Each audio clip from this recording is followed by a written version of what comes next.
And good morning. Thank you so much for joining us across our Fox 9 digital platforms. I am Paul Bloom. This, of course, our gavel-to-gavel coverage of the Apple River stabbing trial in St. Croix County, Wisconsin. We are getting started a few minutes early to get you ready for a critical make-or-break day in court. Closing arguments. Both sides rested Tuesday. There is no more evidence or witness testimony to present to this jury after Nicolae Miu took the stand in his own defense, telling his side of the story. Nearly 2 years after stabbing 5 in a quickly evolving, loud, chaotic confrontation between tubers on the Apple River nearly 2 years ago. He insisted over and over again he reacted to defend himself and protect his own life. When you felt the pain about your throat, did you see anything that refreshed your memory about what caused that pain to your throat? After watching the video, yes. Okay. What happened? I got hit in the throat. Do you remember that hard. now? Yes. If I can.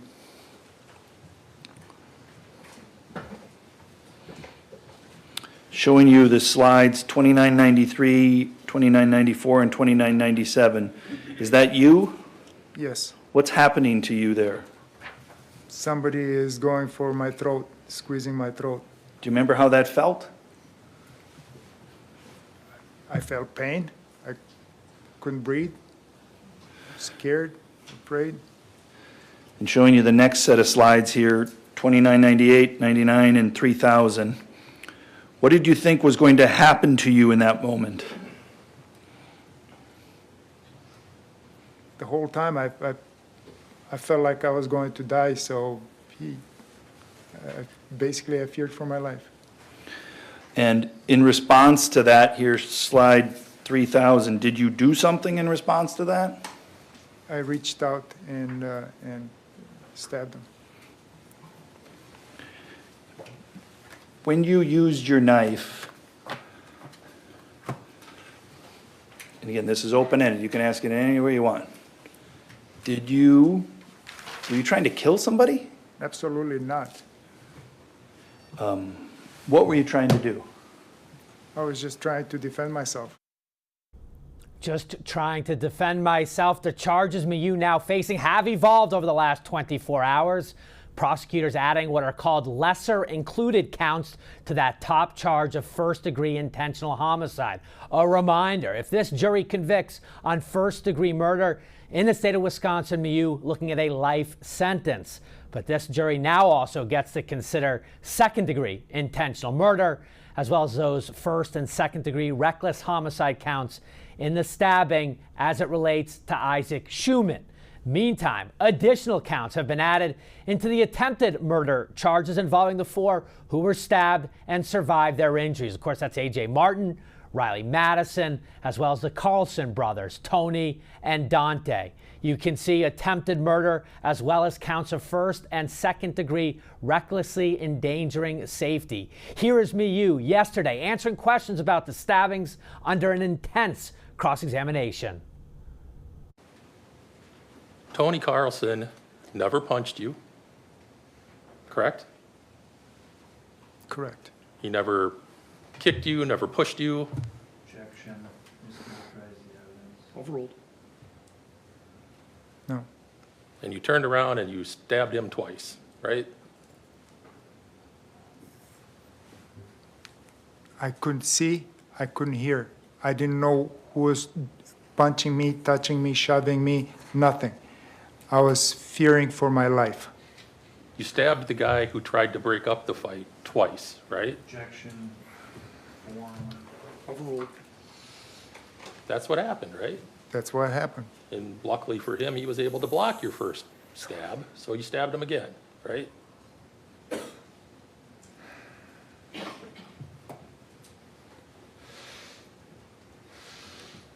I had milliseconds to think.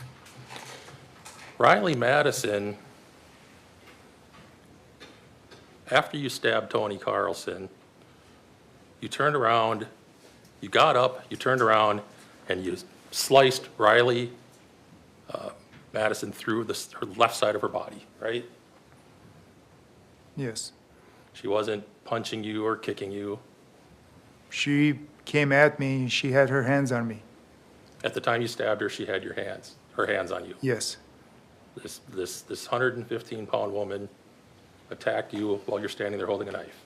She could have been 500 pounds. I don't know. I'm sorry, sir, but You've never told anyone ever that Riley Madison attacked you and that's why you stabbed her, right? no. You're saying it today for the first time. I don't remember this whole thing. After you stabbed Riley Madison, Isaac Schuman tries to push you, right? And he lands his hands on my throat, yes. But his hands originally weren't anywhere near your throat. They were on your shoulder and your chest, right? I didn't take measurements, but yeah, from the picture, yes. And as soon as he touches you, you stab up into his heart with your knife, right? Overruled. He went for my throat, and I defended myself. Yes. Miu was on the stand for close to 3 hours in totality yesterday. Here's a look at the jury makeup. By my best estimation, this group should have the case by lunchtime today. We're talking about 14, 8 men, 6 women as it currently stands. There are 2 alternates on the panel. We do not know who they are, so unclear which 12 will ultimately deliberate Miu's fate. Let me bring you up to speed now. Closing arguments are coming up at 8:30. The parties will be in court outside the jury's presence at 8 a.m. Top of the hour, just 2 minutes from now, to finalize jury instructions regarding all aspects of the case and specifically Miu's claims of self-defense. Was he defending himself from imminent harm or great bodily harm or death in the river that day? Or will this jury find a justified use of that knife, a justified self-defense killing? Along those lines, let's take a look back now at Miu on the stand Thursday, talking about the moment that ultimately sparked a physical confrontation between everyone involved in this tubing altercation, Miu's face-to-face exchange with Madison Cohen. Do you remember what Madison did, if anything, to you? Yeah. What did she do? She grabbed my right arm and she pulled me towards her, and I lost my balance, so I moved towards her. Did you consider that in that circumstance to be a gentle or a gracious touch? No, that was not a gracious touch. No, not at all. Had she been using any gentle or gracious words with you? Not that I remember. In those photos, can we see the footwear that you were wearing on that day? Yep, those sandals that we saw earlier. Did you have confidence in your footing in that area with those sandals? Objection, leading. Sustained. How did you feel about your footing in that area? Very unstable. Want to show you the next set of slides here. Do you remember what you say to Madison after she pulled on your right arm? Yeah, I told her not to touch me And why did you tell her that? because she pulled on me without my invitation. Did you say that in any particular tone? No, not in a mean tone, but I made it sound so she could hear me. Don't touch me. Okay. Why didn't you want her to touch you? I didn't give her permission to do so. Sure, but why did you not want to give her permission to do so? Because she was one track mind. She just wanted to get me away from that, point me down river and tell me to go there. What's your comfort level at this point? On a scale from 1 to 10, comfort level is very low. Okay. Are you, if you had that same thing, a scale of like a fear scale, a 1 to 10 fear scale, right? And so Yeah. with 10 being the most fearful you've ever been in your life, and 0, let's call 0 to 10 being the most safe you've ever felt. Mm-hmm. Where are you at here on a fear scale? In that particular, Yeah, about 1, okay. So you're more uncomfortable but not necessarily afraid, is that what I understand? correct. At, where was your group in relation to you then? was upriver. And did you do anything in order, in relation to your group? Yep. What did you do? I turned to them and I called them. I was trying to call them to come over and help me. Are these slides, does this 2127, 2140, 2131, what does that show you doing? I was waving at them and calling them to come over. When you say you were calling them, did you do something physical or did you do something verbal or did you do both? Physical. Did you make any verbal comments at that point? No. Why not?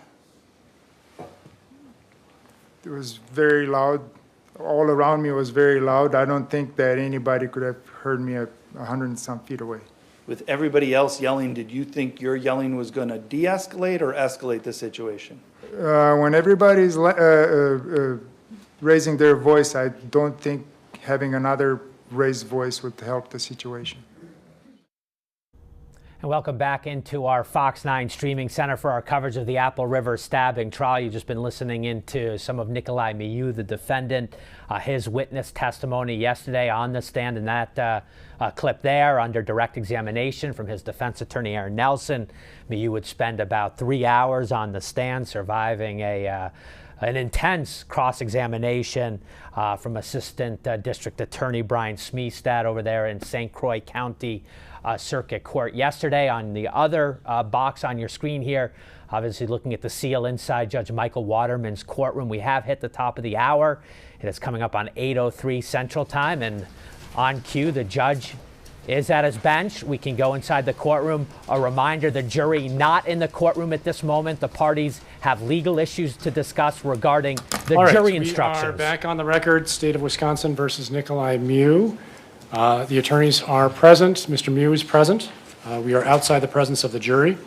The jury was summoned in at 8:30, so they are probably assembling as we speak, but this gives us some extra time to wrap up some of our work.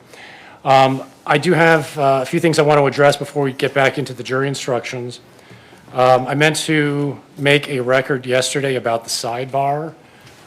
During Mr. Miu's direct examination, Mr. Nelson asked questions about nightmares. There was a state objection. We had a sidebar. It was my judgment that since Mr. Miu's credibility was being attacked, Mr. Miu's life experiences dealing with the traumatic events on July 30 were relevant. So I limited the scope of the inquiry to the fact that Mr. Miu was having nightmares, that they were about July 30, 2022, and that he sought out treatment or counseling for them. I did not allow the defense to get into what the medical treatment was, including prescription medication that he may have been given. I also instructed the state that given the objection and given my ruling, that the state would not be permitted to make arguments that Mr. Miu's experiences should be discounted because there's no evidence of a medical provider, a psychiatrist, psychologist, or prescription medication because they had objected to that evidence. So that's my summary. If anybody wants to add to it, you may do so. That's my recollection, Judge. Yes, Judge, just to make it clear, I wanted to, as an offer of proof, I wanted to ask Nicolae about how his body responded to those nightmares. That is, when he woke up, what was his body feeling? Was he in chills? Did he have sweat? Was he shaking? If I had asked those questions, I would anticipate that he would have told me all of those things would have existed. I again think that that would further support his claim that the nightmares were real. Secondly, I wanted to ask him about the treatment, and I expected him to testify that yes, he saw a doctor and a nurse, mostly a nurse in the jail, and that he received a prescription for prazosin, which it's his understanding and confirmed by my research that that is a prescription for PTSD-related nightmares. And so again, as Your Honor somewhat articulated, it's our position that if the state attacks his credibility on that, I should be able to get that into evidence. It was our position that since they're attacking his credibility in general, anytime I can have his credibility supported on relevant matters, I should be allowed to do so. Your Honor gave the ruling that Your Honor articulated. Right. And the attorneys do have the ability to rehabilitate the credibility of their witnesses. I just put limits on the extent that we were going to go into it. That's largely how I arrived at my ruling. I'll also note, too, that we've had a number of other sidebars where we didn't make records. Everybody has the opportunity to make a record if they feel one is necessary. It's been my recollection that most of these substantive rulings have had records made in close proximity to the time of the sidebars. Others, I may have made rulings on form questions, foundation questions, given the attorney's direction to move in a different direction or approach a problem from a certain perspective. I don't think they were substantive in nature. It was more technical. I think some of the other sidebars had to do with the attorneys putting me on notice about things that are likely to occur or may happen. But I don't remember any other sidebars that involved the inclusion or exclusion of meaningful substantive evidence over the objection of one of the parties. Anybody remembers something that they want to make a record of, you have an open invitation to do so. I also want to circle back to exhibit number 24. Yesterday there was a request to seal a trial exhibit. Neither of the attorneys have provided me with any law authorizing it, and unless you do so now, I conclude that you still do not have supporting authority. As a judge, I believe yesterday I articulated, I think exhibit number 24, I would just note chapter 950. I appreciate it's probably not my space to make that argument, but I will nevertheless, and chapter 950 involves the dignity of human beings, in particular victims, and in my opinion, the photos I think we're talking about the photos. Yes. Right? Those photos being made public is contrary to respecting the dignity of those people that have that right. I understand the thought and the sentiment. In a way, as a human being, I agree.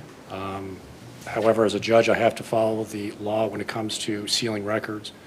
And judges are very restricted, at least in Wisconsin, about what records can be sealed from the public.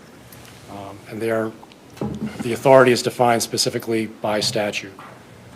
Things like juvenile records, trade secrets, social security numbers, pre-sentence investigation reports, psychological studies, things like that are all defined in statute that a judge either is permitted to or is required to seal. Judges do not have broad authority to seal records that the judge thinks would be appropriate or to protect the interests of individuals, unfortunately. So because this is a trial exhibit, it's been received into evidence, because this is a public trial that does not involve a enumerated statutory basis for sealing, I don't have the authority to do so, even though I may prefer to do so. I simply just don't have the authority. So the request for sealing is denied on Exhibit 24. I provided the attorneys with a printed version of all of the proposed verdict forms. Did anybody have any objections? No. I don't. Okay. So those will stand and be submitted to the jury. Is there anything else you want to address before we get back to the jury instructions? Okay, hearing none. Actually, can we approach quick, Judge? Yes.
All right, let's table the sidebar for a moment. I want to get these jury instructions done so I can have them printed. We left off at 1072, the attempted crimes for counts 2 through 5. Mr. Nelson, you had a lot of objections yesterday that applied to 1017. Those same objections would apply to 1072 because the same issues exist in both instructions. So I've noted all of them for purposes of preserving the record. Are there other matters that you want to address in 1072? Yes, Judge.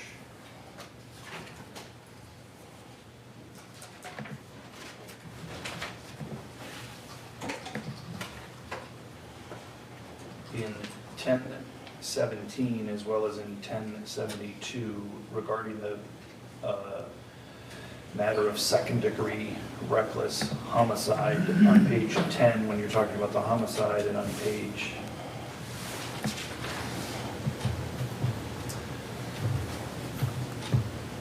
20 when you're talking about the recklessly endangering safety, both in the second-degree matter. Both of them merely say the difference between first and second is the additional element. There is no mention in that discussion of second-degree reckless homicide, nor mention in the second-degree reckless endangering safety that it is the state's burden to prove beyond a reasonable doubt.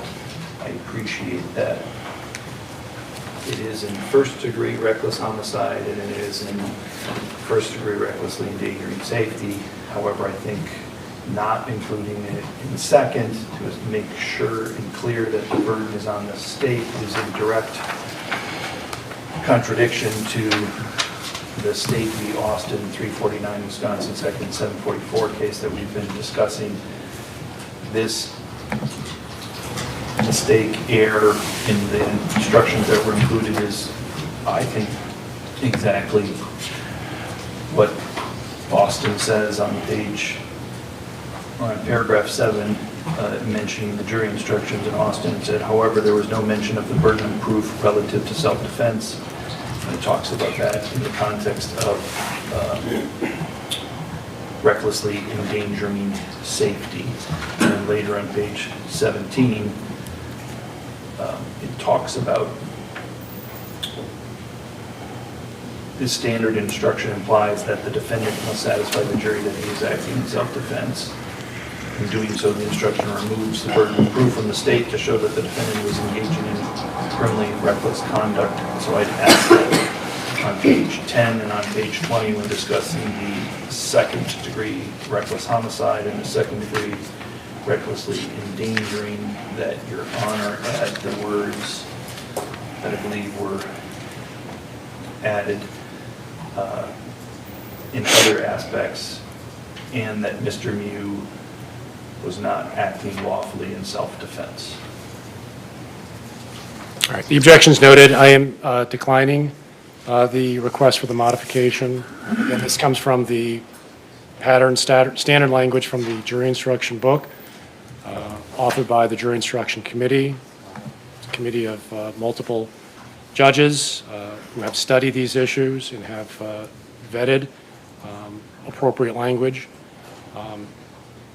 The self-defense language appears in connection with first-degree reckless homicide and first-degree recklessly endangering safety.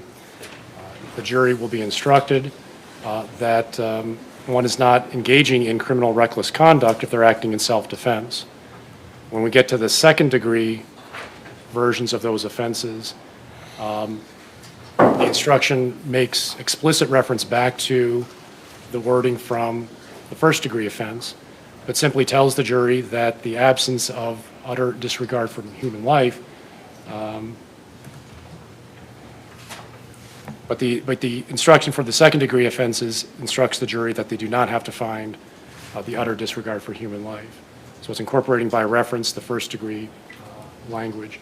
I think it is adequate. I think it is accurate. The attorneys will have ample opportunity to argue their respective points, including the importance of the self-defense being disproved by the state beyond a reasonable doubt. What's next? That was the only additional request after reviewing the instructions, Judge. Okay, and then last night we went through all of the other instructions. I'll give again another open call to additional instructions that you think, additional removal of instructions. Is there any changes, objections, concerns that you have to the jury instructions as presented? Judge, regarding the excuse portion, I agree you can take that out. I'm not going to argue that in any way of provocation. So it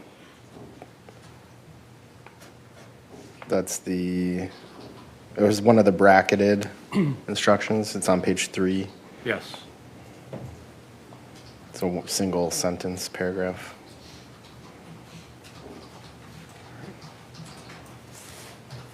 It is removed. Anything else from the state? Not on jury instructions. Mr. Nelson? No, Judge. Okay. So I'll have the instructions finalized. My intent is to read before you argue. I'll also have the instructions displayed on the monitors so the jury can follow along. The jury will be provided with a few copies of the printed instructions in the deliberation room for their reference. Mr. Anderson, at sidebar, you said you had a motion to make? Yes, Judge, I have a motion to strike one of the jurors. It was brought to my attention yesterday that during portions of testimony yesterday, one of the jurors was sleeping for an extended period of time and to the point of nodding off and then jerking awake. Both sides have a right to a fair trial, which includes juries that are attentive. I'm looking at Wisconsin Supreme Court case, State v. Novi, 346 Wisconsin 2nd, 289.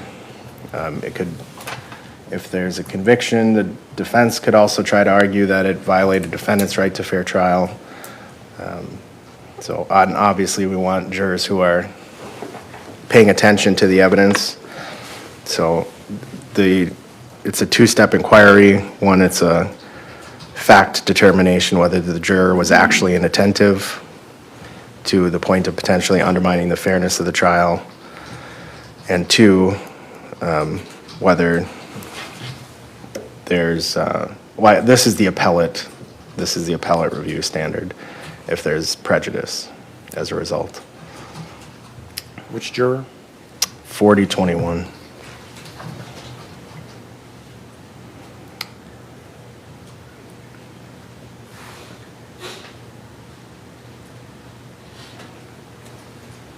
Judge, we don't agree. I'm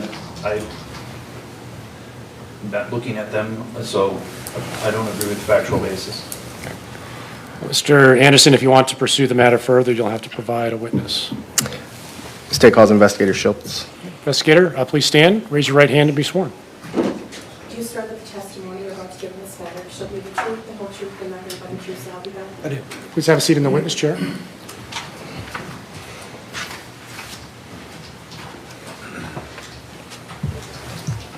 Mr. Anderson?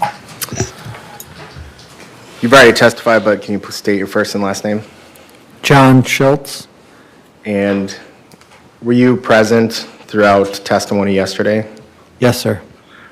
At portions of the trial, were you watching the jury? I was. Was there a specific point during trial period of time, I should say, where you noticed a concern about whether a juror was paying attention? Yes. What did you notice? I observed one of the jurors with her head down and would startle up with her head on numerous occasions. What kind of time period, if you can recall? Was it like 10-minute time period, half hour, longer? About an hour. And she was dozing off and appearing to startle awake? Yes. Multiple times? Yes.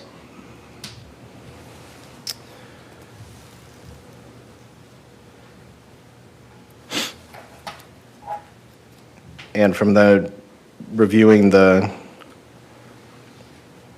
jury list in our office, we believe that to be juror 4021. Correct. Nothing else, Judge. Mr. Nelson? What time did this occur? I can tell you during what portion of the trial, sir, but I don't recall the time. I apologize. Just yesterday this happened and you don't know what time it was when it happened? Correct. I can tell you the portion of the trial. Let's start from there. During which witness? Lieutenant Hart. And during Lieutenant Hart's direct exam or cross-exam? It would have been during her direct exam. And that was the, before the video or after the video? During the video. So was it during the exam or during the playing of the video? I apologize. I think I'm getting confused. It was during the playing of the video, Was it at any time other than during the playing of the video? not that I observed. When you made these observations, you were sitting next to attorneys representing the state? Yes. Did you make note to them, pass a note, give an elbow, whisper in an ear? No, I told them after or during a break. So you made this observation while it was happening and you just, for lack of a better term, sat there and let it happen? Yes, Didn't bring it to the attorney's attention? I did during the break. When you say the break after the playing of the video? I believe so, yes.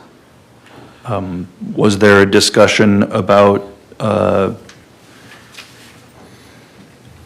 whether the state thought the juror was on the state side or the defense side? No, sir. What was that discussion? Who did you tell? During the break, I just told the attorneys that I observed a juror who I believed was sleeping. But I noted that I believe she was sleeping and not just closing her eyes because of her head quickly coming up like you would when you startle from waking. And did you, at the time you didn't, your estimate of the time is, fair to say, rough? Yes, sir. You, during the actual live testimony from Brandy Hart, you didn't make an observation of any of this, correct? Yes, sir. It was Correct. It was only during the playing of the video. Correct. It was only during a portion of the playing of the video. Correct.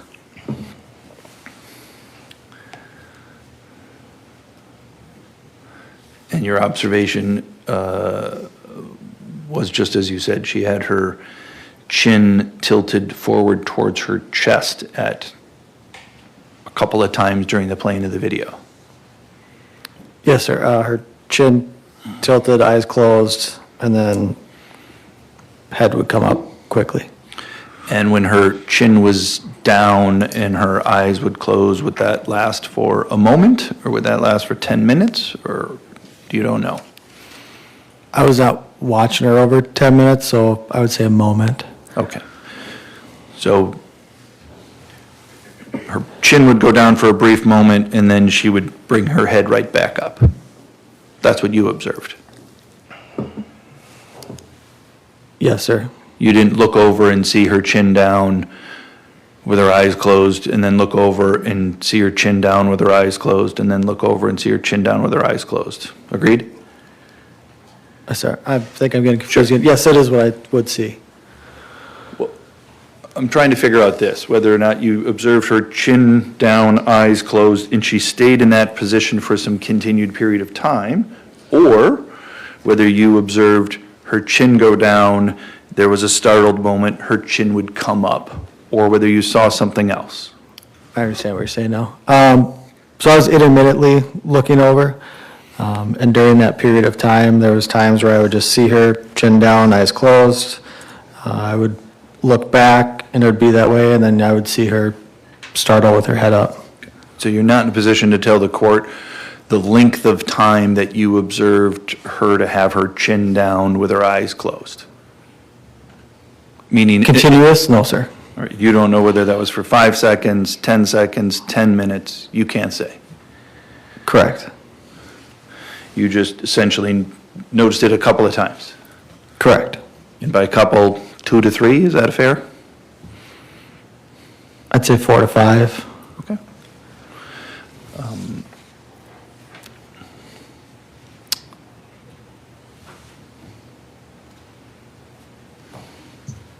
And of those 4 to 5 times, half of them were you saw her with her chin down and she didn't make a response, and half of them were when she had her chin, you saw her make this, what you've called a startled reaction up.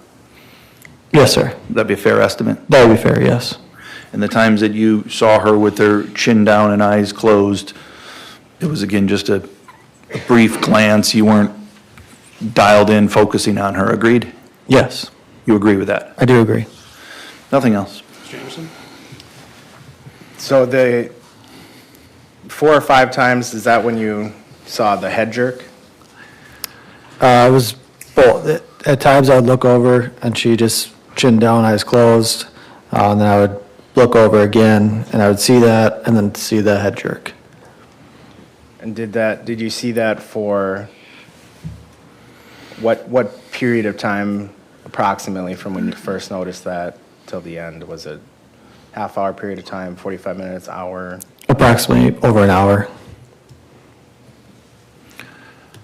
Were there, when you looked over, if you recall, was it one of those 2 states, or were there several times where you looked over and she did appear to be alert? Those were the only times that I had looked over. So when you looked over during that period, it was either chin down or startling awake?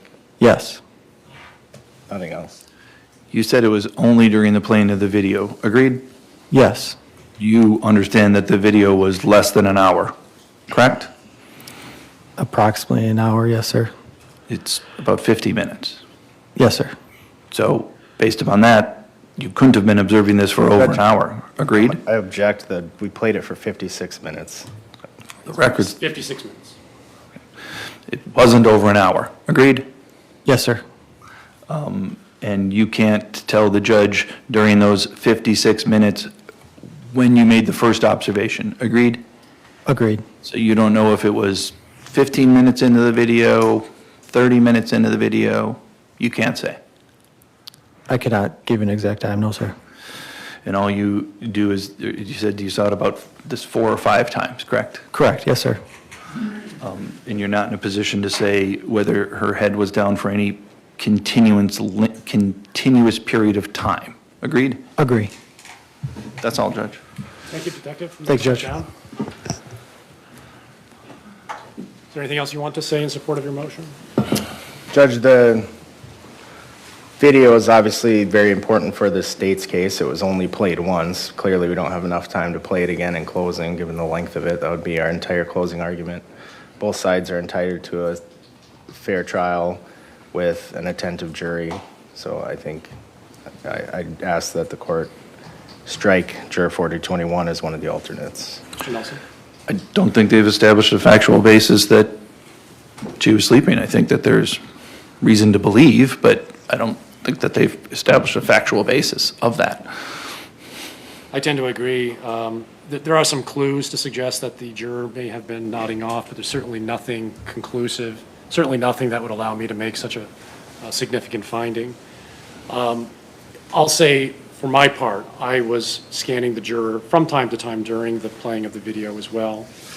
And my eyes were not fixed on them the entire time, obviously, because I'm trying to pay attention to the video, but I also was watching the jurors. I did not notice anything that would suggest somebody was sleeping.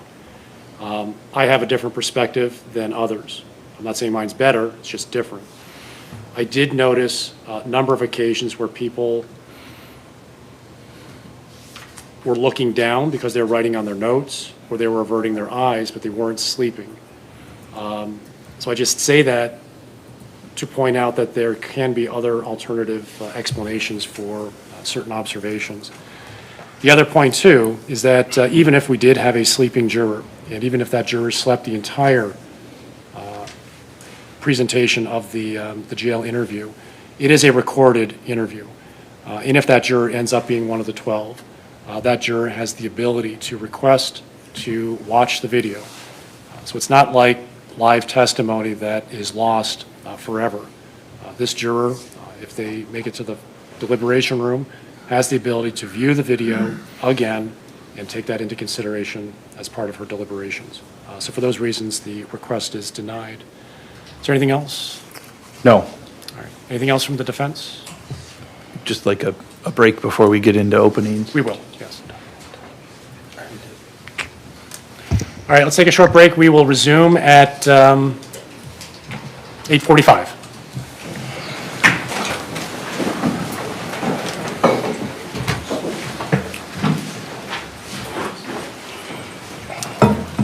Can we test the?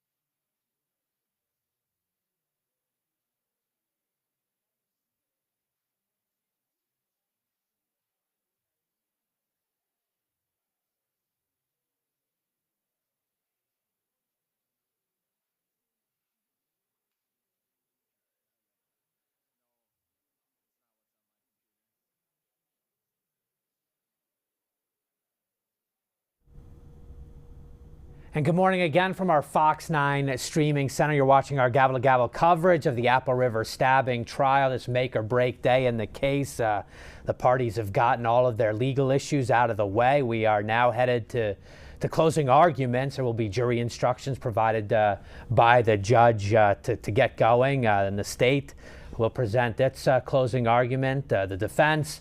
And then in Wisconsin, like Minnesota, the state will get to rebut. We'll get kind of a follow-up closing argument to wrap up this case before the jury takes it into their deliberation space, their room.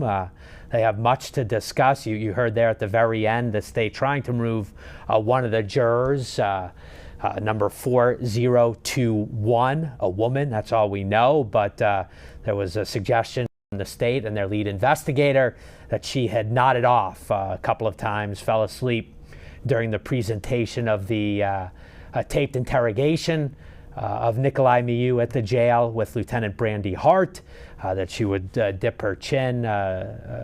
Investigator Schultz had noticed a couple of times and then startle awake. It happened several times over the course of the playing of this video, which lasted 56 minutes. The video did. In the end, the defense objected. They grilled the investigator exactly what he saw, how long, what periods of time that he thought this juror was asleep. And then you heard the judge's ruling there. He is not dismissing her at that point. But a good reminder there that 2 jurors will be dismissed from this panel of 14 to get down to a deliberating 12. With that, I'm joined today by criminal defense attorney Debbie Lang, local attorney. She's joining us. We've had a couple of behind-the-scenes technical issues with our Zoom link. Hopefully she can hear me. And Debbie, I'll just start.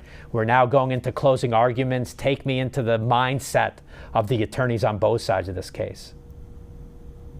Well, at this point, obviously, this morning, the attorneys were focusing on trying to finish up those jury instructions and then this motion by the state to strike a juror. Clearly, the defense did not want that juror struck. So to me, that indicates that this is one of the jurors that the defense is hoping is not the alternate. And so at this point, I think they're both, the state and the defense, are now completely shifting gears from those pretrial, or excuse me, not pretrial, but jury instruction motions, and now really focusing on, it's game time. Here come the closing arguments. So this is when both sides are going to focus on the evidence and really weave and tie them into the jury instructions. These jury instructions are going to be extremely long and extremely complicated. So it's going to be the job of both of the attorneys to try to get the jurors to understand the jury instructions in light of the evidence that each side wants them to focus on. So they are at this point finishing up those final tweaks based upon the judge's rulings this morning for those jury instructions, and they're going to both be coming in ready to throw down because it's time for them to make those arguments to the jury.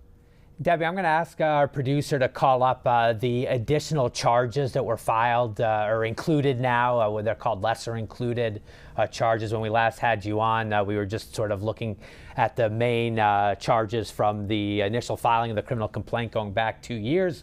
After all of the evidence has come in, the district attorney, Carl Anderson, and his prosecutorial team have added what they call lesser included, meaning charges that sort of are less than the top count, but are made up of the same type of evidence and same factual basis. So here on the screen right now are the charges as it relates to the death of Isaac Schuman, the stabbing death of Isaac Schuman. The top count there, Class A felony in Wisconsin, life in prison if convicted on the first-degree intentional homicide. That's what this case started at. But overnight, the state has now added these lesser counts, second-degree intentional homicide, and then those counts of reckless homicide. Them doing that, how does that change the dynamic heading into closing arguments? It's not terribly surprising. When we had chatted last week, we had talked about the fact that I did anticipate that there would be some lesser included counts submitted specifically by the state. Both sides have the option of doing that. I would have been very surprised if the defense would have made that request. And as you heard, the defense did object. That being said, the defense likely knew that these were coming, although the state wouldn't have specifically told them. These are two very experienced criminal defense attorneys. They knew they were coming. And so for them, it's really tweaking that closing argument to make sure now to address all of the issues. Self-defense still applies for each of these lesser included offenses. And so the defense is really going to be focusing on self-defense because that's going to be a blanket that covers all of the charges from their perspective. The state, of course, is going to be going for those top counts, but they're also going to be arguing the finer details involved in the differences between each of these charges, because the last thing that the state wants is for this defendant to walk. So they're going to do everything they can to obtain convictions. And in Wisconsin, it's again different than in Minnesota, but if the jury finds Mr. Miu guilty of the top count, they will not go further into the lesser includeds. They stop at that point. If they find him not guilty of the top count, then they move to the next lesser included. Again, guilty there, stop, or then they keep moving forward. Let me take a look at the second screen. Now, these are going to be the attempted murder charges against the four surviving folks who were stabbed that day, and A.J. Martin, Riley Madison, Anthony Carlson, Dante Carlson. We began there with only first-degree attempted homicide, intentional first-degree attempted homicide, all four of them. But now, again, lesser included, they've gone to a second-degree attempted homicide, and then first-degree recklessly endangering safety. As we look at those counts, I've asked lawyers all over the last 7-8 days as we've gone through this trial, could a jury find, based on what they see in the video, could they find guilty, involving one of the victims, not the other, all of the victims? Is it self-defense? If they find any form of self-defense in there, does it cover everybody? Do you understand what my question is there? I do. And yes, there are many different ways that the jury could find here. For example, the jury could find that Mr. Miu acted in self-defense. However, they could find that the use of force that he used was excessive. And in that situation, it would be possible that they find him not guilty of the first-degree homicide, but guilty of the second degree. Similar for the attempts.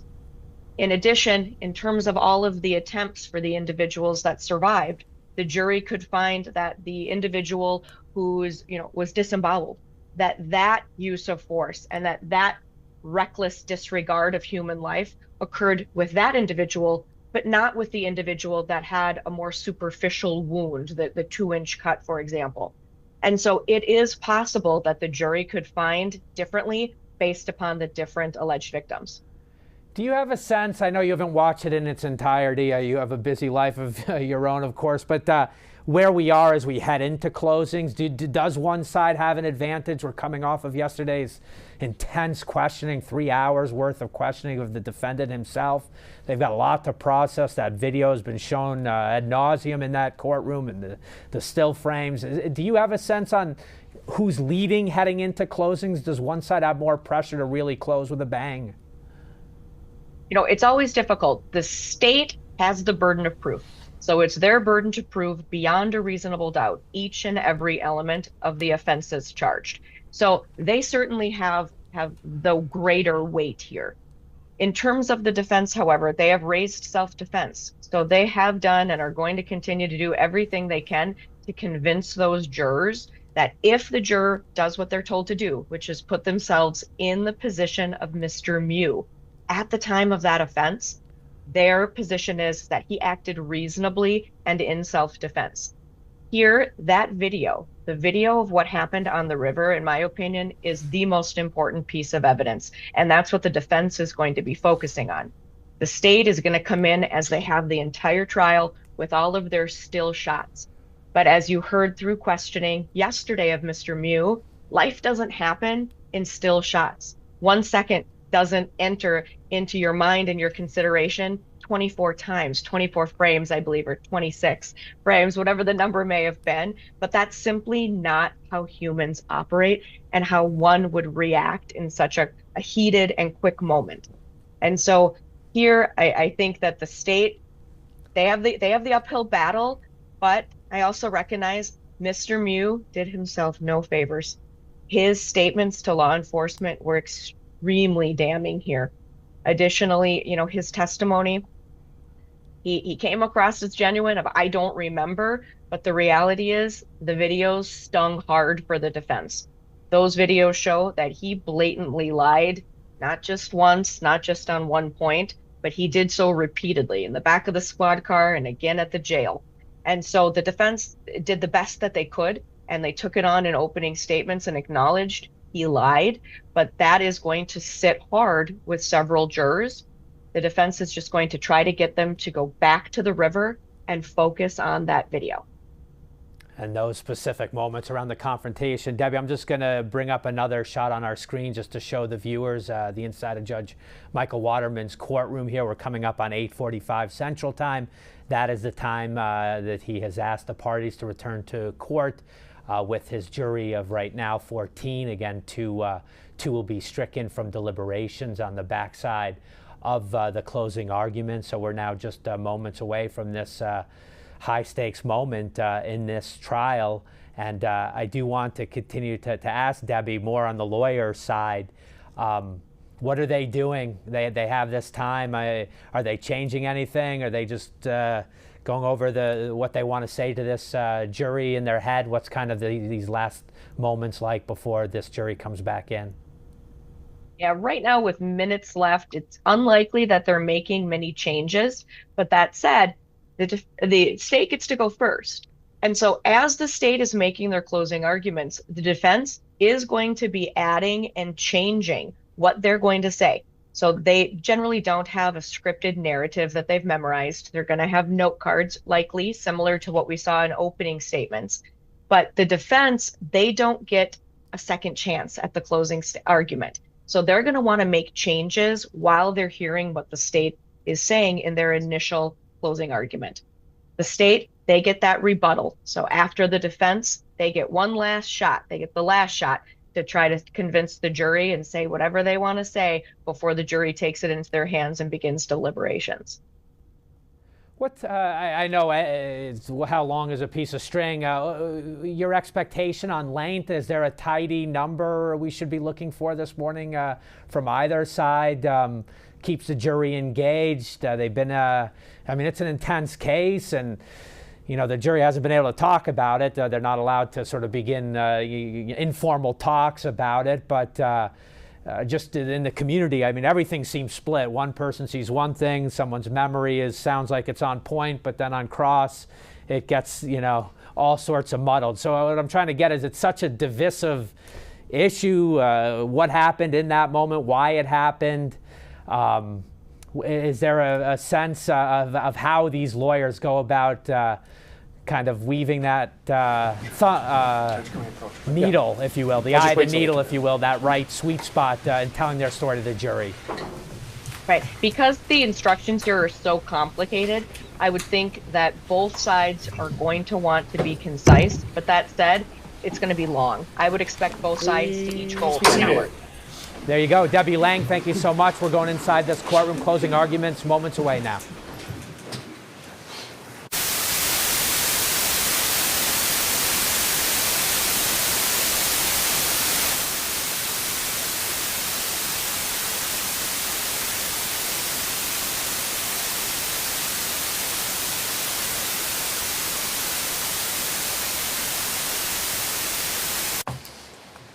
All right, members of the jury, good morning.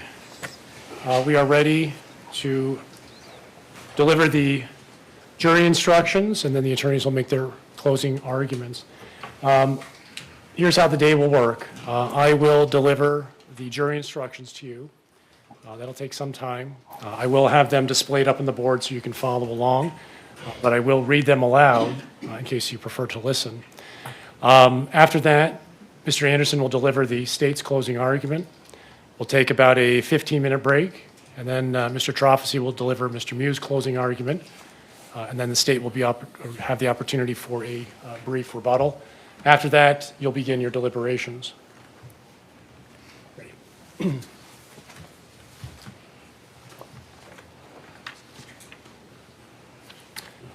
Members of the jury, the court will now instruct you upon the principles of law which you are to follow in considering the evidence and in reaching your verdict.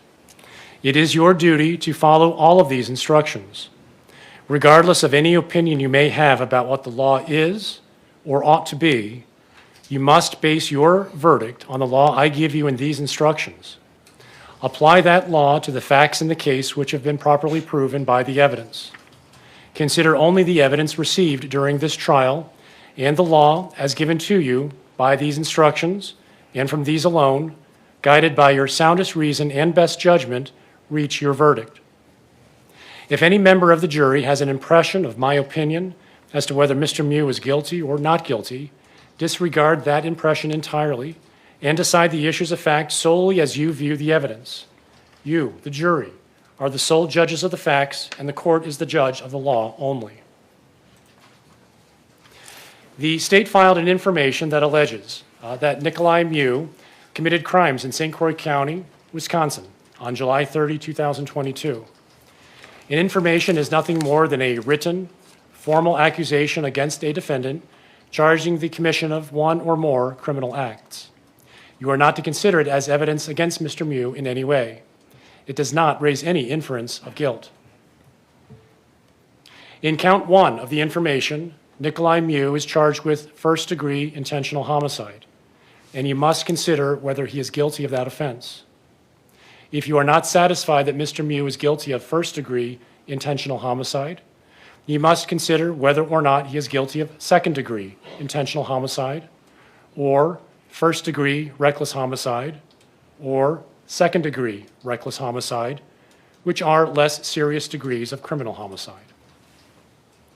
The crimes referred to as first and second-degree intentional homicide and first and second-degree reckless homicide are different degrees of homicide. Homicide is the taking of a life of another human being. The degree of homicide defined by law depends on the facts and the circumstances of each particular case. While the law separates homicides into different types and degrees, there are certain elements that are common to each crime. Both intentional and reckless homicide require that Mr. Miu caused the death of the victim. First and second-degree intentional homicide require the state to prove the additional fact that Mr. Miu acted with intent to kill.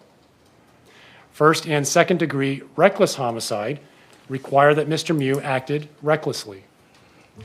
First-degree reckless homicide requires proof of one additional element, that the circumstances of Mr. Miu's conduct showed utter disregard for human life. It will also be important for you to consider the privilege of self-defense in deciding which crime, if any, Mr. Miu has committed. The Criminal Code of Wisconsin provides that a person is privileged to intentionally use force against another for the purpose of preventing or terminating what he reasonably believes to be an unlawful interference with his person by the other person. However, he may intentionally use only such force as he reasonably believes is necessary to prevent or terminate the interference. He may not intentionally use force that is intended or likely to cause death unless he reasonably believes that such force is necessary to prevent imminent death or great bodily harm to himself. The words great bodily harm means injury which creates a substantial risk of death or which causes serious, permanent disfigurement or which causes a permanent or protracted loss or impairment of the function of any bodily member or organ or other serious bodily injury. There is no duty to retreat. However, in determining whether Mr. Miu reasonably believed the amount of force used was necessary to prevent or terminate the interference, you may consider whether Mr. Miu had the opportunity to retreat with safety, whether such retreat was feasible, and whether Mr. Miu knew of the opportunity to retreat. You should also consider whether Mr. Miu provoked the attack. A person who engages in unlawful conduct of a type likely to provoke others to attack and who does provoke an attack is not allowed to use or threaten force in self-defense against that attack. However, if the attack that follows causes the person reasonably to believe that he is in imminent danger of death or great bodily harm, he may lawfully act in self-defense. But the person may not use or threaten force intended or likely to cause death unless he reasonably believes he has exhausted every other reasonable means to escape from or otherwise avoid death or great bodily harm. As applied to this case, the effect of the law of self-defense is Mr. Miu is not guilty of any homicide offense if he reasonably believed that he was preventing or terminating an unlawful interference with his person and reasonably believed the force used was necessary to prevent imminent death or great bodily harm to himself. Mr. Miu is guilty of second-degree intentional homicide if he caused the death of Isaac Schuman with the intent to kill and actually believed the force used was necessary to prevent imminent death or great bodily harm to himself, but the belief or the amount of force used was unreasonable. Mr. Miu is guilty of first-degree intentional homicide if he caused the death of Isaac Schuman with the intent to kill and did not actually believe the force used was necessary to prevent imminent death or great bodily harm to himself. Mr. Miu is guilty of first-degree reckless homicide if he caused the death of Isaac Schuman by criminally reckless conduct and the circumstances of the conduct showed utter disregard for human life. Mr. Miu is guilty of second-degree reckless homicide if he caused the death of Isaac Schuman by criminally reckless conduct. You will be asked to consider the privilege of self-defense in deciding whether the elements of first and second-degree reckless homicide are present. Because the law provides that it is the state's burden to prove all facts necessary to constitute a crime beyond a reasonable doubt, you will not be asked to make a separate finding of whether Mr. Miu acted in self-defense. Instead, you will be asked to determine whether the state has established the necessary facts to justify a finding of guilty for first or second-degree intentional homicide or for first or second-degree reckless homicide. If the state does not satisfy you that those facts are established by the evidence, you will be instructed to find Mr. Miu not guilty. The facts necessary to constitute each crime will now be defined to you in greater detail.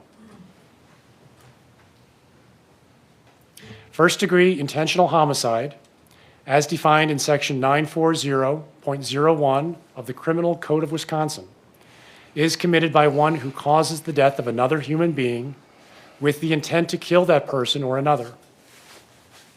In this case, first-degree intentional homicide also requires that Mr. Miu did not actually believe the force used was necessary to prevent imminent death or great bodily harm to himself.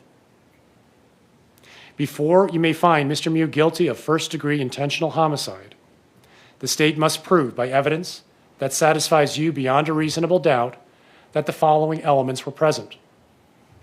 First, Mr. Miu caused the death of Isaac Schuman. The word cause means that Mr. Miu's act was a substantial factor in producing the death. Second, Mr. Miu acted with the intent to kill Isaac Schuman. Third, Mr. Miu did not actually believe that the force used was necessary to prevent imminent death or great bodily harm to himself. The words intent to kill means that Mr. Miu had the mental purpose to take the life of another human being or was aware that his conduct was practically certain to cause the death of another human being. While the law requires that Mr. Miu acted with intent to kill, it does not require that the intent exist for any particular length of time before the act is committed. The act need not be brooded over, considered, or reflected upon for a week, a day, an hour, or even a minute. There need not be any appreciable time between the formation of the intent and the act. The intent to kill may be formed at any time before the act, including the instant before the act, and must continue to exist at the time of the act. You cannot look into a person's mind to find intent.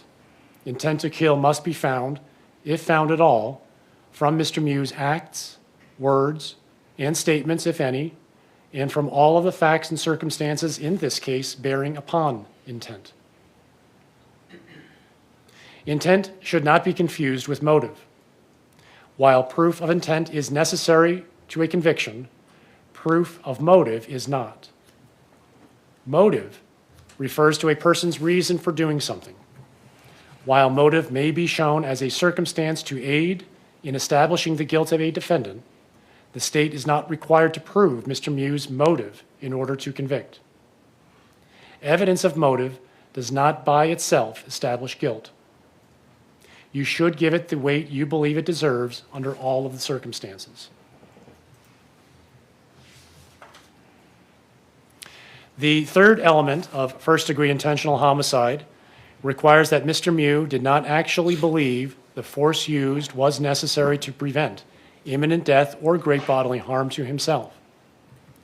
This requires the state to prove either, one, that Mr. Miu did not actually believe he was in imminent danger of death or great bodily harm, or two, that Mr. Miu did not actually believe the force used was necessary to prevent imminent danger of death or great bodily harm to himself. When first-degree intentional homicide is considered, the reasonableness of Mr. Miu's belief is not an issue. You are not to be concerned. I'll start over. You are to be concerned only with what Mr. Miu actually believed. Whether these beliefs are reasonable is important only if you later consider whether Mr. Miu is guilty of second-degree intentional homicide. If you are satisfied beyond a reasonable doubt that Mr. Miu caused Isaac Schuman's death with the intent to kill, and that Mr. Miu did not actually believe that the force used was necessary to prevent imminent death or great bodily harm to himself, you should find Mr. Miu guilty of first-degree intentional homicide. If you are not so satisfied, you must not find him guilty of first-degree intentional homicide, and you must consider whether he is guilty of second-degree intentional homicide, as defined in Section 940.05 of the Criminal Code of Wisconsin, which is a lesser-included offense of first-degree intentional homicide.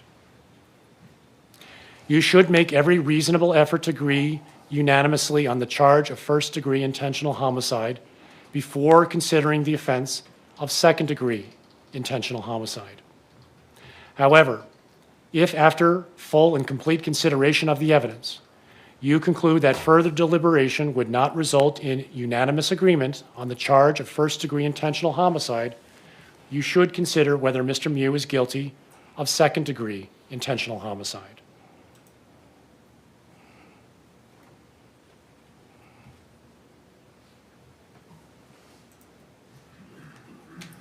Before you may find Mr. Miu guilty of second-degree intentional homicide, the state must prove by evidence that satisfies you beyond a reasonable doubt that the following three elements were present.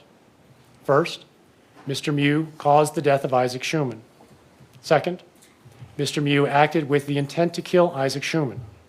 Third, Mr. Miu did not reasonably believe that he was preventing or terminating an unlawful interference with his person, or did not reasonably believe that the force used was necessary to prevent imminent death or great bodily harm to himself.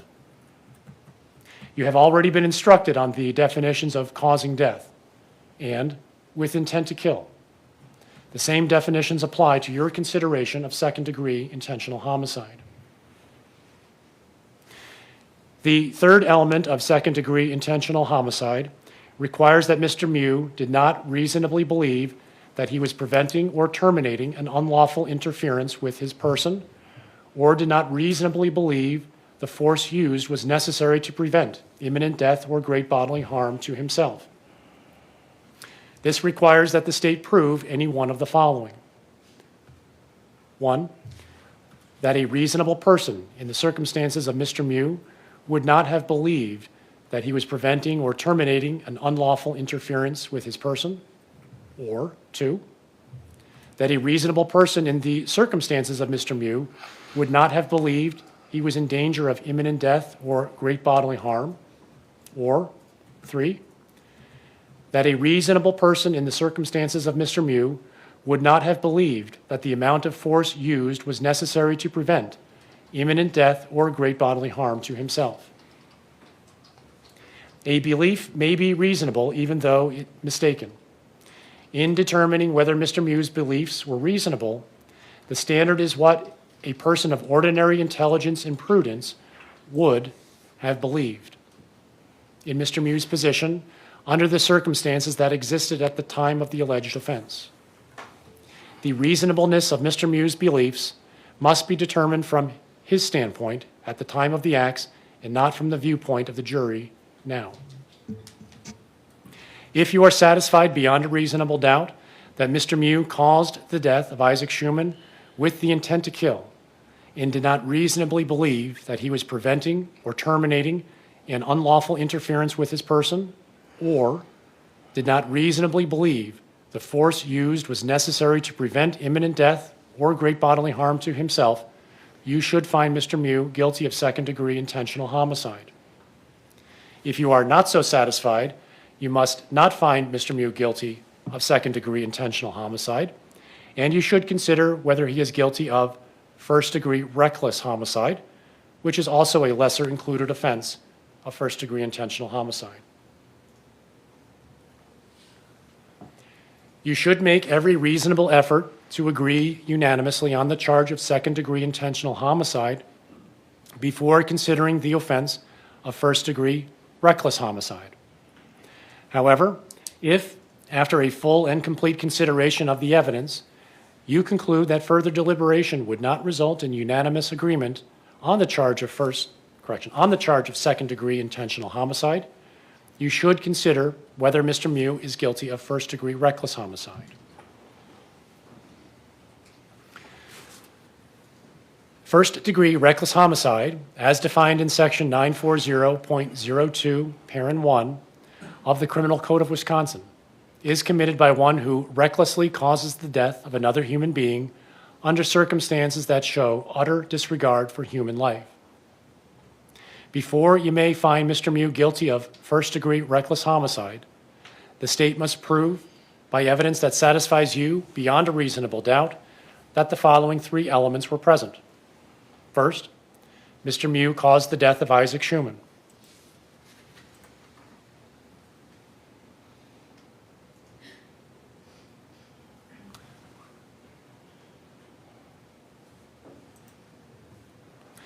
The word cause means that Mr. Miu's act was a substantial factor in producing the death.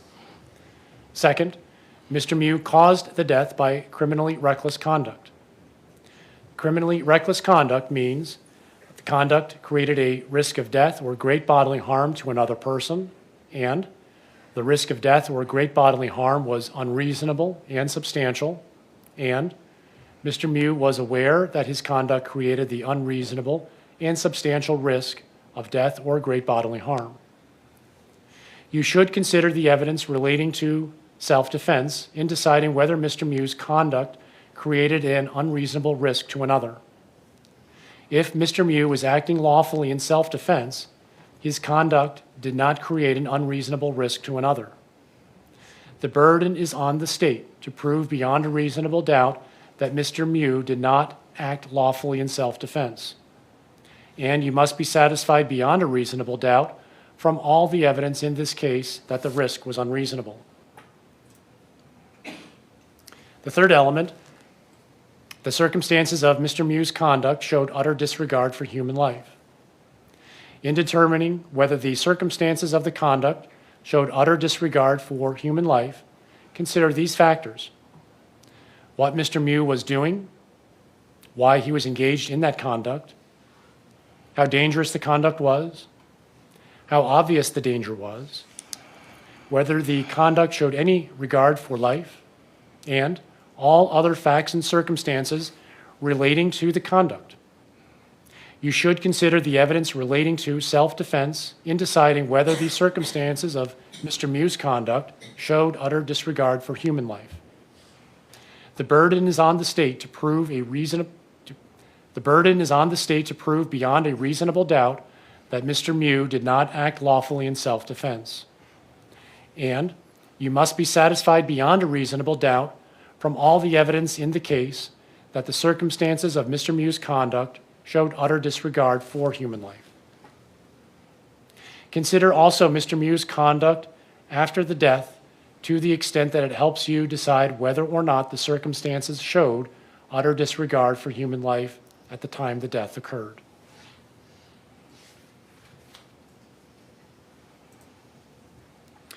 If you are satisfied beyond a reasonable doubt that Mr. Miu caused the death of Isaac Schuman by criminally reckless conduct, and that the circumstances of the conduct showed utter disregard for human life, you should find him guilty of first-degree reckless homicide. If you are not so satisfied, you must not find him guilty of first-degree reckless homicide, and you should consider whether he is guilty of second-degree reckless homicide, which is a lesser included offense of first-degree reckless homicide. You should make every reasonable effort to agree unanimously on the charge of first-degree reckless homicide before considering the offense of second-degree reckless homicide. However, if after a full and complete consideration of the evidence, you conclude that further deliberation would not result in unanimous agreement on the charge of first-degree reckless homicide, you should consider whether Mr. Miu is guilty of second-degree reckless homicide.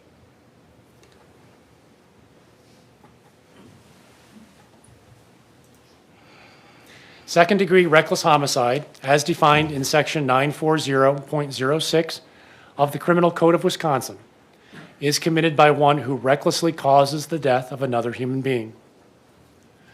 The difference between first and second-degree reckless homicide is that first-degree offense requires proof of one additional element, that the circumstances of Mr. Miu's conduct showed utter disregard for human life. If you are satisfied beyond a reasonable doubt that all of the elements of first-degree reckless homicide were present, except the element requiring that the circumstances of the conduct showed utter disregard for human life, you should find Mr. Miu guilty of second-degree reckless homicide. In other words, if you are satisfied beyond a reasonable doubt that Mr. Miu caused the death of Isaac Schuman by criminally reckless conduct, you should find him guilty of second-degree reckless homicide. If you are not so satisfied, you must find him not guilty. You are not, in any event, to find Mr. Miu guilty of more than one of those foregoing offenses.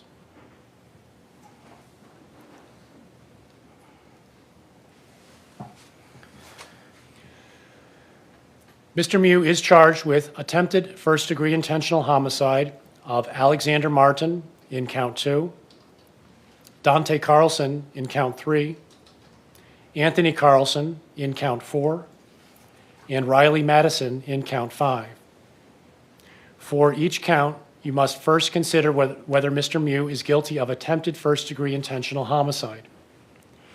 If you are not satisfied that Mr. Miu is guilty of attempted first-degree intentional homicide, you must consider whether or not he is guilty of attempted second-degree intentional homicide or first-degree recklessly endangering safety or second-degree recklessly endangering safety, which are less serious degrees of attempted criminal homicide.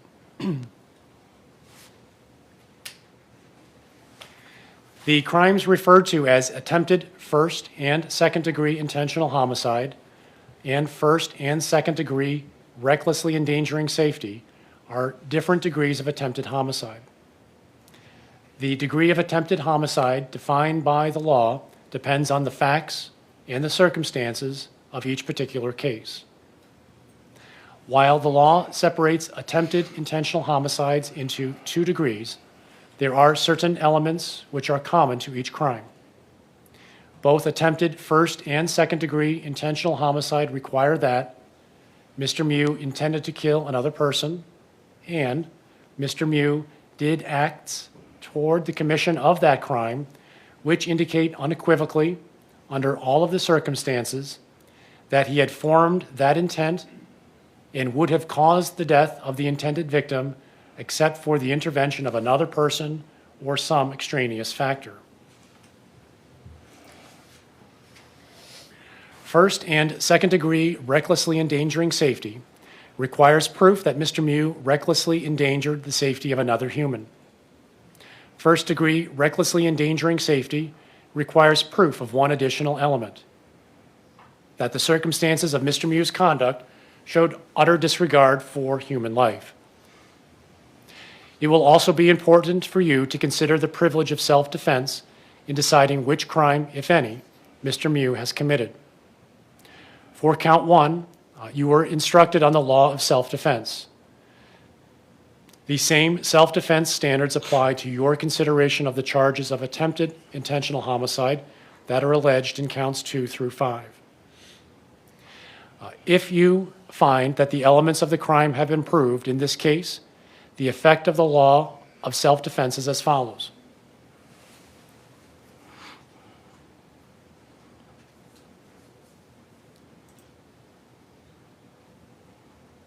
Mr. Miu is not guilty of either attempted first or second degree intentional homicide or first or second degree recklessly endangering safety if he, 1, reasonably believed that he was preventing or terminating an unlawful interference with his person, and 2, reasonably believed the force used was necessary to prevent imminent death or great bodily harm to himself. Mr. Miu is guilty of attempted second-degree intentional homicide if he actually believed the force used was necessary to prevent imminent death or great bodily harm to himself, but the belief or the amount of force used was unreasonable. Mr. Miu is guilty of attempted first-degree intentional homicide if he did not actually believe the force used was necessary to prevent imminent death or great bodily harm to himself. Mr. Miu is guilty of first-degree recklessly endangering safety if he recklessly endangered the safety of another human under circumstances that showed utter disregard for human life. Mr. Miu is guilty of second-degree recklessly endangering safety if he recklessly endangered the safety of another human. Because the law provides that it is the state's burden to prove all the facts necessary to constitute a crime beyond a reasonable doubt, you will not be asked to make a separate finding on whether Mr. Miu acted in self-defense. Instead, you will be asked to determine whether the state has established the necessary facts to justify a finding of guilt for attempted first or second degree intentional homicide or first or second degree recklessly endangering safety. If the state does not satisfy you that those facts are established by evidence, you will be instructed to find Mr. Miu not guilty.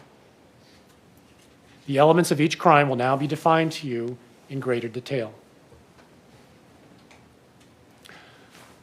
Before you may find Mr. Miu guilty of attempted first-degree intentional homicide, the state must prove by evidence that satisfies you beyond a reasonable doubt that the following three elements were present. First, Mr. Miu intended to kill the named person. For count 2, the state must prove Mr. Miu intended to kill Alexander Martin.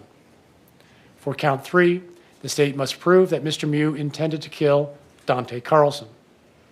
For count 4, the state must prove that Mr. Miu intended to kill Anthony Carlson. For count 5, the state must prove that Mr. Miu intended to kill Riley Madison. Intent to kill means that Mr. Miu had the mental purpose to take the life of another human being or was aware that his conduct was practically certain to cause the death of another human being. The second element, Mr. Miu did acts which demonstrate unequivocally, under all of the circumstances, that he had formed the intent and would have caused the death of the named person except for the intervention of another person or some other extraneous factor.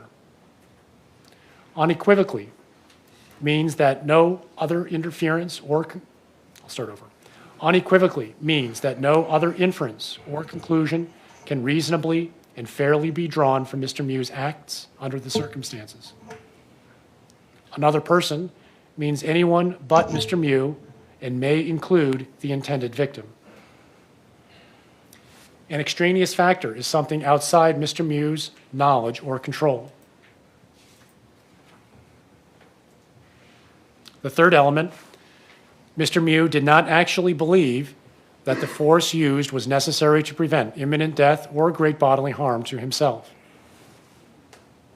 While the law requires that Mr. Miu acted with intent to kill, it does not require that the intent exists for any particular length of time before the act is committed.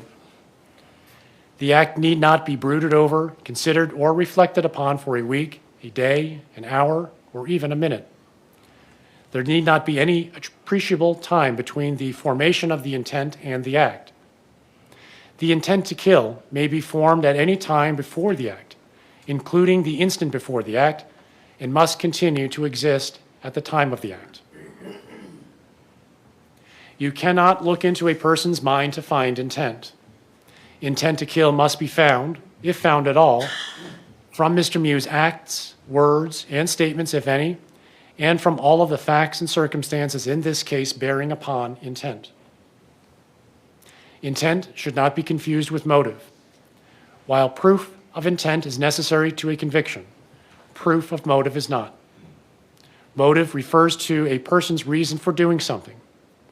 While motive may be shown as a circumstance to aid in establishing guilt of a defendant, the state is not required to prove Mr. Miu's motive in order to convict. Evidence of motive does not by itself establish guilt. You should give it the weight you believe it deserves under all of the circumstances. The third element of attempted first-degree intentional homicide requires that Mr. Miu did not actually believe that the force used was necessary to prevent imminent death or great bodily harm to himself. This requires that the state prove either, 1, Mr. Miu did not actually believe he was in imminent danger of death or great bodily harm, or 2, that Mr. Miu did not actually believe the force used was necessary to prevent imminent death or, 2, that Mr. Miu did not actually believe the force used was necessary to prevent imminent danger of death or great bodily harm to himself. When attempted first-degree intentional homicide is considered, the reasonableness of Mr. Miu's belief is not an issue. You are to be concerned only with what Mr. Miu actually believed. Whether these beliefs are reasonable is important only if you later consider whether Mr. Miu is guilty of attempted second-degree intentional homicide.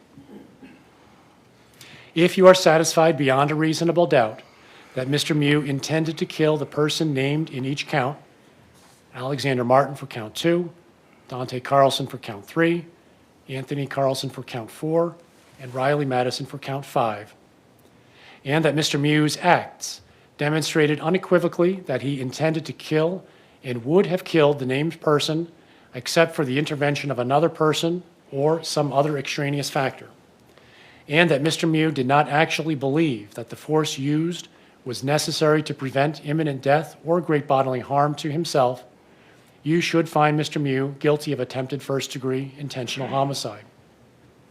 If you are not so satisfied, you must not find him guilty of attempted first-degree intentional homicide, and you must consider whether Mr. Miu is guilty of attempted second-degree intentional homicide, as defined in Section 940.05 of the Criminal Code of Wisconsin, which is a lesser included offense of attempted first-degree intentional homicide.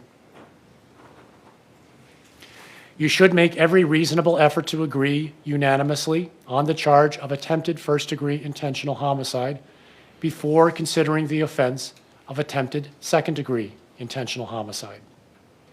However, if after a full and complete consideration of the evidence, you conclude that further deliberation would not result in a unanimous agreement on the charge of attempted first-degree intentional homicide, you should consider whether Mr. Miu is guilty of attempted second-degree intentional homicide. Before you may find Mr. Miu guilty of attempted second-degree intentional homicide, the state must prove by evidence which satisfies you beyond a reasonable doubt that the following 3 elements were present.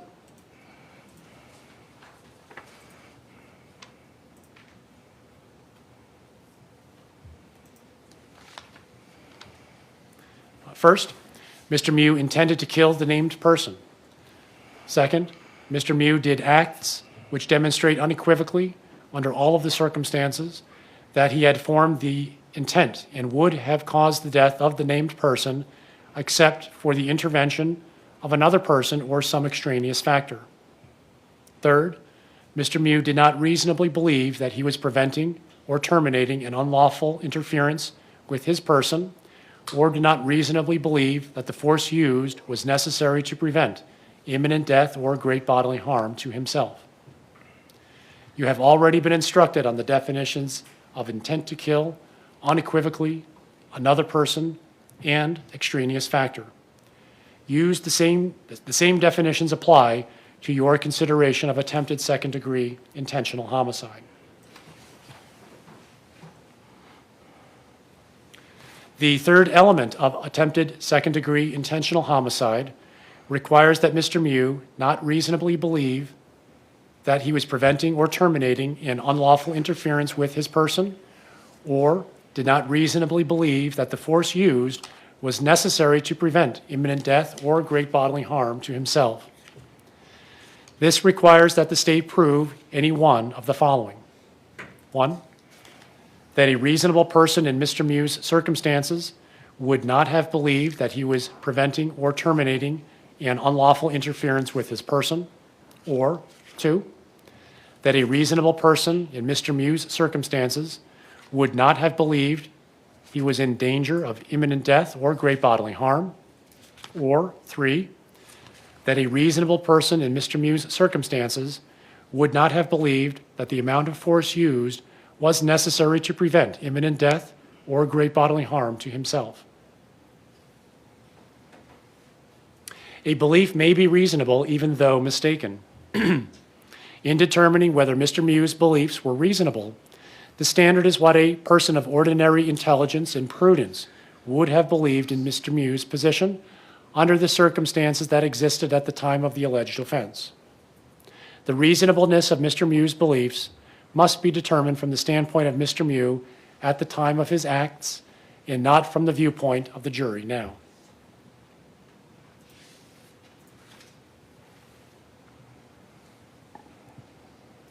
If you are satisfied beyond a reasonable doubt that Mr. Miu intended to kill the person named in each count, Alexander Martin for count 2, Dante Carlson count 3, Anthony Carlson count 4, Riley Madison for count 5, and that Mr. Miu's acts demonstrated unequivocally that he intended to kill and would have killed the named person except for the intervention of another person or some extraneous factor, and that Mr. Miu did not reasonably believe that he was preventing or terminating an unlawful interference with his person, or did not reasonably believe the force used was necessary to prevent imminent death or great bodily harm to himself, you should find Mr. Miu guilty of attempted second-degree intentional homicide.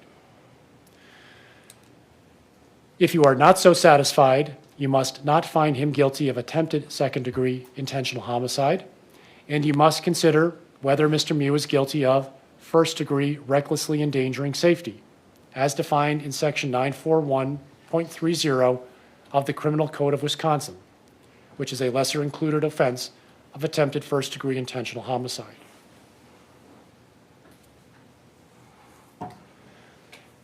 You should make every reasonable effort to agree unanimously on the charge of attempted second-degree intentional homicide before considering the offense of first-degree recklessly endangering safety.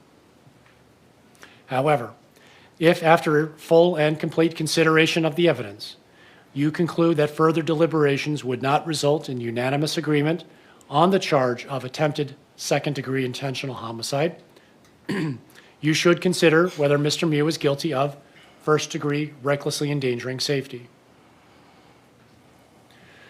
First-degree recklessly endangering safety, as defined in Section 941.30, Parent 1 of the Criminal Code of Wisconsin, is committed by one who recklessly endangers the safety of another human being under circumstances that show utter disregard for human life.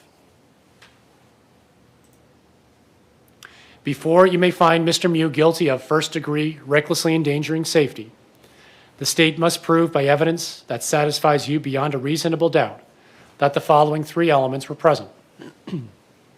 First, Mr. Miu endangered the safety of another human being. Second, Mr. Miu endangered the safety of another by Mr. Miu endangered the safety of another by criminally reckless conduct.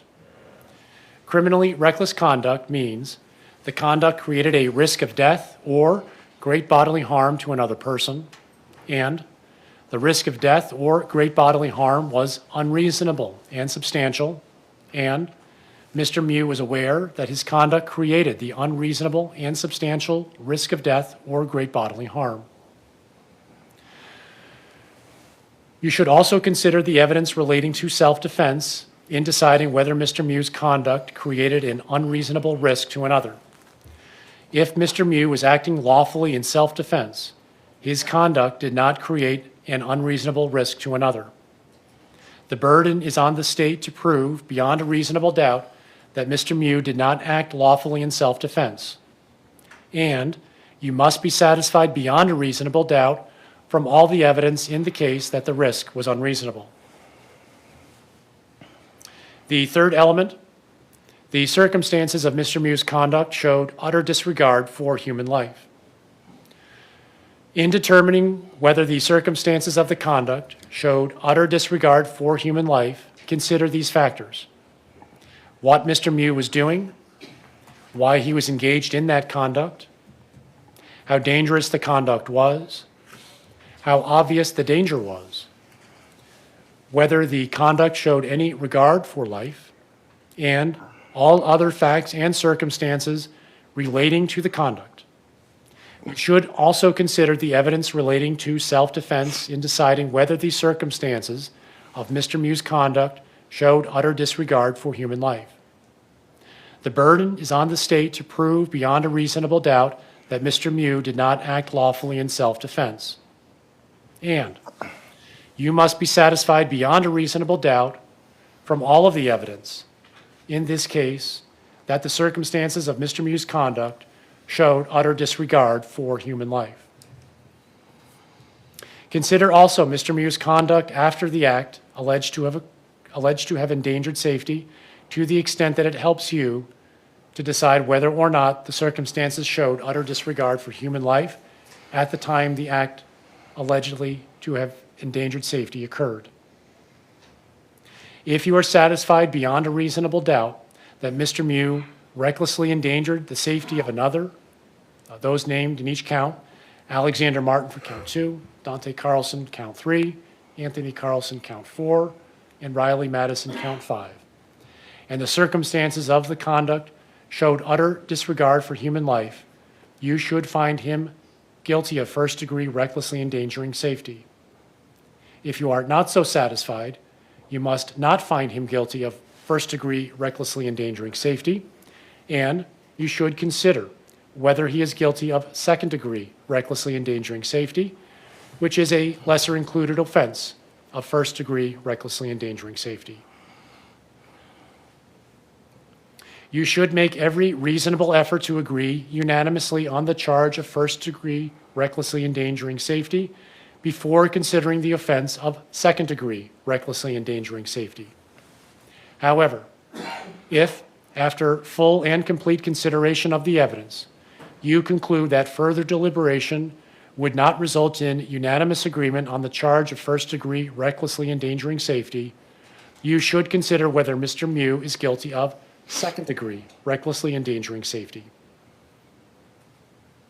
Second-degree recklessly endangering safety, as defined in Section 941.30, Parent 2 of the Criminal Code of Wisconsin, is committed by one who recklessly causes the death of another human being.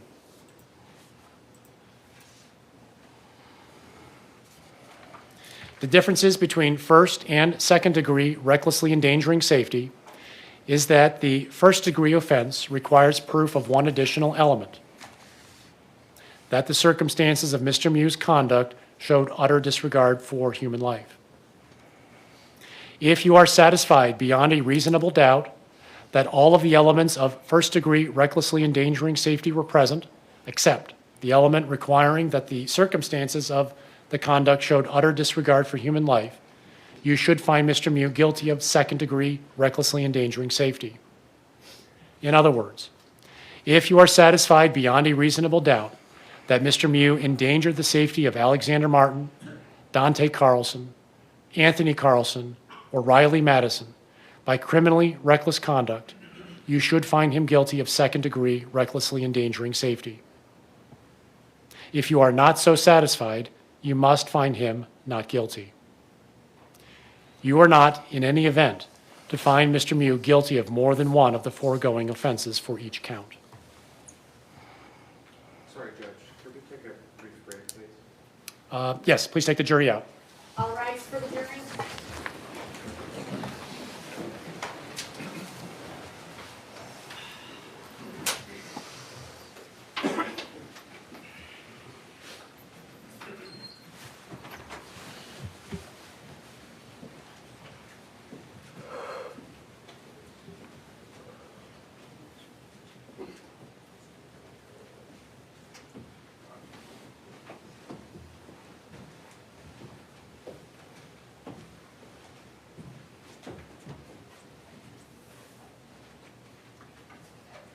Let's return in 5 minutes, 9:40. What's that? No, I just wait.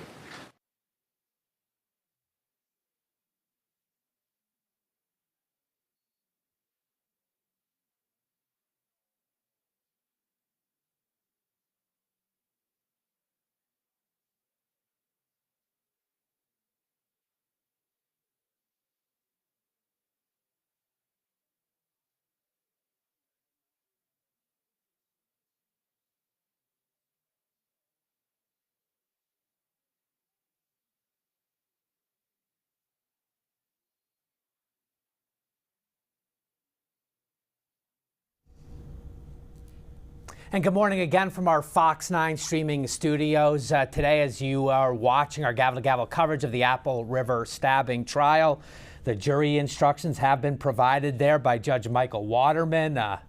Just on a layman's, as you process all of that, imagine this jury going back into their deliberation room this afternoon and needing to process all of that.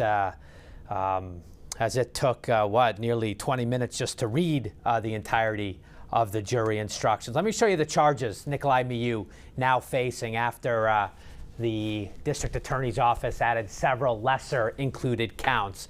As it relates to the homicide allegation, the death of Isaac Schuman, stabbed to death, Stillwater teenager, 17 years old, killed that day during that Riverside confrontation, July 30th, 2022. Nicolae Miu facing the top count, first-degree intentional homicide, a conviction there, Class A felony, Wisconsin, life sentence. That was the primary charge coming into this case on the what's called the criminal complaint, or the filing, the information filing from 2 years ago. But overnight, the state adding these lesser included counts, second-degree intentional homicide, and then first and second-degree reckless homicide. You heard the judge describing it.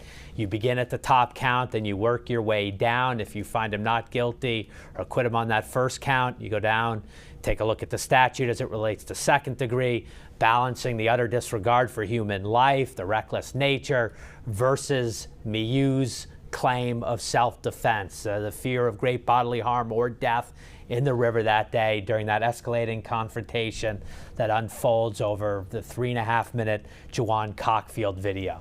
The second screen we have here are the attempted murder charges. Those two have been amended overnight to include the lesser included offenses. We'll take a look there. 4 counts, 4 people stabbed that day, all of them in the so-called Carlson tubing group. Remember, they're 100 feet away over on the sandbar. They see the loud interaction between Isaac Schuman and his Stillwater teenage friend, Juwan Cockfield, Alexander Vang, and the others. They come over thinking they're going to be peacemakers. There's this confrontation between Madison Cohen and Nicolae Miu. It gets physical, and then the confrontation escalates. Miu pulls out the knife. These 4 are stabbed. A.J. Martin disemboweled, horrific injuries in the hospital for a month. We heard that his heart stopped for 9+ minutes. Lucky to be alive, no doubt. But here are all the charges related to the stabbings of these 4. First-degree attempted homicide, 4 counts, second-degree attempted homicide, and then down to the newly added first-degree recklessly endangering safety, and then second-degree recklessly endangering safety. Again, the judge instructing this jury, once they get into their deliberations, to go down top to bottom before rendering a verdict. So again, we're in a 5-minute pause here as everybody catches their breath, stretch their legs, and then closing arguments. Moments away now, make or break moment in this trial. The state goes first. District Attorney Carl Anderson, Brian Smeestad. We'll see who delivers their closing. I didn't hear if the judge said that already. And then it's the defense turn, Aaron Nelson and Corey Chirafisi. And then the state gets the last word, one last rebuttal after they hear from the defense. I was told from the courtroom the judge has preliminarily given both sides an hour to get in their primary closing argument. You do see some heads moving in that courtroom on the feed I am monitoring. But while we have a minute or two, and we promise you we'll get you into the court just as soon as the parties are ready to go. But let's go back. One last chance. Nicolae Miu testifying yesterday on the witness stand. We'll play that now. We'll come back. I'm just watching the camera move a little bit. Ryan, maybe we should take the double box here just to, as there is some courtroom movement before we go back and play Miu. I don't want you to miss any of this, but yeah, let's play the Miu testimony one last time. Again, this is who the jury last heard from. Soon the attorneys will wrap it all up with closings, but for now, let's go back to some testimony from yesterday, and we'll get you right back into the courtroom once the parties are ready to go. You've never said that before today, ever, to anybody, any law enforcement or anybody else, right? But I have seen the videos now. Well, we're going to take a look at the video.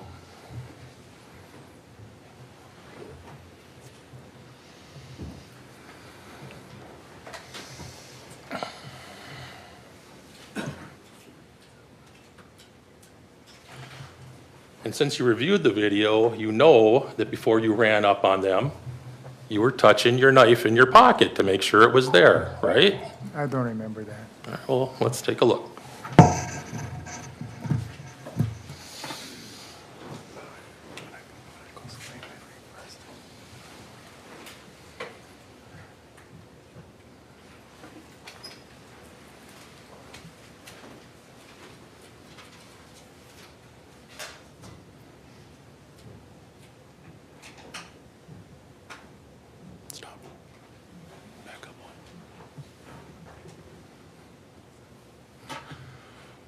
That's you with your right hand touching your pocket where your knife was clipped in, right? It appears so.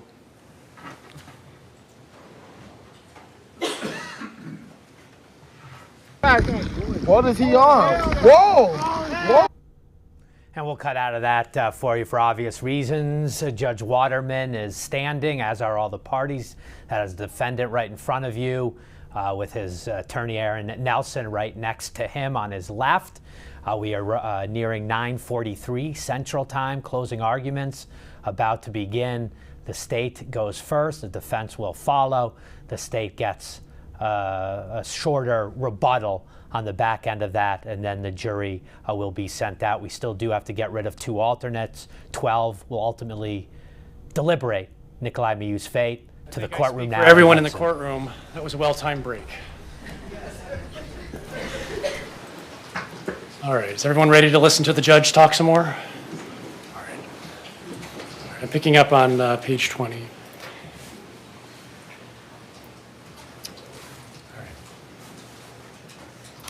In count 6 of the information, the judge alleged that Mr. Miu committed battery.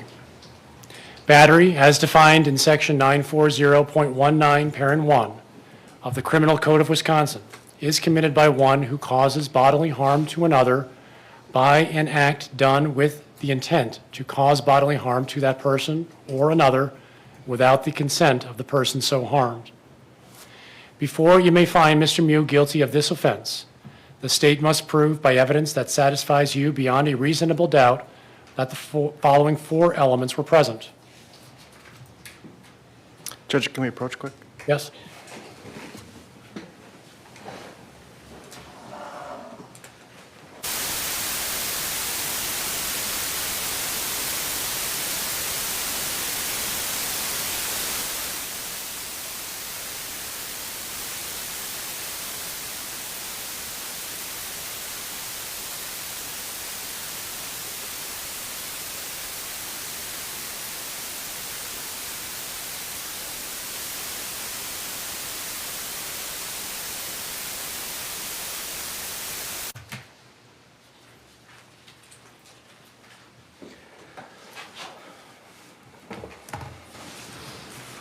Every lawyer loves to tell the judge he made a mistake.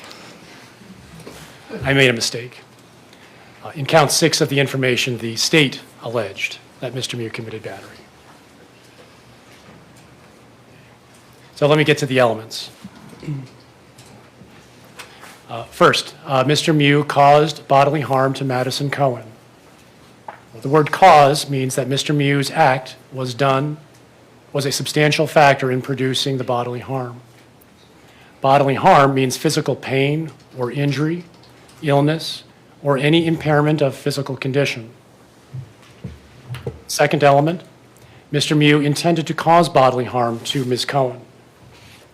Intent to cause bodily harm means that Mr. Miu had the mental purpose to cause bodily harm to another human being, or was aware that his conduct was practically certain to cause bodily harm to another human being. The third element, Mr. Miu caused bodily harm without the consent of Ms. Cohen. The fourth element, Mr. Miu knew that Ms. Cohen did not consent. You cannot look into a person's mind to find intent and knowledge.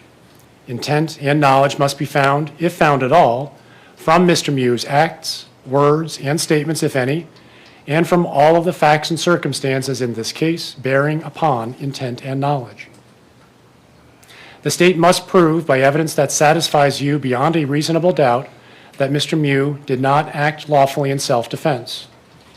You were instructed on the law of self-defense in count 1. The same self-defense standards apply to your consideration of the charge of battery alleged in count 6. If you are satisfied beyond a reasonable doubt that all 4 elements of battery have been proved and that Mr. Miu did not act lawfully in self-defense, you should find him guilty. If you are not so satisfied, you must find him not guilty.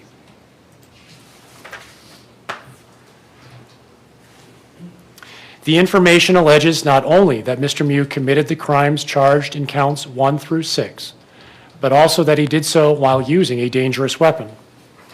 If you find Mr. Miu guilty on any of these counts, you must answer the following question. Did Mr. Miu commit the crime while using a dangerous weapon? Dangerous weapon means any device or instrumentality which, in the manner it is used or intended to be used, is likely to produce death or great bodily harm. Again, great bodily harm means injury which creates a substantial risk of death or which causes serious permanent disfigurement or which causes a permanent or protracted loss or impairment of the function of any bodily member or organ or other serious bodily injury. Before you may answer this question, yes, you must be satisfied beyond a reasonable doubt that Mr. Miu committed the crime while using a dangerous weapon. If you are not so satisfied, you must answer the question, no. In reaching your verdict, examine the evidence with care and caution. Act with judgment, reason, and prudence. Defendants are not required to prove their innocence. The law presumes every person charged with the commission of an offense to be innocent. This presumption requires a finding of not guilty unless in your deliberations you find it is overcome by evidence that satisfies you beyond a reasonable doubt that Mr. Miu is guilty. The burden of establishing every fact necessary to constitute guilt is upon the state. Before you can return a verdict of guilty, the evidence must satisfy you beyond a reasonable doubt that Mr. Miu is guilty. If you can reconcile the evidence upon any reasonable hypothesis consistent with Mr. Miu's innocence, you must do so and return a verdict of not guilty. The term reasonable doubt means a doubt based upon reason and common sense. It is a doubt for which a reason can be given, arising from a fair and rational consideration of the evidence or lack of evidence. It means such a doubt as would cause a person of ordinary prudence to pause or hesitate when called upon to act in the most important affairs of life. A reasonable doubt is not a doubt which is based on mere guesswork or speculation. A doubt which arises merely from sympathy or from fear to return a verdict of guilt is not a reasonable doubt. A reasonable doubt is not a doubt such as may be used to escape the responsibility of a decision. While it is your duty to give Mr. Miu the benefit of every reasonable doubt, you are not to search for doubt. You are to search for the truth and give Mr. Miu the benefit of any reasonable doubt that remains after carefully considering all the evidence in this case. You are to decide the case solely on the evidence offered and received at trial. Evidence is, first, the sworn testimony of witnesses, both on direct and cross-examination, regardless of who called the witness. Second, the exhibits the court has received, whether or not an exhibit goes to the jury room. Third, any facts to which the lawyers have agreed or stipulated, or which the court has directed you to find. Anything you may have seen or heard outside the courtroom is not evidence. It is not necessary that every fact be proved directly by a witness or an exhibit. A fact may be proved indirectly by circumstantial evidence. Circumstantial evidence is evidence from which a jury may logically find other facts according to common knowledge and experience. Circumstantial evidence is not necessarily better or worse than direct evidence. Either type of evidence can prove a fact. Whether evidence is direct or circumstantial, it must satisfy you beyond a reasonable doubt that Mr. Miu committed the offense before you may find him guilty. Evidence has been presented relating to Mr. Miu's conduct after the alleged crime was committed. Whether the evidence shows a consciousness of guilt and whether consciousness of guilt shows actual guilt are matters exclusively for you to decide. Remarks of the attorneys are not evidence. If their remarks suggested certain facts not in evidence, disregard the suggestion. An exhibit becomes evidence only when received by the court. An exhibit marked for identification and not received is not evidence. An exhibit received is evidence whether or not it goes to the jury room. Attorneys for each side have the right and the duty to object to what they consider are improper questions asked of witnesses and to the admission of other evidence which they believe is not properly admissible. You should not draw any conclusions from the fact an objection was made. By allowing testimony or other evidence to be received over the objection of counsel, the court is not indicating any opinion about the evidence. You, the jurors, are the judges of the credibility of the witnesses and the weight of the evidence. Disregard entirely any question that the court did not allow to be answered. Do not guess at what the witness's answer might have been. If the question itself suggested that certain information might be true, ignore the suggestion and do not consider it as evidence. The weight of the evidence does not depend on the number of witnesses on each side.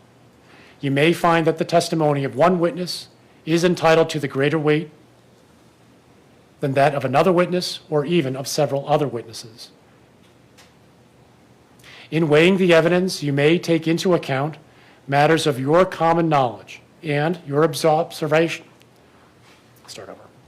In weighing the evidence, you may take into account matters of your common knowledge and your observations and experience in the affairs of life. It is the duty of the jury to scrutinize and to weigh the testimony of witnesses and to determine the effect of the evidence as a whole. You are the sole judges of the credibility, that is, the believability, of the witnesses and of the weight to be given to their testimony. In your determination of credibility, you must avoid bias, conscious or unconscious, based on the witness's age, race, national origin, religion, ability, gender identity, sexual orientation, education, income level, or any other personal characteristic. In determining the credibility of each witness and the weight you give to the testimony of each witness, consider these factors.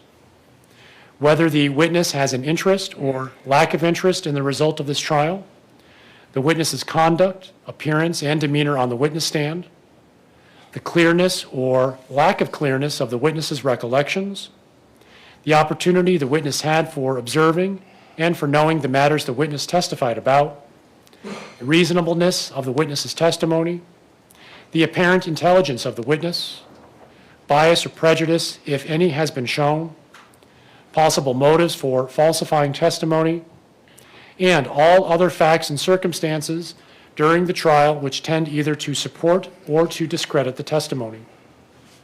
Then give to the testimony of each witness the weight you believe it should receive. There is no magic way for you to evaluate the testimony. Instead, you should use your common sense and experience. In everyday life, you determine for yourselves the reliability of things people say to you. You should do the same thing here.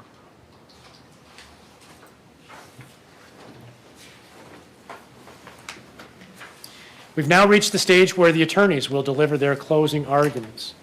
Consider carefully the closing arguments of the attorneys, but their arguments and conclusions and opinions are not evidence. Draw your own conclusions from the evidence and decide upon your verdict according to the evidence under the instructions given to you by the court. First, we'll hear from Mr. Anderson. When he's done, we'll take a short break. After that, we'll hear from Mr. Sharafazi, and then Mr. Anderson will be permitted to give a short rebuttal. Mr. Anderson. Thank you, Judge.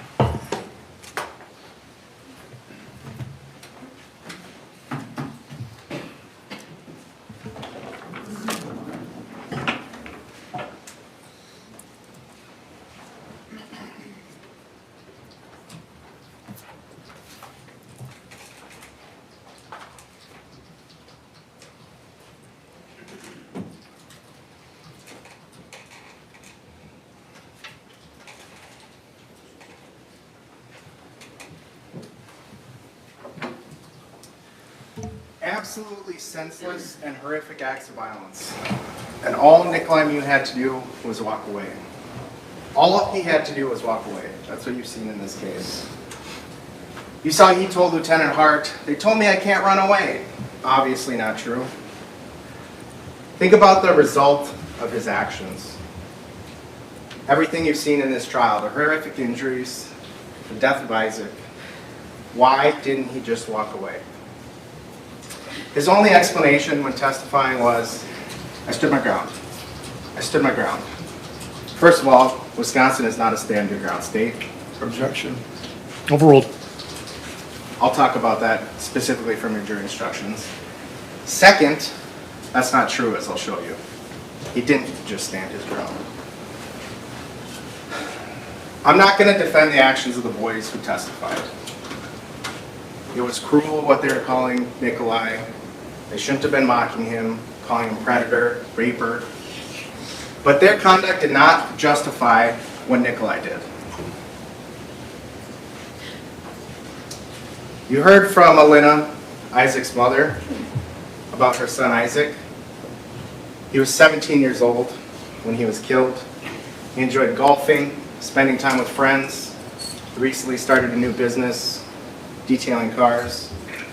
He was an honor student looking forward to going to college.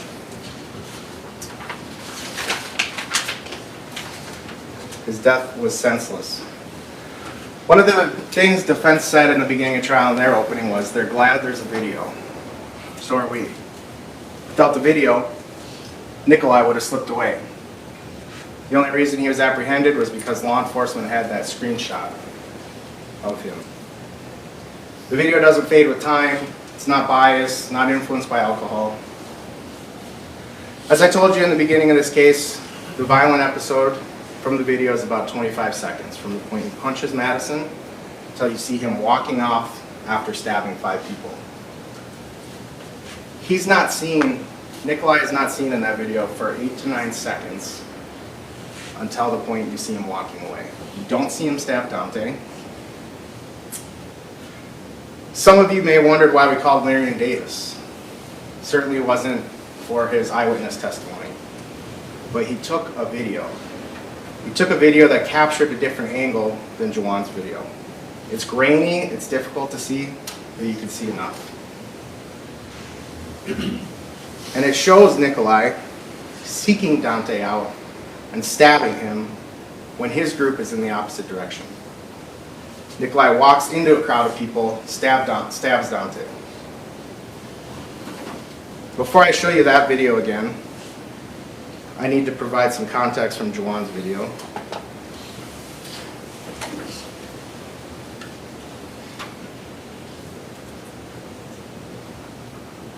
Take it off.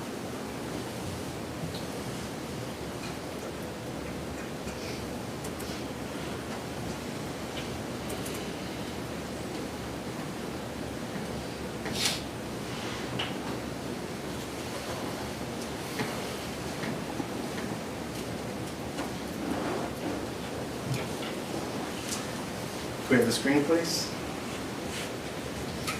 So here at 2 minutes and 6 seconds, this is after Nicolae has stabbed the 4 people that you do see parts of on the video. He's standing next to Ariel. Ariel's there. Nicolae's not by himself.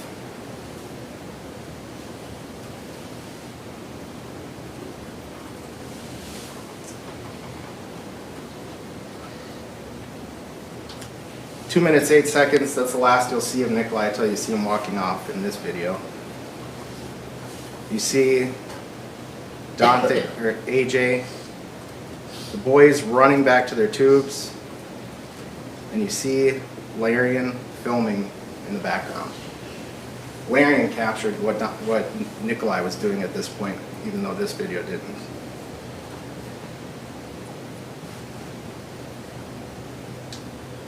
And here, in a moment,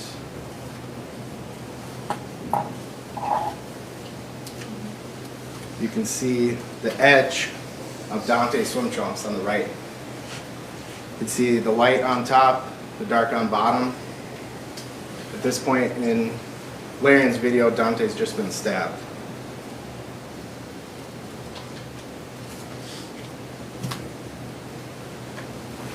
And next you see of Nicolae, he's walking off. You can see Dante in the background, holding his stomach, looking down at his wound. Take it down. Well, actually, you can keep it up for a second, sorry. And then for further context, you see Alex Bang running to Isaac.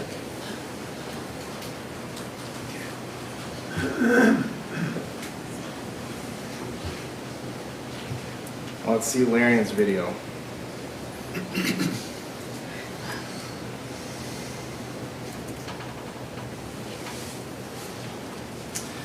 Okay, I have the screen. Remember, Nicolae admitted he walked up to he walked up to Dante and stabbed him. He admitted Dante was the last person he stabbed. Here you can see Nicolae, dark swim trunks, bigger build. On the right, you can see Dante, swim trunks, lighter on top, darker on bottom. You'll see Nicolae walk up to Dante and stab him in the chest.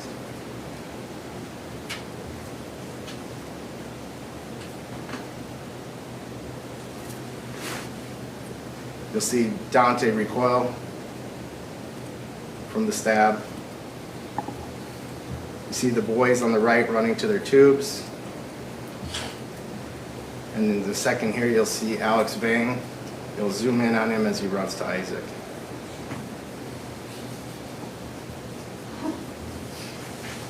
I'm going to show that again. So, a few things to note. There's nothing between Nicolae and Larian. He's not surrounded. His friend Ariel is there at this point. There's nothing to the left and behind Nicolae, except his group in the distance that you can't see on video. He walks away from those directions towards a group of people and stabs Dante in the chest, not standing his ground. He's seeking out Dante. That's retribution, not self-defense.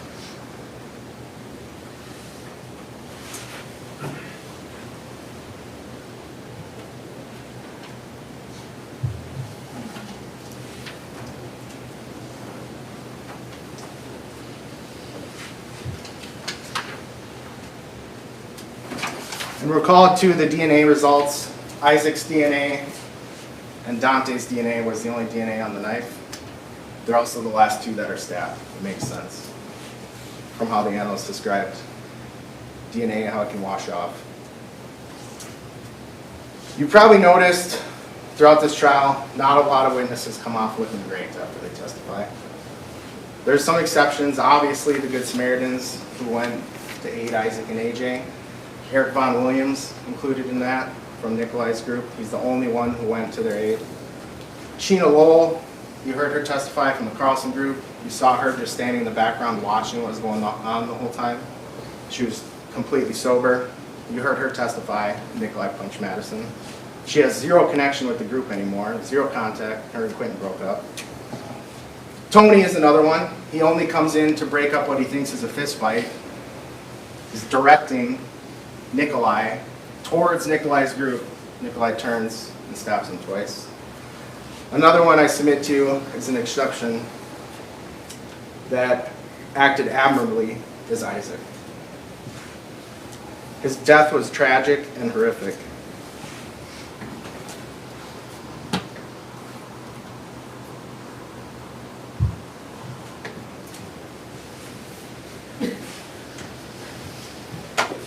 This is what you see of Isaac in the video. On the left, he's standing next to his tube, not moving away from his tube. He's pointing at Nicolae to leave.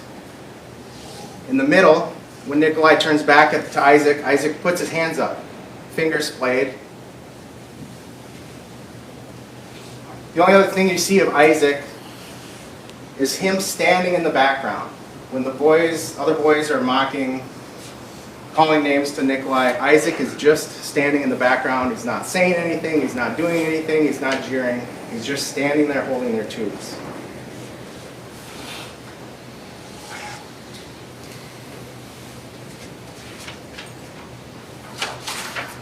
There's been a pretty serious mischaracterization of Isaac's actions with regard to when he gets stabbed. Defense has tried to classify it as a strangulation. Defense accused the state in openings of being selective in the photos we used, the frames, to try to show a certain narrative about Nicolae smiling. As you've seen, he's smiling a lot in the video. But Defense is actually doing that when it comes to Isaac. Nicolae never said anything about being choked, never said anything about pain on his neck, even when specifically asked by the start nurse, never mentions anything. And the video doesn't lie. So on the left, Nicolae has just stabbed Riley, who you heard from multiple witnesses were just standing there. Tony comes to try to break it up. Nicolae stabs him twice. Isaac, just off frame, I submit to you, he just saw Nicolae stab those two people completely unprovoked. Although he was in the background the whole time, not doing anything, he came to their aid. And he pushes Nicolae. You can clearly see it's a push. He has one hand on the arm, other hand on the chest. It's Nicolae's own action of thrusting the knife into Isaac's heart that moves Isaac's hands.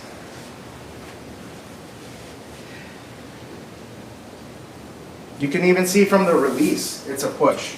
He's not sitting there left holding his hands out in a choking motion. Can we take the screen down? Yes. I'm going to show you the video so you can see it's obviously a push.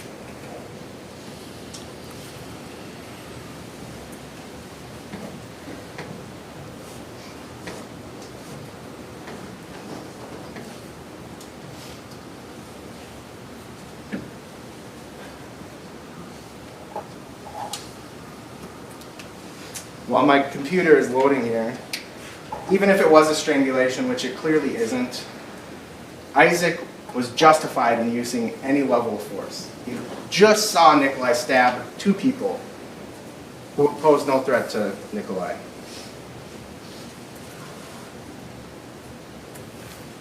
Tony was breaking up the fight. He had actually ignored Nicolae at first, walked past him, pushed Dante out of the way. Riley was just standing there. I'm at 2 minutes and 3 seconds. Can we have the screen?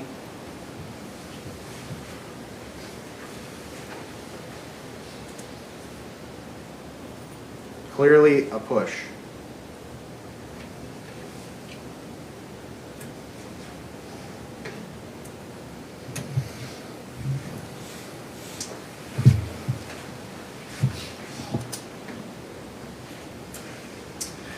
Defense has mischaracterized the entire situation as 13 on 1, 13 on 1, implying it's some sort of mob beating up Nicolae. It's not even 13 people yelling at Nicolae. As you saw in the video, Gabby, Janelle, they're just standing in the background. Isaac, he's just standing in the background, not yelling anything. It's 13 people in the proximity, only 2 close to him, 2 tiny females.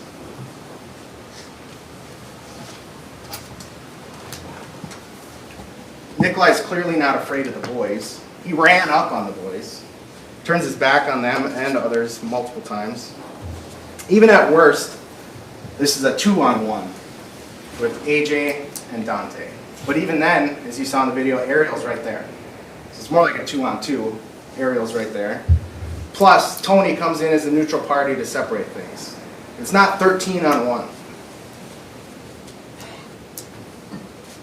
As soon as AJ gets disemboweled, you see people start to move away. So there's not even 13 people immediately around. You saw Owen way in the background because he saw the knife. So why try to mischaracterize the situation?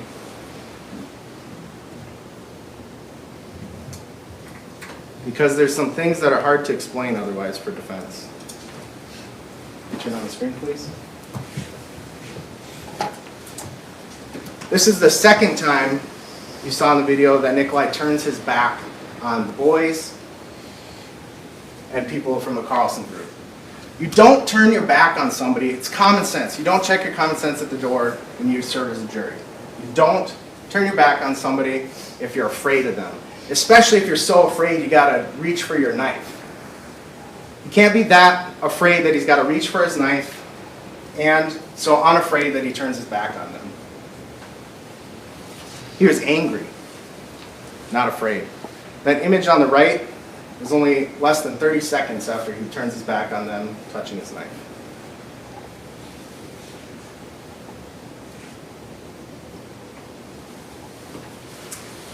The defense tried to explain that change from in that 30-second window by saying he was getting pushed by Madison and Riley. He was getting pushed. They're lightly touching his arms and they're tiny. They're not in his face. We can see in the images, they're standing close. They're not in his face. They're not shaking their fists at him. They're not even sticking their fingers in his face. They're standing close to him, touching his shoulders, pointing, yelling at him to leave.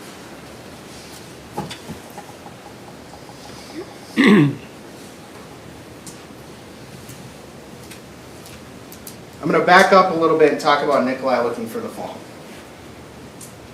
So Eric Von Williams from Nicolae's group, you heard testify, before any of this happened, he was concerned about Nicolae's behavior. He was concerned that people were going to think he was a predator. Ernesto told Nicolae not to go look for the phone. Others in the group told him not to. You heard they didn't care about the phone. Ariel didn't care about the phone. Nicolae went. Sandy said he went twice, was back for 5 to 10 minutes, then went again over by the boys. Defense argued in opening that the boys' goal, their goal was to humiliate Nicolae. Clearly, he wasn't looking for little girls. But the boys were not completely unreasonable in their belief. Eric Von Williams thought the same thing. They reacted wrong, but they just didn't invent this whole thing in order to humiliate Nicolae.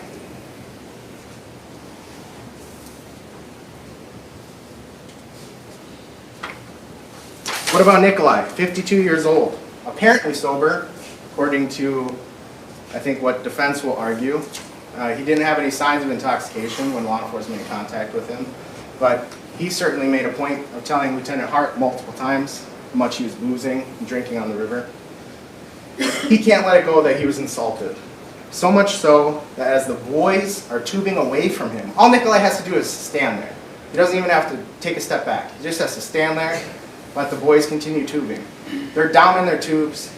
He starts walking up to them, touches his knife, and then runs up to them. You heard Nicolae's ridiculous description or explanation for why he ran up on the boys.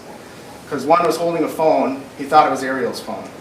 You also heard Nicolae had to concede, had to admit that pretty much everyone on the river had those phone cases.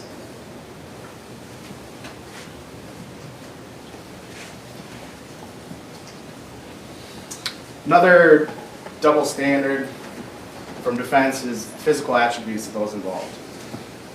They wanted to elicit evidence that Nicolae is feeble. Sandy, he wasn't feeble according to Sandy. He had a surgery a couple years ago, recovered in a few weeks. Maybe things took him a little longer than they did before. He wasn't feeble according to Ernesto. You heard Ernesto, when he was being asked about the stabbing, said, he's a big guy, he was in the Army, he doesn't need a knife to defend himself. He didn't say, oh, he's this fragile old guy. He's clearly not feeble, as you see in the video. He runs up on these boys in the water. He leaves behind devastating, devastating injuries. Slices clean through 2 of Isaac's ribs. He comes out of the whole event essentially uninjured. While defense tries to argue that Nicolae is this feeble old man, they ignore that the only 2 people actually standing close to Nicolae are these 2 females that are barely over 100 pounds. If the boys are a threat, why does Nicolae run up on them? And clearly he knows they're not a threat to him. When he ran up on them, grabbed their tubes, standing over them, they did nothing. They didn't kick up at him, they didn't punch at him, they jumped out of their tubes and moved away from him. He knows they're not a threat to him. They're mocking, saying cruel things, but not violent.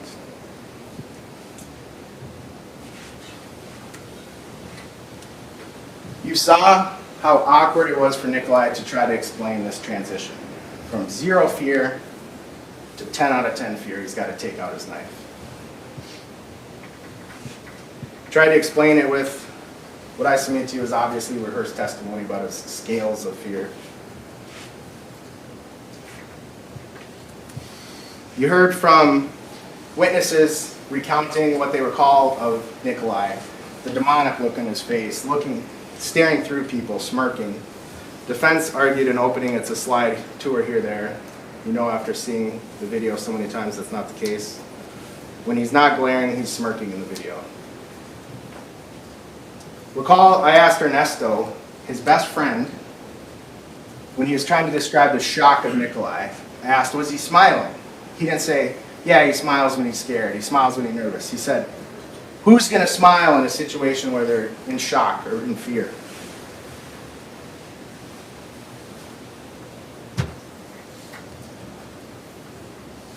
Nicolae was angry. He wasn't afraid. He's smirking even as he's holding the knife. Why didn't he just walk away? Defense had tried to argue there's rocks unstable, his sandals were bad, didn't stop him from running up to the boys as they're tubing away from him. Why didn't he just hold the knife up? Say, hey, I got a knife, back up. You saw, Owen is the only person who saw the knife and you saw his reaction. So everyone else is moving forward and respond to Nicolae punching Madison. Owen's trying to pull people back. Next you see him, he's off in the distance. This whole thing would have ended if Nicolae just held up the knife. Instead of opening it down by his waist without looking down, because it's human nature, if he would have looked down, people would have looked down. He holds it down by his waist, opens it up, never displays it, or says he has a knife. Nicolae did not act as any reasonable person would in that situation if they were truly in fear of their life or great bodily harm. So let's talk. Here's Owen reacting, as you see. Again, Isaac just standing in the background in the middle. You see when other people are moving forward, Owen's trying to pull them back. You heard him yell, bro, he's got a knife. So let's talk about the punch to Madison. I submit to you the evidence shows clearly, beyond a reasonable doubt, Nicolae punched her. She fell backwards, but caught herself. Multiple witnesses testified to seeing her falling backwards. Defense is arguing on cross, well, she's not wet, she didn't actually fall down. If witnesses are all standing in that kind of semicircle around Nicolae, she gets punched and falls backwards, and then their attention's back to Nicolae because Dante's hitting him. They're not going to see that she caught herself. They're going to think she fell down. Look at her position next to Riley. They're shoulder to shoulder in front of Nicolae before the camera pans away. When the camera pans back, now Dante's shoulder to shoulder with Riley, and Maddie is back. She clearly got knocked backwards. Her sunglasses aren't on her head anymore. Defense has a double standard about that too. If there's not a photo of it, it didn't happen. If there's not a photo of an injury, it didn't happen. We know Nicolae got punched. He didn't have any injury.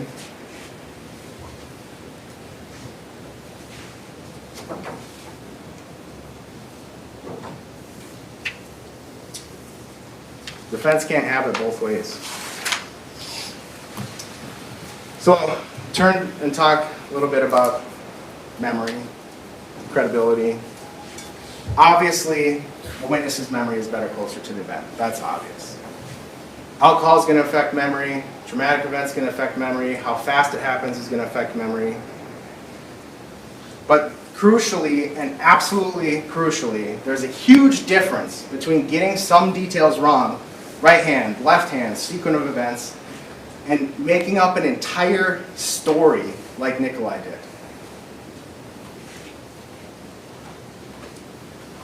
Defense has tried to highlight throughout the trial, Nicolae was in this traumatic experience, give him a break. It's understandable, he made up all these lies, told this whole story. Even though he looks calm and collected in the videos, he's convincing in the videos, talking to the sheriff, talking to Lieutenant Hart. But don't give any sort of credence to the theory that trauma affects memory for anyone in the Carlson's group, any of the boys, any who were stabbed, any who had to drag Isaac as he's bleeding to death to the shore. AJ, who's disemboweled, don't give any credence that trauma might affect their memory and how accurately they can remember all the details. But Nicolae, who invented an entire story, tried to skip through the crowd.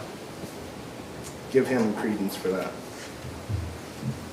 You saw what happened to all these witnesses, how fast it happened. It's not surprising, some of the details are wrong. But the major point is accurate, is consistent. This all started when Nicolae punched Madison, whether it was the right hand or left hand. You heard the turmoil of the boys when they realized Isaac is stabbed. Clearly a traumatic experience.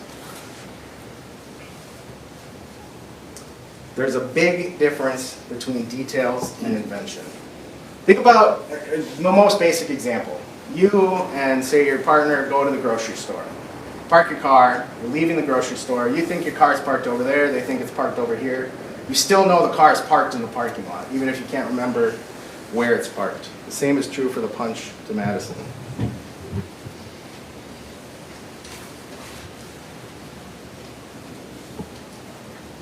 You heard from 10 people, both from the Carlson group and the boys group, that Nicolae struck Madison.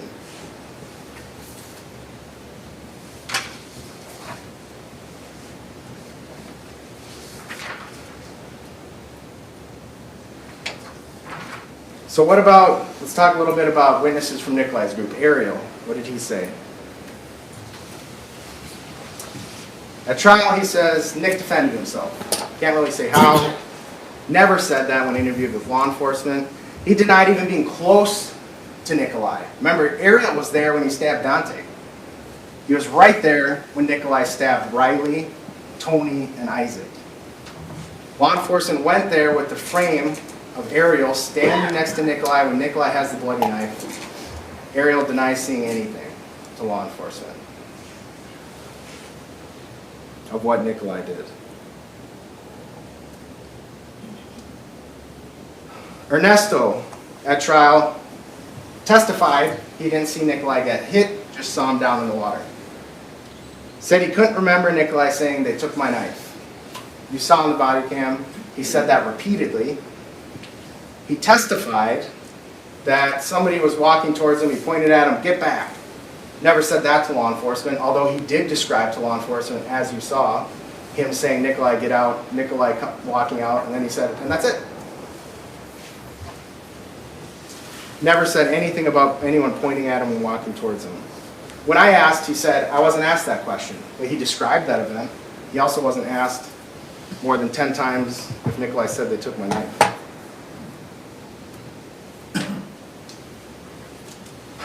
So, about the punch to Madison again. Sergio, he's in Nicolae's group. He had walked out a little ways. You can see him in the photo on the left, in the top right. He had the white shirt, white bucket hat. He testified he saw the blonde girl in the black leotard walk over to Nicolae and say, "Go, go, go." He said it repeatedly to law enforcement. And he said Nicolae pushed her. So this is what it would have looked like from his perspective, although a lot farther back in that photo on the right. How could he have seen Nicolae do anything to Madison unless she got pushed back, punched back, something violent, not some light push? He's not going to see that from where he was.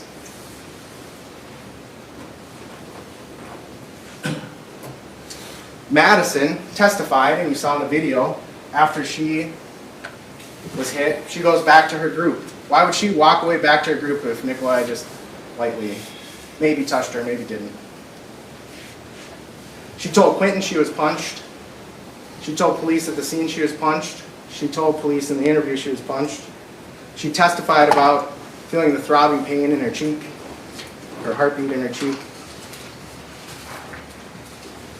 Mandy testified she was told by law enforcement, sheriff's office, they didn't need the photo. You heard about that misunderstanding. She had anxiety about deleting the photo. In an effort to console her, she was told, "Don't worry about it."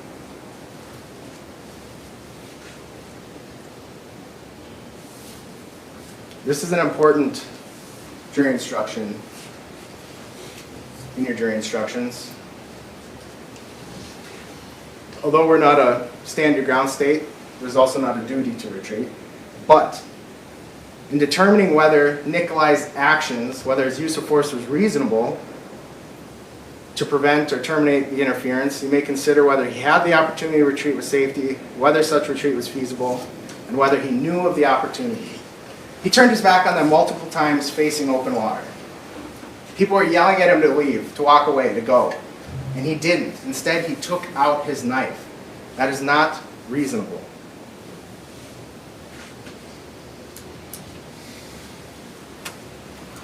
You heard from Sheena Lowell, Janelle Duxbury, Ghazi Khazri and Nazimpour, Dante Carlson, and AJ about the strike to Madison. You heard from the boys, Ryan Nelson, Juwan Cockfield, Landon Wire, and Alex Vang. Alex Vang originally described it as a slap. You heard from Owen that he heard an impact and saw Madison fall back and catch herself. Defense has to argue that they're all either lying or mistaken. All these witnesses, including Sergio. If they're lying, why would Quinton say, I saw some swelling and some slight redness, but didn't see the punch? Why wouldn't he just say, yeah, I saw the punch too? Why wouldn't Tony say he saw the punch? Why wouldn't Tony say he saw Riley get stabbed and she's just standing there? They tried to explain what happened as best they could remember. The punch isn't on video, but you see the reaction. You hear Dante yell, you can't hit a woman before Riley is stabbed. They obviously didn't plan this lie in the chaos of the moment, so the only thing defense can argue is they're mistaken. That all of these people standing around Nicolae in that half-circle, proximate shape, they're all looking in that direction, including Sergio, including Sheena, who was by the group, the tubes for the Carlson group. They all were wrong in what they saw.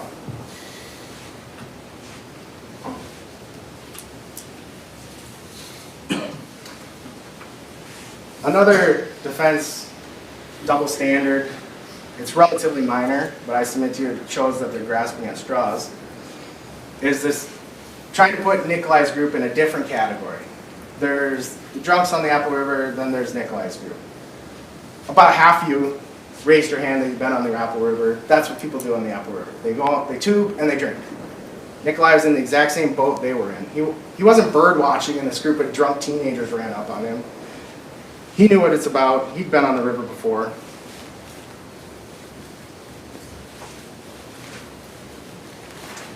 Another thing about the punch to Madison, you heard that they didn't get to see the video before giving their statements. Even Juwan, who took the video, said he got far enough to get the screenshot of Nicolae, and then law enforcement took his phone. He didn't get to see the video. You saw what happens in this case if somebody lies about something that happened on video, because Nicolae got burned by that.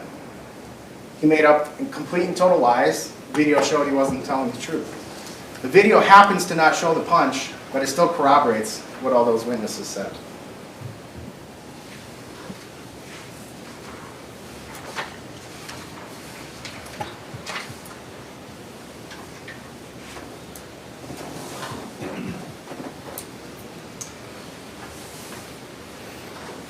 So, count 6 is battery to Madison Coleman. It has 4 elements. Nicolae caused the battery to Maddie, or caused the injury, the harm, the pain. She testified to that. He intended to cause the harm, despite his denial. I submit to you that's clear. You don't punch somebody without intending to cause harm. She didn't consent. She testified to that. He knew she didn't consent. She's a stranger. Obviously, she didn't consent. He knew that. Punching Madison was not self-defense. Again, there's no duty to retreat, but you have to consider the opportunity to retreat, the knowledge of the opportunity to retreat, and whether the use of force was necessary in preventing the unlawful or the interference in Nicolae's person. So what is the interference at the time he punches Madison? The boys are saying cruel things to him. Maddie and Riley are standing in front of him, lightly touching his shoulders. People are pointing and laughing, the boys. They're not, Maddie and Riley aren't in his face. They're standing close, but they're not in his face. What amount of force was necessary to prevent that interference? People yelling at him, Maddie and Riley standing close. What amount of force was necessary? Absolutely zero. Just walk away. That's what people are yelling at him to do, just walk away. Instead, he takes out his knife and punches Madison. Regardless of whether you were convinced beyond a reasonable doubt it was a punch, Nicolae essentially admitted to pushing her. Sergio said it was a push, although when asked, he couldn't remember if it was a push or a punch. There's still provocation. Your jury instructions talk about provocation. And how that affects self-defense. A person may not use or threaten force intended or likely to cause death unless he or she reasonably believes he or she has exhausted every other reasonable means to escape or otherwise avoid death or great bodily harm. Remember, Nicolae ran up on these boys who were tubing away. They didn't run up on him. He ran up on them as they're tubing away from him because they insulted him. He was angry. He didn't walk away from the boys to leave the situation. He went over to Maddie, who was yelling at him to leave, and he lies to her and says, "They took my snorkel." I'm going to play that for you so you can hear it.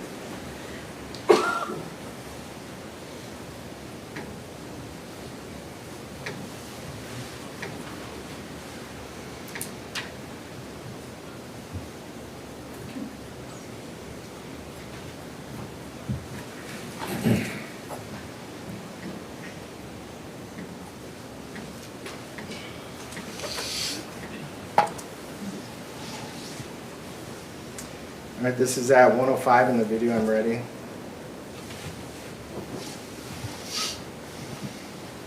Go to the kids, go! Go! Go to the kids, go! Go! Go to the kids, go! Go! It doesn't matter. Go! You didn't, you can take it down.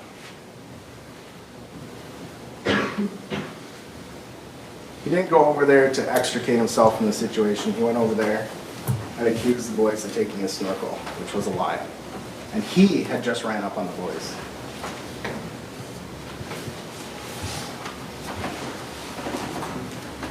So, after he runs up on the boys as they're tubing away, he goes and tells Maddie they took my snorkel. He's standing there smirking at people, takes out his knife, either punches or pushes Maddie. That's provocation.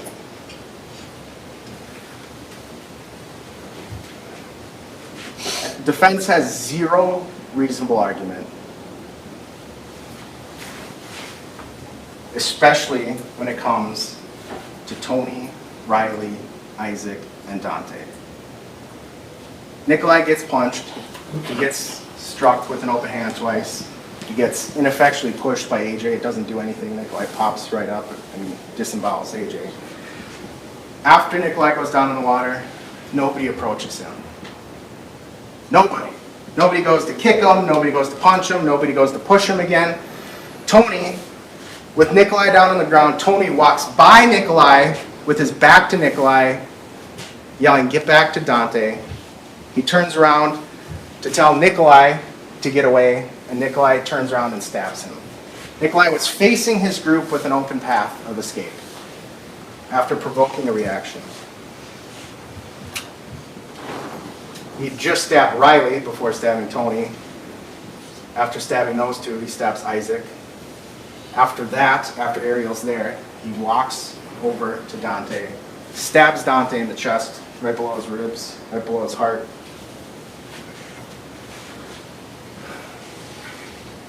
So self-defense.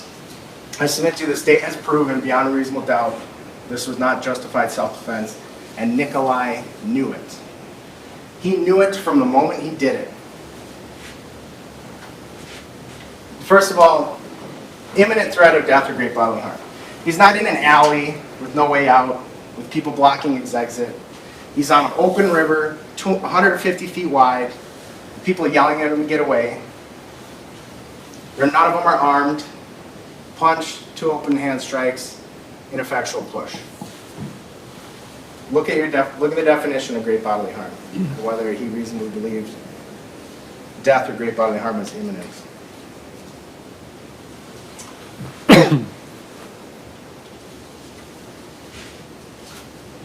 For attempted first-degree homicide for Dante, AJ, Tony, and Riley, the state has to prove that he intended to kill each of them. And the acts demonstrate unequivocally, under all circumstances, that he had formed the intent and would have caused the death of each of them, except for the intervention of some other person and an extraneous factor. Third, the defendant not actually believed that the force used was necessary to prevent death, imminent death, or great bodily harm. So for the intent to kill, but for outside circumstances. AJ, it's beyond clear. He would have died but for the blood in the helicopter. He would have died but not for the surgery Dr. Miu performed. He is lucky, extremely lucky to be alive. What else was Nicolae's intent but to kill when he slices him up like that? He had the knife blade up. That wasn't an accident. He didn't not know. The first thing he does with it is slice up AJ's stomach. Riley, he slashes across the ribs. You saw the horrific nature of those wounds. He cut into her stomach, cut into her diaphragm. Luckily, he didn't hit any major arteries or her heart or lung. Tony blocked one stab, so Nicolae stabbed him again. The one he blocked, you saw in the injury, was very close to where AJ's artery was severed. Dante was stabbed again, just below his heart. But for Nicolae missing vital organs, but for medical intervention. Miu claimed he had tunnel vision. Oh, sorry, back up. So Dr. Miu also testified, you heard about anytime there's a puncture wound to the torso, the stomach, they have to go in because there's so many major veins, arteries, organs, they have to go in to make sure something major isn't done. Nicolae killed Isaac, almost killed AJ. Riley needed emergency surgery. Luckily, but for dumb luck, he missed the vital organs of Dante. But for AJ blocking one strike and missing vital organs, he survived. Nicolae said he had tunnel vision. Can I have the screen? I thought everyone close to me was attacking me. I thought anyone touched me was attacking me. He didn't stab Ariel, and Ariel came up. It makes the tunnel vision claim a little bit unconvincing. For first-degree intentional homicide of Isaac Schuman, Nicolae stabbed him so hard he cut clean through 2 ribs. The wound was deeper than it was wide. He sliced Isaac's heart. There's no other intent when you stab somebody directly in the heart than to kill. An intent to kill doesn't need to be planned ahead of time. Your jury instructions talk about that. It doesn't have to be formed a week, a month, a day, even a minute in advance. As long as he had that intent when he does the act, that's intentional homicide. The first element is he caused Isaac's death. That's obvious. Acted with intent to kill. I've addressed that. Did not actually believe the force was necessary to prevent imminent death or great bodily harm. I'm going to get to that in a little bit for all the counts. Third element, he did not reasonably believe the force was necessary. That also goes to, oh, sorry, that's part of the third element. So how do we know, what Nicolae believed? What a reasonable person would believe? That there's only one person on the planet who experienced what Nicolae experienced, saw what he saw, was standing in his place. And what did Nicolae believe? He believed it was unjustified. The very first thing he does is walk away, doesn't run, doesn't tell Ariel or Ernesto anything, doesn't tell them to run. He walks away from his group to the other side of the river. At some point rinses the knife because it wasn't covered in blood. Throws the knife onto the bank before walking back to his group. Says nothing to his group other than they took my knife. Puts on his hat, sunglasses, and shirt, and sits down in his tube. He's the one, as he said in his interview, says, let's go, let's get out of here. They can't right away because Eric isn't there. You saw, and as they're tubing down the river, you saw the video of him casually paddling along. You saw, so plan one, get away. Slink away with the crowd. That didn't work. Plan two, play dumb. Can you take the screen down, please?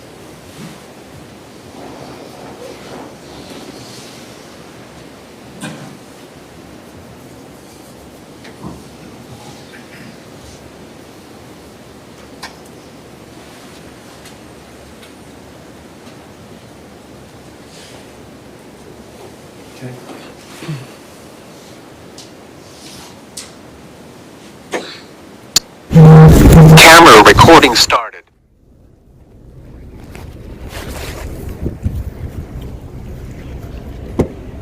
Still doing all right? Yeah. Okay. What's going Temperature? Temperature's okay in here? Yeah. Okay. Somebody, All right. I hear somebody got stabbed. And I fit the description. Yes, you do. All right. Yep. So we're working through that now. Did you see that fight on the river? I heard about it. You heard about it? Yeah, and I seen people gather around it. Okay. All right. And I went over to talk to see if somebody saw anything, but that's about it. Okay. Our whole group was pretty interested in finding out what happened. Okay. And that's your whole group over there? Yeah, yeah. Okay. All right. So I don't know. Okay, well. Did you see anybody injured? No. You didn't see anybody injured? No. Did you see anybody fighting? I heard people screaming at each other, yes. Okay. Yeah. Screaming in anger or screaming in pain, do you know? Everybody's drunk, so I don't know. I can't tell the difference, but I would say, I don't know, just screaming. Okay. You know, yeah, calling each other names, but you know, that's, I've seen that all day. And we've all been drinking a lot. I'm sure they're drunk. I'm sure they're doing, I don't know. Okay. Kids All right. being kids. Kids being kids. Where are you? Where's your group from? Where did you drive from today? Sure they're drunk, kids being kids. That's what he told Sheriff Knudsen, and he's acting like he has no idea what's going on. Clearly not in shock. You can take it down, sorry. Clearly not in shock. Clearly Nicolae knows that was not justified, and he's looking out for Nicolae. Slinking away didn't work. Plain dumb didn't work. He's told he's under arrest for homicide. Plan 3. Completely lie about what happened as to justify him using lethal force. The boys pulled out the knives. They twisted their arm, poked him. That's what he used, poke, with their own knife. So first degree intentional homicide and second degree intentional homicide are very similar. For first degree, did Nicolae actually believe? Did he actually believe that he was not justified? For second degree, it's the reasonable person standard. I submit to you, it doesn't make a difference in this case. It's crystal clear. He knew he wasn't justified. He knew he wasn't justified. It's crystal clear from his actions after the fact. Can't be explained away by shock. He's clearly not in shock.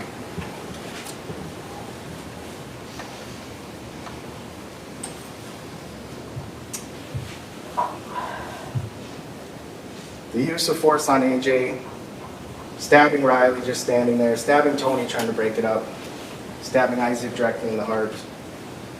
Ariel's there, walking up to Dante and stabbing him. The injuries he left behind, that all shows his intent. Again, you have to consider whether he knew he could retreat, whether there was a safe escape. He could have just walked away. He could have just raised his knife. He didn't do any of that. He just stood there with the knife until he punched Madison. He touched his knife when running up on the before running up on the boys. He takes out the knife, opens the blade up, never says anything, never walks away, never takes a step back, never raises the knife, never yells for help. He's smirking with the knife in his hand. Finally, after stabbing 5 people, then he walks away. Doesn't run, walks. It's shocking to see what Nicolae did in this case, to see the injuries, and then see his calm, cool demeanor after the fact, tubing down the river, sitting in his tube at the scene of the chaos, casually talking to Sheriff Knudsen, making up this huge lie to Lieutenant Hart.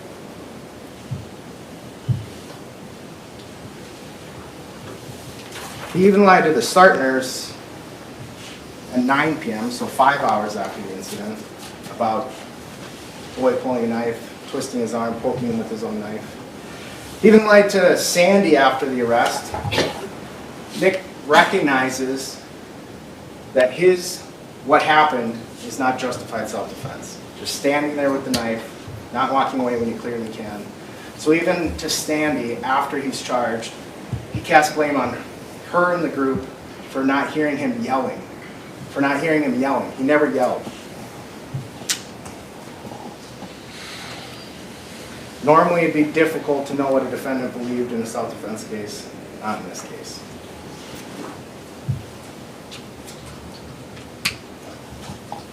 Nicolae was not in fear, he snapped. He was angry and he snapped, and he knew it.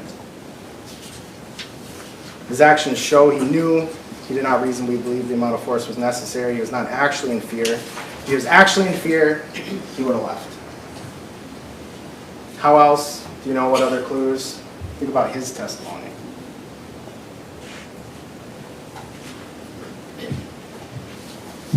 We submit to you that this is first-degree intentional homicide and first-degree attempted homicide.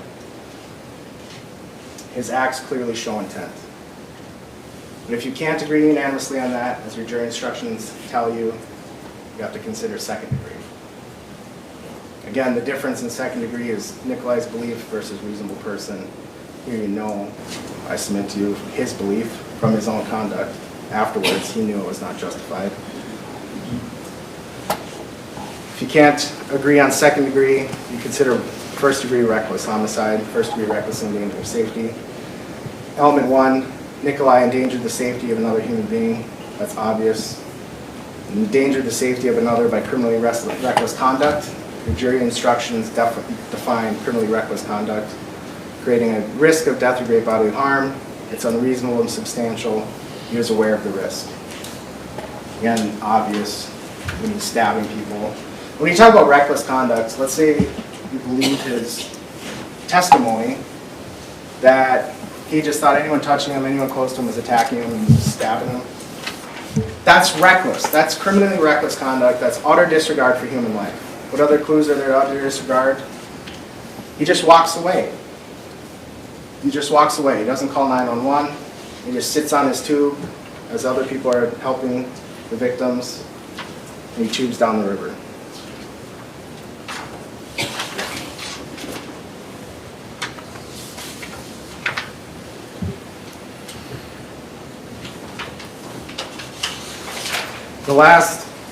Your jury instructions talk about the question, the special question, yes or no. Did he commit these crimes while possessing a dangerous weapon, the pocket knife? There's nothing inherently wrong with carrying a pocket knife. A lot of people carry pocket knives.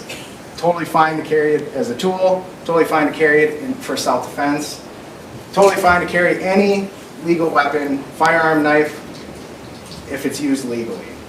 Nicolae he was not justified in self-defense when he attacked these people. So we'd ask that you answer yes on that question. In the end, what is beyond clear, Nicolae knew this was not self-defense. All of his actions, from the minute the stabbings are done, from the second the stabbings are done, he knew it. It's obvious. His actions were horrific, they were senseless, killed Isaac Schuman, stabbed him directly in the heart, disemboweled AJ, stabbed Tony who's trying to break up a fight, Riley who's just standing there, and then walks up to Dante. That walking up to Dante, stabbing him when he's got clear paths to retreat, that destroys any argument that this was self-defense. He was angry.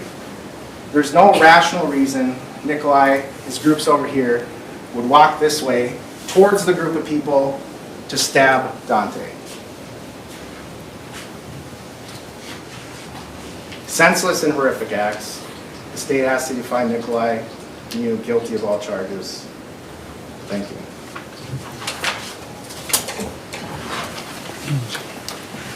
Thank you. We will take a 10-minute recess. We'll be reconvening at 11:05.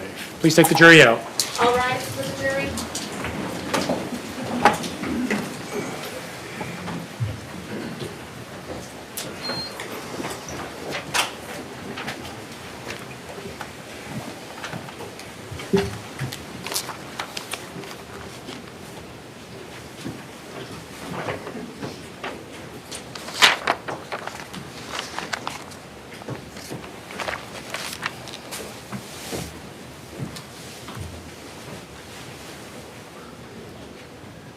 All right, 11:05.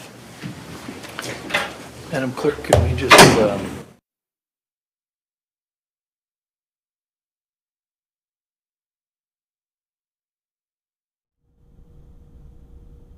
All right, good morning again from our Fox 9 streaming center. You've, of course, been watching our gavel-to-gavel coverage of the Apple River stabbing trial from Hudson, Wisconsin. St. Croix County District Attorney Carl Anderson delivering a strong closing argument to this jury, asking the jury to find Nicolae Miu guilty on all of the top counts. He said he's not going to defend the actions of the Stillwater teens, their behavior appalling, inappropriate on the river, but it does not justify what Nicolae Miu did. Anderson calling it senseless, asking the question rhetorically, why didn't Nicolae Miu just walk away? He points out the made-up stories, the lies afterwards. He says Miu did that because he knew what he did in that moment was wrong, that it wasn't justified. Nicolae throwing the first punch, hitting Madison Cohen, describing Miu as not feeble, looked past the quadruple bypass that he had recently experienced in his life. Don't look at this as a 13 versus 1. This was 2v1 at most. The 13 were sort of all around, but certainly not in Miu's face at the time. He points out that Wisconsin is not a stand-your-ground state. He has no duty to retreat, and then pointing out the severity of Isaac's injuries, puncturing or shattering through 2 ribs and stabbing Isaac Schuman, killing him with the knife to the heart. Quote, Nicolae was angry, he snapped. Nicolae was not scared, he was angry, he snapped. Let me bring in Debbie Lang, criminal defense attorney here in the Twin Cities. She's been watching it with us. Debbie, your assessment of the state's closing argument to the jury. You know, I thought the state came out strong. They came out swinging. The first 2 sentences out of the prosecutor's mouth, absolutely senseless and horrific acts of violence. All he had to do was walk away. So those are 2 very powerful sentences that are going directly towards the main defense here, which is self-defense. So I thought that was a very good strategy for the state to come out and punch hard right away. I was a bit surprised that it took approximately 44 minutes for them to really start delving into the lies that the defendant told. So I anticipate that in rebuttal, they will likely play more of those lies that Nicolae Miu told to law enforcement, because I was quite surprised that they didn't do that as part of their initial closing. One phrase that stuck out to me that I heard several times, this idea that he was not scared, he was angry, he snapped, sort of building up this angry man getting taunted. Again, he did not excuse the actions of the teens that day to get this confrontation heated up, but again, kind of painting this man as not scared but angry. How does that play with the jury? Well, I think that is, of course, the way that the state had to proceed. However, if you noticed, the state didn't talk about the repeated blows that are on tape that Nicolae Miu took, both when standing and then on the ground. They really tried to gloss over that and simply focus on anger and that anger wasn't warranted.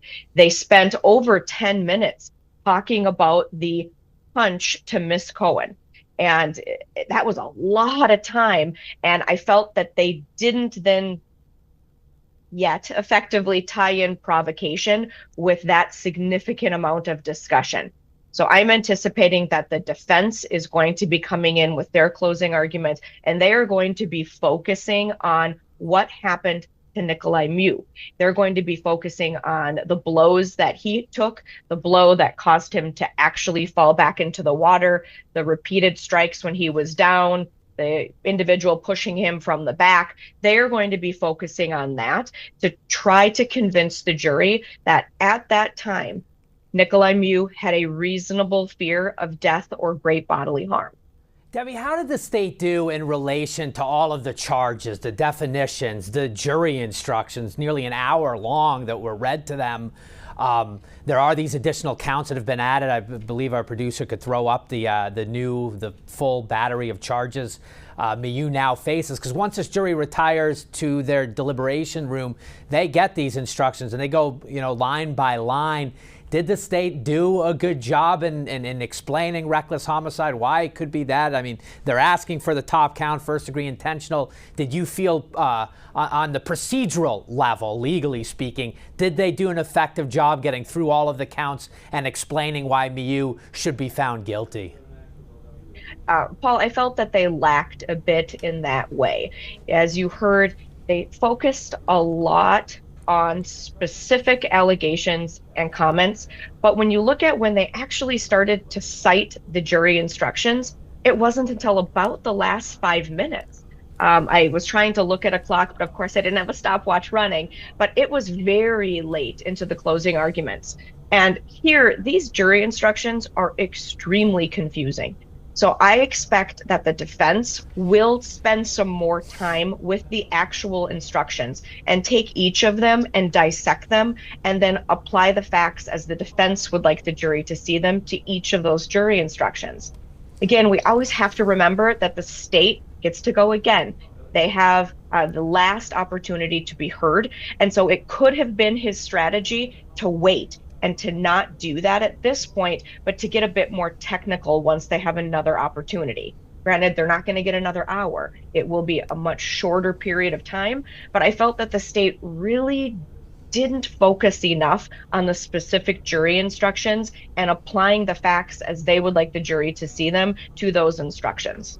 Certainly my assessment from my vantage point, why I sort of asked that question, it just felt the getting into the definitions and the crimes, I didn't feel I got a complete story. I got a complete story on what they believe happened and why it happened, with the lies and so forth. But you are right, they do get one more chance to go. Perhaps we'll see more there. Debbie, you're a criminal defense attorney. You've gone through countless trials. I'm just wondering now, state's done. Here is your last word, 1 hour. What does the defense do? What are they doing right now? I know you've talked about taking into account what the state said, maybe, making a couple changes to what you say or what you want to emphasize first, middle, last. Take me through this moment of stress for a criminal defense attorney. They are definitely sitting down right now and incorporating some of the things that the state said into their argument. There were some things that the state said that may have not sit well with the jury. There were times that I felt that the state was a bit flippant and, noting, it was a light touch on the shoulder and only because of dumb luck, he didn't die. And the cool, calm demeanor. I mean, they're very emotionally charged statements that I would be a bit concerned may have turned off some jurors.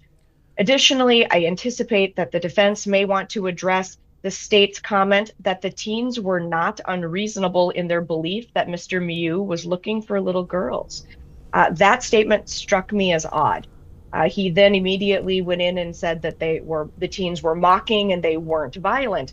But That statement is one that I wouldn't be surprised if the defense comes after. The defense certainly is going to attack the walk away theme. So they're going to be talking about the fact that Mr. Miu did not feel he was able to do so, that his party was the other direction. They were upstream, not downstream. So the defense right now is taking some of those statements that the state made and trying to weave them into their closing argument to help attack those points that were made. Debbie, I'm going to take our camera into the courtroom briefly here. We're seeing the state seal on the second screen with Debbie Lang, criminal defense attorney with us, just monitoring the courtroom. The judge has given the parties to 11:05 on our clock here in our Fox 9 studio, showing 11:03. So we are a couple of minutes away. Again, Carl Anderson, the district attorney in St. Croix County, elected district attorney, leading the prosecution of Nicolae Miu, delivering about just shy of an hour long, went from 9:57 to 10:53 on my count. His closing argument, asking this jury to find Nicolae Miu guilty. Debbie, I know I asked you this beforehand, and certainly it's not a scientific poll, but social media-wise today, we asked our live streaming audience with 10,000 plus votes, who's under more pressure today to deliver in the closing arguments? 51% says it's the defense. 49% said it's the state. I know you said the burden's on the state, but at least our viewers, it's interesting to just point out, every poll we've put out there, just everyone seems so divided on this issue, no matter how we ask, what we ask about what happened in the river that day. Defense is up. They know the jury's listening. Absolutely. And the defense is going to focus on the presumption of innocence. And so you will hear the defense point the jury to that jury instruction. I would be shocked if they didn't do that, but they are going to want to make sure that the jury understands that that burden is on the state. I absolutely understand your viewers feeling that the defense has more stress today or more to prove. Legally, it's not the case, and the defense will try to prove and show that, or not prove, but try to make sure the jury understands that, because it is the state's burden and Mr. Miu is presumed innocent. But here, the difficult burden that the defense needs to overcome here is that Nicolae Miu lied. He lied multiple times. And so we're going to hear a lot about that in the closing arguments. At least that's what I would do if I were the attorney representing Mr. Miu here, because that is where I would have concerns that the jury is going to ignore what could be very valuable evidence for the defense and focus more on those lies. And I suppose the question becomes for this jury, and then the state was trying to make the case, are the lies indicative that Miu knew he was wrong, that he didn't have the justification, not that he knew the legal arguments in his head in the immediate aftermath, but were the lies, he did continue them for hours, as the state said. Is that indicative in and of itself of a person who knows they did wrong or they did not have justification? You know, an individual's conduct after an incident is something that can be considered. And so the state most certainly is going to point to that, and you can't blame them for doing that, because that's some of the strongest evidence that they have here. Again, the defense is going to try to paint this as a traumatic individual, a victim of a violent crime, as they had asked during questioning throughout the trial. And so they're going to try to paint this as someone who was traumatized, someone who was confused, and an incident that happened so very quickly that he didn't have time to process that. So they will do their best to try to dance around those lies and to explain them. And they're going to tell the jury, watch that video. The video is what mattered. You have to put yourselves in the position of Mr. Miu at the time that that force was used. And their position is that he used reasonable force given the circumstances. They'll talk about the 13-on-1, I'm sure, and that he did not have the ability to retreat. So that shouldn't be something considered to deny that his force was reasonable. Debbie Lang, thank you so much. Stick with us. We'll come back on the backside of this. Judge Michael Waterman is back in court. The jury will be in any minute. Then it's the defense turn to give their closing statements, closing arguments to this jury in Hudson, Wisconsin. We'll be quiet now. We'll see you after the closing arguments from Nicolae Miu's legal team. All right, we are back in the presence of the jury with the attorneys and Mr. Miu. Mr. Truffesy.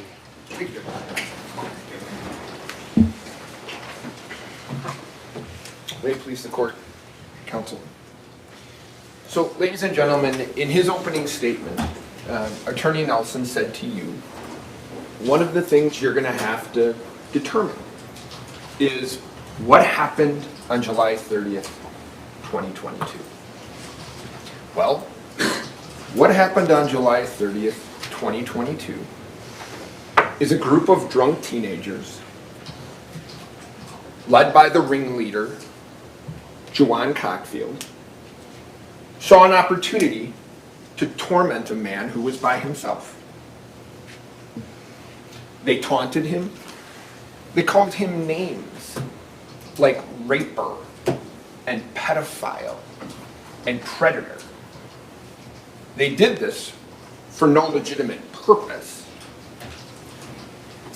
When they did this, they're yelling and carrying on.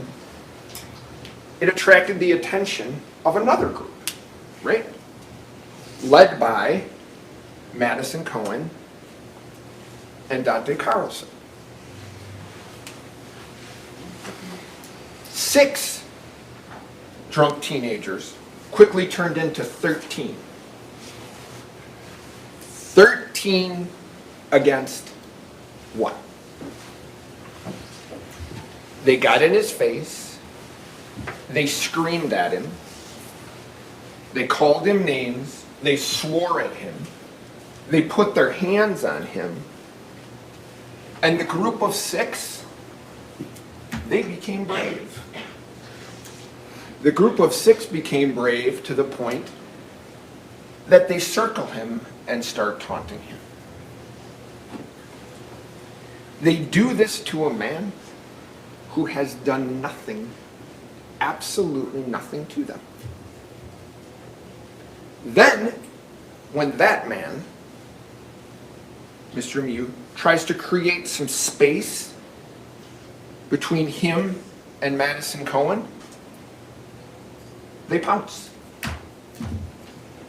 They punch him. They push him. They slap him. They hit him again.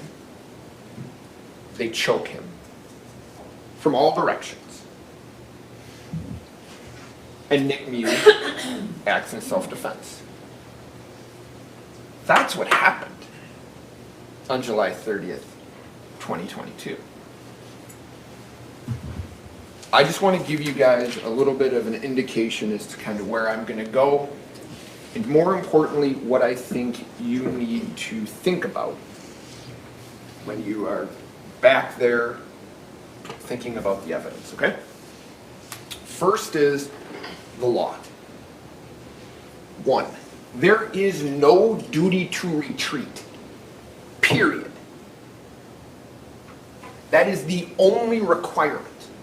In this state, bullies like Madison Cohen don't get to tell us where to go. Bullies like Madison Cohen don't get to get in our face and require that we leave. That's not a requirement here. Keep that in mind. 2, subjective beliefs, okay? When you're listening to or contemplating the evidence and replaying it in your mind, you are to do that and consider the beliefs, not the actions, but the beliefs of Mr. Miu.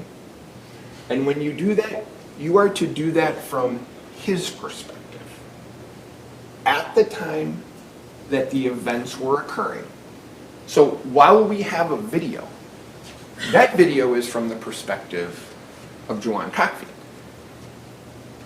The video perspective that the jury is required to consider it is as Nick Miu is holding the camera.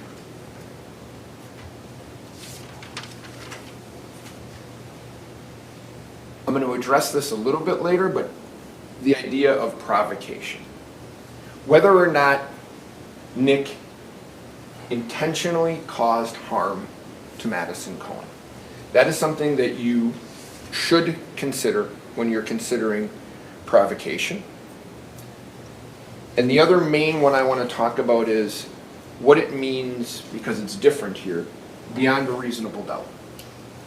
So normally, beyond a reasonable doubt is this hurdle, and the state has to jump that hurdle in order to prove a case. It's a little bit different here, okay? Because in this case, self-defense has been alleged. Remember when you're back there, Nick Miu doesn't have to prove he acted in self-defense. They have to prove beyond a reasonable doubt that he didn't act in self-defense. They have to prove that his beliefs were unreasonable. Okay? So, the way that I look at this video, the main video of Juwan Cockfield, we've all seen the 9-second video where he's screaming at Mr. Miu, calling him a raper. I'm not talking about that one. I'm talking about the video that you've seen probably more than you want to. But I'm breaking that up into really 3 parts, okay? 0 to 149 is the first part, all right? Before anything actually happens in terms of the attack. And what is in dispute in that first minute and 49 seconds? I think 2 things were raised in the case that were in dispute. And that is, first, whether or not these drunk teens were actually afraid of Mr. Miu, right? I think to a person, they testified, yeah, we were really concerned about Mr. Miu.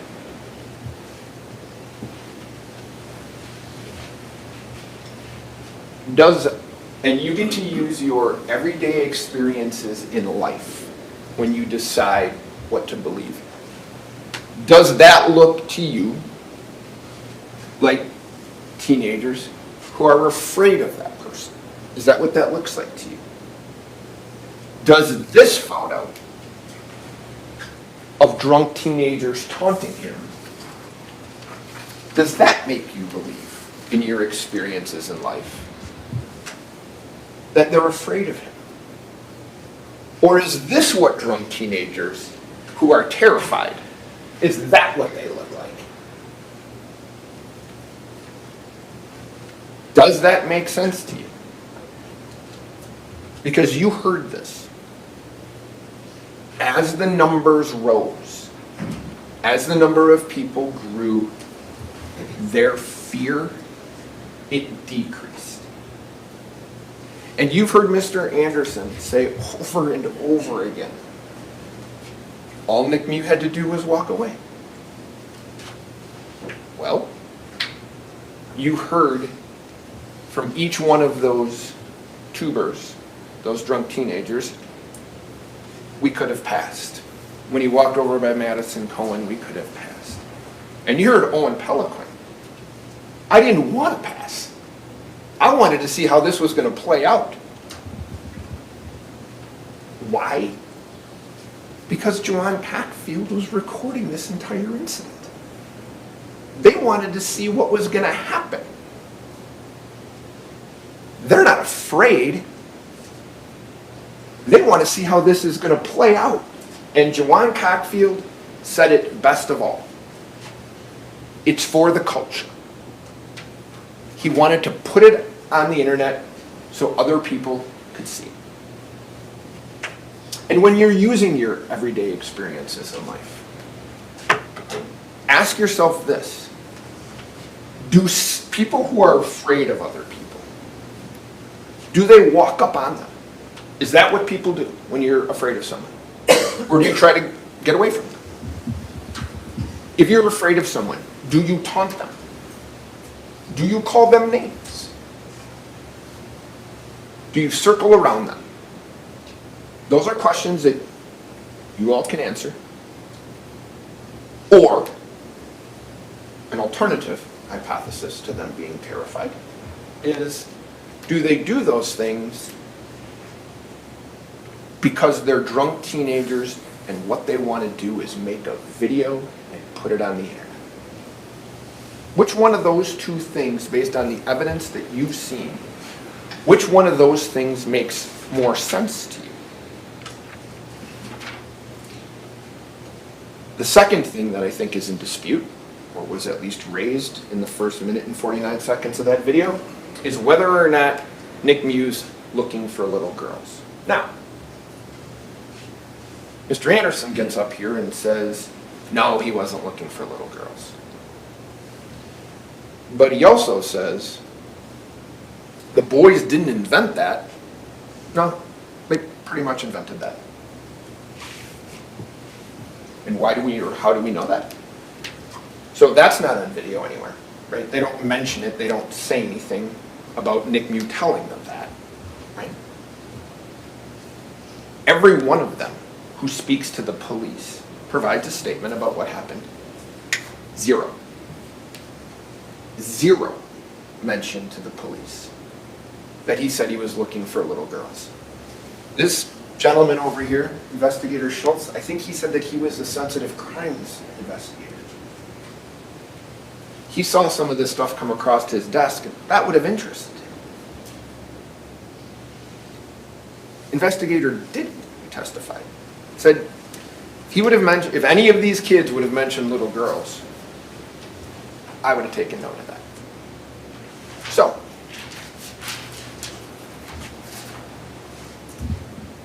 what's the alternative? Why did they say that? I would submit to you that what kind of person does what these kids did to him, and what would they look like as people if all they did was pick a guy out and start to torment him? What do we think of people who do that? What do we think of people who call grown men rapers and pedophiles and predators for kicks? What do we think of those people? They had to come in and say that. Because if they don't, we know what we think of them. That's the reason they came in, and they said this to you guys under oath. They got on that witness stand and swore to tell the truth, and they told you that he said he was looking for little girls. Well, the cops got up under oath and told you, no, they never mentioned that to me. What are the odds?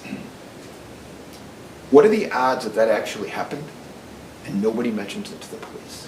What are the odds? Two other little points on that. In your everyday experiences in life, would you expect a man that you never met to walk up to you and say, if you ask him, how's your day? What are you doing? Oh, I'm looking for little girls. Would you expect someone to actually do that? Does that make any sense to you? He's with his wife. He has lunch with his wife and his friends. In order to believe what these drunk teenagers are saying, you have to believe that he has lunch with his wife, he's with his friends, they're having a fine time. Ariel loses his phone, and Nick goes, this is my chance. My wife's right over there, but this is my chance to go look for little girls. And I'm going to tell a bunch of drunk teenagers I've never met before, that's what I'm doing. Tell me that makes sense to you. Because you get to judge the credibility of what people have said to you. Okay? But I want to talk about what we know in that first minute and 49 seconds of the video. What do we know? We know, based on the evidence, that Nick's looking for a phone. We know that. Ariel said that, Nick said that. They find Ariel's phone in the river, so we know that. We know that Nick comes up to the teenager's tubes, and we know that he's looking for a phone, and Cockfield's holding the phone. Joanne Cotfield told him. We know that Nick Miu walks away from them as he passes them. We know that. We know, right, that the drunk teenagers move toward him and start confronting him. We know that. We also know that Nick sees what he believes to be a reasonable, rational adult. So he heads over there to talk to her. And what we know is you can see his thumb. He's motioning back, trying to explain what happened. And we know that Madison Cohen, who knows nothing about what happened, zero, starts screaming at him to leave. We know that Madison Cohen feels comfortable enough to put her hands on him for the first time and move him because, well, she's queen of the river and she decides where people go. So she's moving him. We know that. We know that Nick is uncomfortable, so he waves for his group to come over because the state can say whatever they want. He's by himself. So we know Nick does that. We know that when Nick waves to his group, so does Madison Cohen. But there's one big difference here. Her group shows up. And they show up in numbers. We know that the group of teens are brave. And as this is going on, they start taunting this man who's done nothing to them. We know that. We know that Riley Madison comes over and now she thinks it's necessary because she's been anointed something in the river and she gets to tell him where to go. So we know that she puts her hands on him. We know that Nick's uncomfortable enough that he waves the group over a second time, trying to get someone to come to his aid. We know that. We know that Madison Cohen pushes him, puts her hands on him. Again, he tells her not to touch him, but she does it anyway. We know at that point it's 13 against 1. The other thing that we know, because we heard it, was someone in the group, the brave group of 6, tells Nick Miu, you got 10 seconds. In your everyday experiences in life, when someone tells you that you have 10 seconds, what normally comes after that? If we have children, I'm going to count to 3. You got 10 seconds to do this. Nothing's good is coming after that. It's reasonable in our experiences as adults to take that as a threat, right? And if you think about it, they all blamed. They didn't know it, but the guy holding the bag is Isaac. We know it's not Joanne Cockfield, and everybody else denied it. So who's left?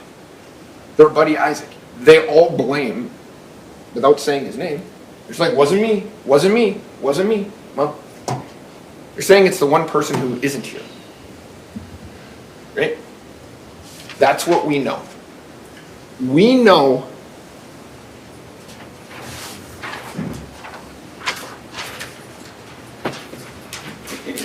everything here I just told you is what we know in the first minute and 49 seconds. And why does that matter? What does... Judge Judge, I can't see the exhibits and I'll be doing rebuttals. And step up and move over to the side.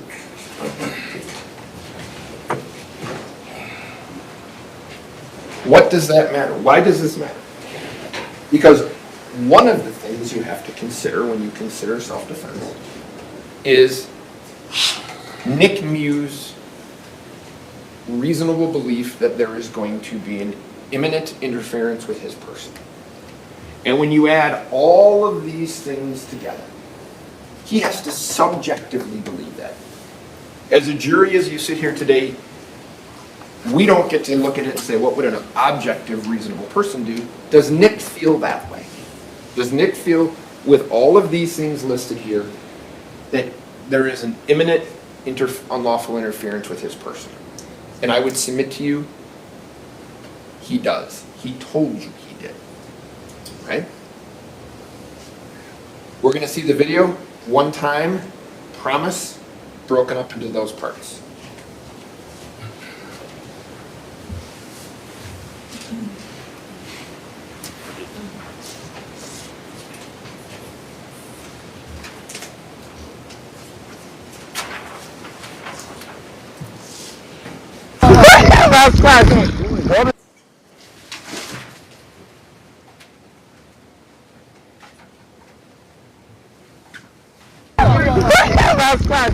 What is he on? Whoa! Whoa! Whoa! Whoa! Get away! Oh God! We up! We up! What are you talking about? What the hell are you talking about? What? Get away from us! What? What's going on with y'all homie? He's on camera. Guys, tripping. He's on 4K. Yo, the new iPhone got that good quality. What did you say?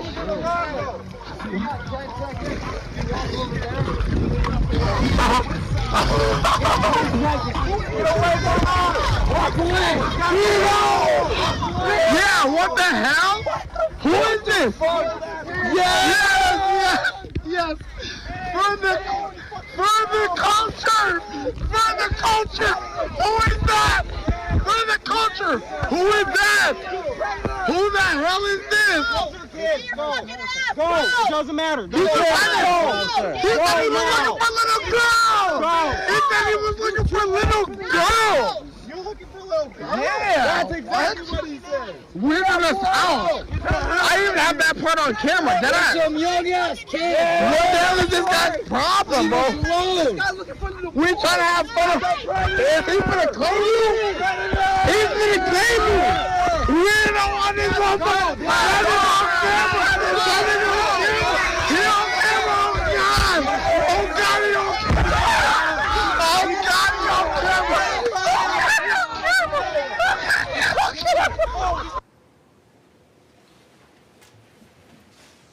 The second part of the video that I think is important, and Attorney Anderson's talked a little bit about it, is really the 1 second that we don't get to see, right? The 1 second where the state is insinuating and is claiming that Madison Cohen was punched, and where Nick Miu has testified that he raises his arm to get her out of his space. So those are the two possibilities as to what happened in the video that you don't see. And I am, once again, asking that you use your everyday experiences in life when you make this determination, okay? And I understand that people in stressful situations don't get everything perfect. I get that. I'm not holding anybody to this exact standard. But what have we heard in order to prove beyond a reasonable doubt that this happened? Well, you heard A.J. Martin say that he grabbed her by the back of the hair and was slugging her from behind. Okay? No one else says that. You hear Alex Vang say he slapped her with a right hand in the face. Then I say, Mr. Vang, how can that happen? He's got a knife in his hand. And he says, you're right, that can't happen. He punched her. you hear Juwan Cockfield, who's not looking at it, he's holding his camera in another direction, says he threw a hook at her. I saw that. Right? Madison Cohen says, she said on direct examination, he hit me with a left hand to the left side of my face. And it sat there. Then when I asked her questions and I said, can you explain how that's humanly possible? And her response was, you're right. I get lefts and rights wrong. He hit me on the other side. Okay. But the state says she had a heartbeat in her cheek. She should remember what side of her cheek the heartbeat was in. She doesn't get that right. But how about the things when you use your everyday experiences in life that the state, they didn't talk about when he was up here talking about her injuries. He talks about her falling back and people seeing things. Okay, people can be wrong. How about things that make sense, though? We know that she's wearing sunglasses, right? We know that. Her sunglasses are not broken. She doesn't have a mark on her face from being cut by sunglasses. None of that. Is that what would happen if a 250-pound man squared up on a woman and threw a hook to her face? She doesn't have redness on her face. She doesn't have swelling on her face. She doesn't have puffiness, a bruise, or a mark. How do we know that? Investigator Schultz told us, I saw her shortly thereafter, and she didn't have a mark on her. He says, if I would have seen a mark, I would have taken a photograph of that mark. Makes sense, right? She doesn't drop her drink. She doesn't drop her vape. Her cell phone doesn't leave her bathing suit. Is that what happens when a 250-pound man squares up on a woman? She doesn't drop a thing, and she doesn't have a mark. Does that make sense to you all? Or does it make more sense that Nick Miu pushes her out of his space? Attorney Anderson said she's not in his face. Well, most of her friends said, no, she was. She was in his face. She was in his face. She was in his space. Right? If he makes this motion, she's not going to have broken sunglasses. She's not going to have a mark on her face. She's not going to have redness, puffiness, swelling, a bruise. She's not going to drop her drink because he doesn't hit her. Which one of those two things in your everyday experiences in life makes more sense? You get to decide that. And I want you to think about this. She knows the seriousness of the case. She tells the police she takes a photograph or photographs. Then she claims to have deleted them in a homicide case. Then the police say, that's okay. That happens. You give us your phone, we can get the pictures. Right? Wrong. They do a Cellbrite download extraction of her phone. Investigator Schultz doesn't do it, but he reviews it and says, there's no deleted photos that I saw in there. He even goes so far as to reach out to Madison Cohen's mother because maybe she either took the photos or were sent the photos. No, not there either. You get to judge the credibility of people and whether or not that makes any sense. That is not provocation. And just briefly on retreat and provocation. I told you when I started, there is no duty to retreat. And that is true. That's the first sentence in the retreat instruction. If you want to, it says you may consider whether or not when he was retreating, or if he had to retreat, whether the defendant reasonably believed the amount of force used was necessary to terminate the interference. You may consider whether he had the opportunity to retreat. Okay? Now you don't have to, but when it starts, when it matters, is when he's using the force. And when he's doing that, he's surrounded. He told you he was surrounded. I asked Lieutenant Hart, do you have any information that would be contrary to Nick Miu's belief or statement that he was surrounded? She said, no, I don't. Where's he gonna go?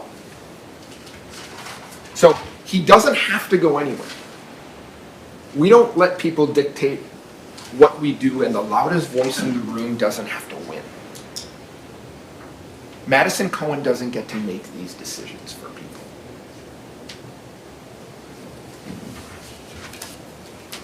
He doesn't have to leave. The drunk teenagers don't have to leave either. They told you they could have left, but they wanted to see the show.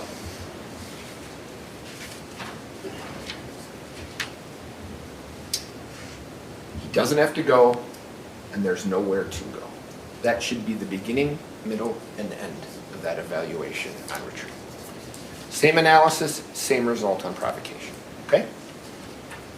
You have to find that Nick Miu committed an unlawful conduct against Madison Cohen to provoke this attack. He wanted her to get out of his personal space. The bully in the room doesn't get to yell at you and tell you to leave, and then when you don't leave, doesn't get to get in your personal space because you are not leaving. That's not how this works.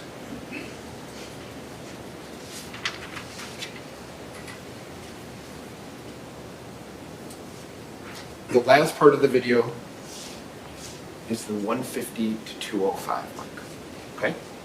Now, you heard yesterday, the state wants to break this video, this last 15 seconds or so, down into stills. 1/24th of a second. No one lives their life in 1/24th of a second. And you're not supposed to in this case, because you're supposed to look at this case through the eyes of Nick Miu. And if you've watched that video, the first time I saw it, I didn't see what happened. I didn't see him pull a knife. I didn't see some of these people getting injured. Because it's moving like this. When you break it down to 1/24th of a second, it's just not how we live our lives. You have to look at those 14 seconds through Nick Miu's eyes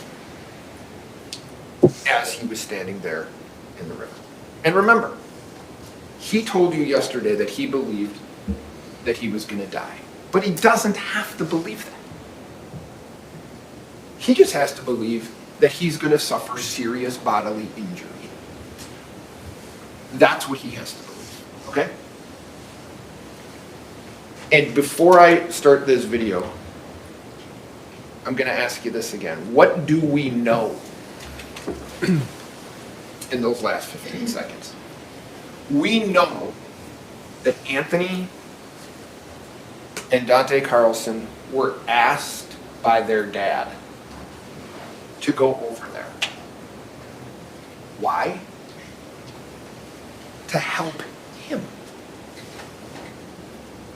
Quentin Carlson testified that he was concerned that Nick Miu was going to get the brakes beat off of him.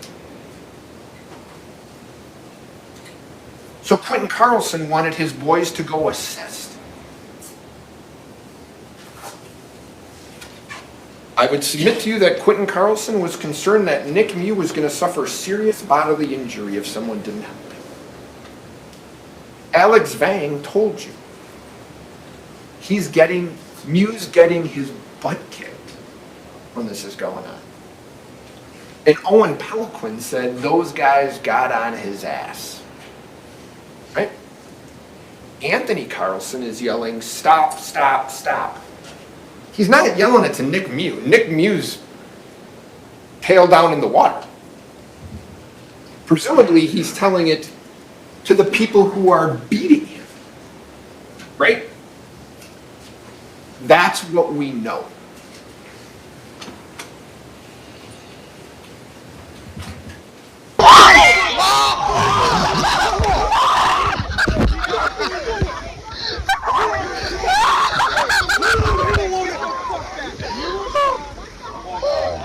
He ain't a woman!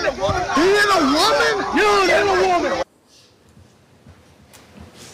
Now, Juwan Cockfield found that to be funny for quite some time. You can hear him cackling on how he thinks it's funny that Miu's getting punched in the face and knocked in the face, slapped, okay?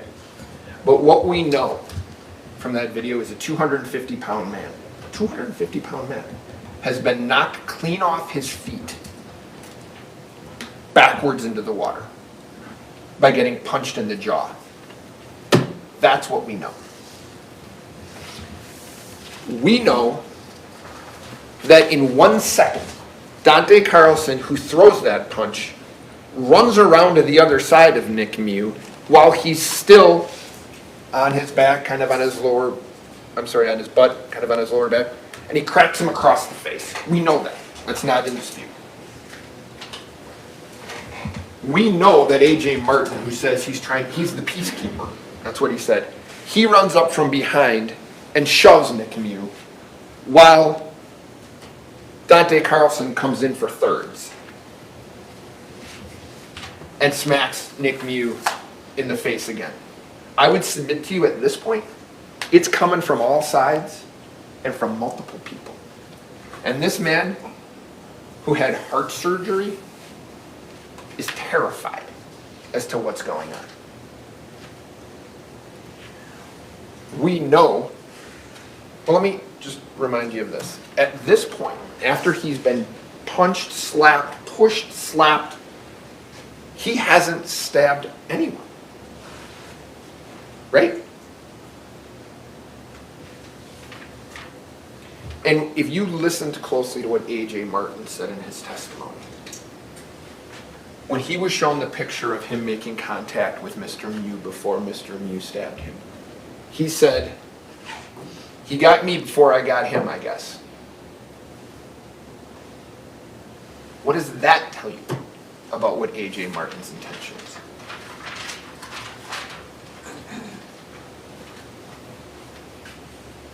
He's back in the water now for a third time after getting pushed down by A.J. Martin. And what do we see next? That's Anthony Carlson. He walks right by Miu. Miu doesn't do a thing to him. Mr. Miu doesn't do a thing to Anthony Carlson as he walks by. You will then see, and what we know is Anthony Carlson comes up from behind him, appears to be yelling at him and putting his hands on him. So now Miu has been touched at that point, punched, pushed from behind and slapped. And now Anthony Carlson comes up to him. We know that. And then we know 1 second later that Isaac Schuman comes up to him. You guys get to make the decision on whether or not he's choking him around the neck. You get to make that decision. I'm not telling you what that is. You get to decide if that looks like a choke to you or not. So at that point, 4 people have attacked Nick Miu. And why does it matter? Why does any of that matter? Because if you find the following, Nick Miu is not guilty of all the charges, okay? If you find that Nick Miu believed that there was an imminent unlawful interference with his person, if you believe that he believed that was coming, the 19 or 18 reasons that I put up there supports that, and he told you that. And that's his subjective beliefs, okay?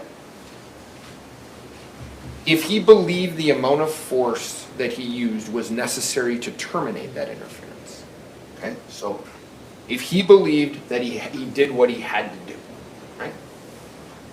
I would submit to you there's only 2 answers to that. Only 2 possible answers. He either did what he had to do to survive, or this man who you watch the video, who's never got a speeding ticket, who decides to go out with his wife that day, who's floating down the river and having lunch, decides, you know what, today's the day I'm going to start stabbing people. I'm going to leave my group, I'm going to go over and I'm going to start stabbing people. Mr. Anderson says he snapped. If he was in fear, he would have left. I think anybody would dispute that he was in fear. So when you're determining whether or not what he did, if he believed that he had to do that to terminate that interference, I would submit to you, why else would he do it? He either believed that or he just lost his mind. Right? This 52-year-old engineer who's married just lost his mind that day. Those are the 2 options I think that you have on that. And the final thing that you need to decide is whether or not his beliefs were reasonable. And the standard is, would a person of ordinary intelligence and prudence would have believed standing in his shoes at that moment. Okay? Quentin Carlson is about his age. And Quentin Carlson is concerned enough for his safety that he sends his boys over. Quentin Carlson tells the police that after his boys have been injured. He tells the police, I get it, they're injured. I sent them over there because I was concerned for the old guy. Brandy Hart.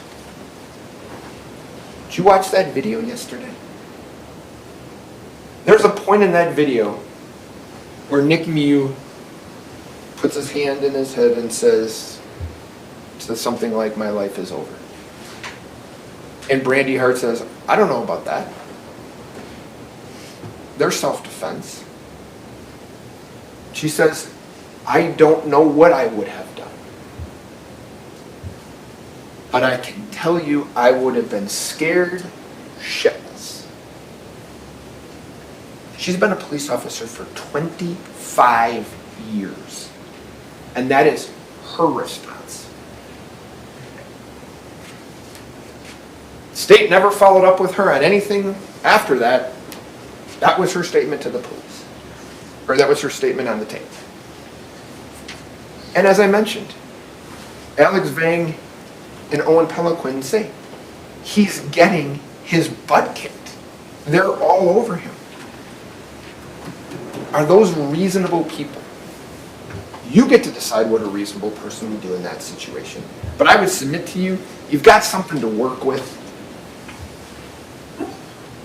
You've got something to work with. Briefly on the charges, okay? Before you even get to self-defense, you get to intent. You have to find intent. on the homicide charges initially for Isaac Schuman, and you have to find him for the others involved, okay? And the question on intent is mental purpose.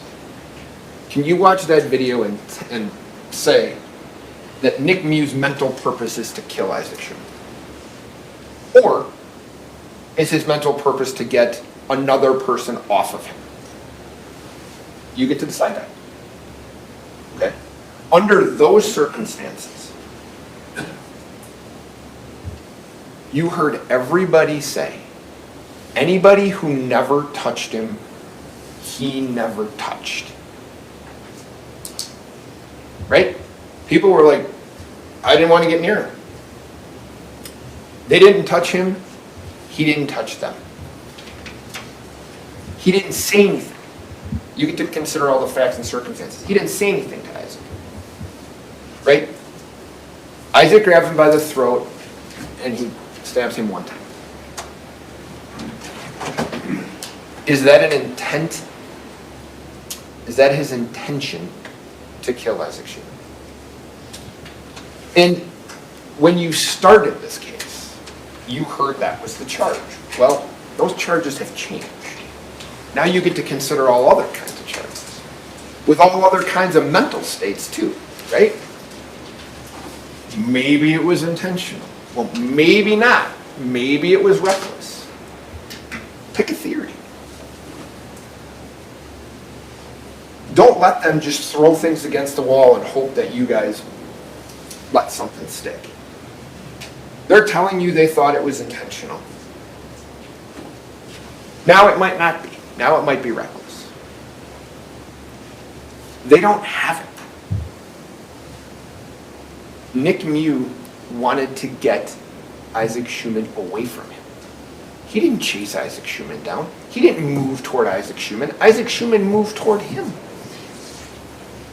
And on the attempted homicides, read the instruction on attempt, you guys.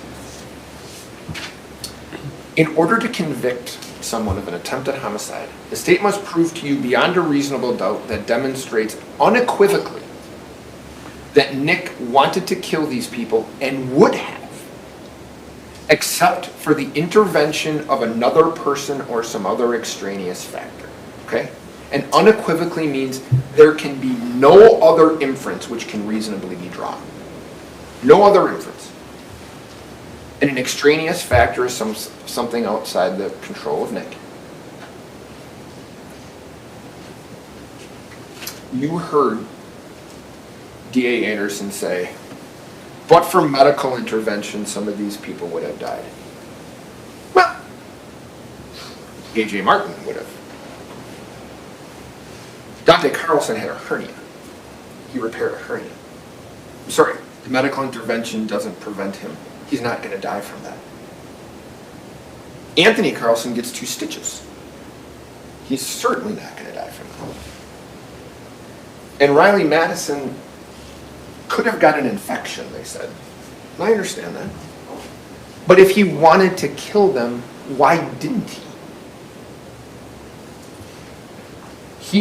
If you believe Attorney Anderson, he's alone with Dante Carlson. Why does he stab him one time if he wants to kill him? Why doesn't he slash him up? He wants what he wanted all along, to get away from these people. He's leaving, and Dante Carlson, who has beaten him up, has hit him in the face repeatedly, confronts him again. What does he think? What does Nick Miu believe is about to happen? You don't have to let somebody beat you before you respond. Doesn't that make sense? And because they don't have the attempts here, because there was no outside extraneous factor, they also say it might not be attempts. Take a chance on reckless. How about that? Again, not really a theory, but you get to make that decision.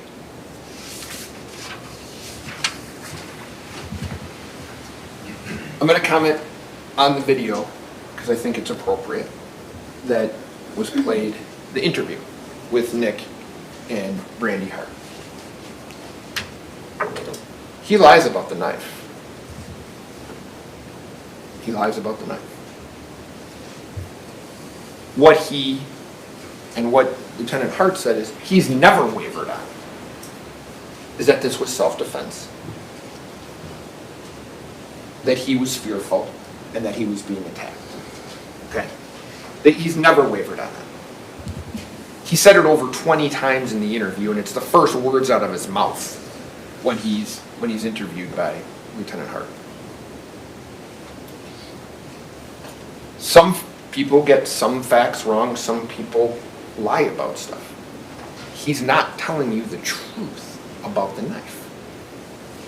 But does it change one thing that you saw on that video? That's the reason we want there to be a video. Is so you're not taking the word of 13 people who don't get it right. That video is not subject to change. Attorney Anderson's right. It is what it is. Right? What has persevered through this case is Nick Miu's fear, how he felt, the shock. You heard people testify about that.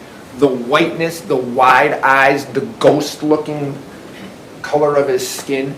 That has persevered through this case. He lied about the knife. Doesn't change one thing that's on that video.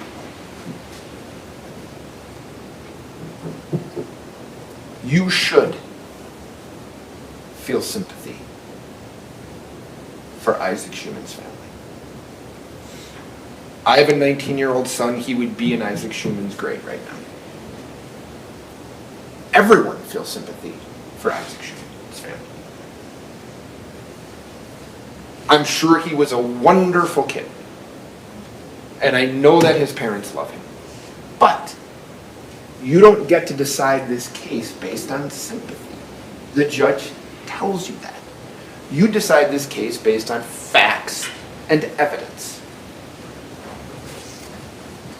That's what you are required to do. And put most succinctly, in terms of the burden of proof and what the state has to do, is they have to prove to you beyond a reasonable doubt it's not self-defense. And what does reasonable doubt mean? Well, the judge read it to you. You'll get to hear about it again. But it's a doubt that would cause a person of ordinary prudence to pause or hesitate when deciding the most important affairs of life. And I would submit to you the most important affairs of your collective lives are your health, your family's health, loved one's health. When you're thinking about that and you have to make hard decisions on those things, if there is a pause or hesitation about what you need to do because you're getting information from various places, and you say, I need a break, I need to figure this out, that's reasonable doubt. Okay? It is a doubt for which a reason can be given. That reason is self-defense. And I just want you guys to know this. When you go back there and you have those verdict forms, if you believe it's self-defense, he's not guilty. If you believe it's probably self-defense, he's not guilty.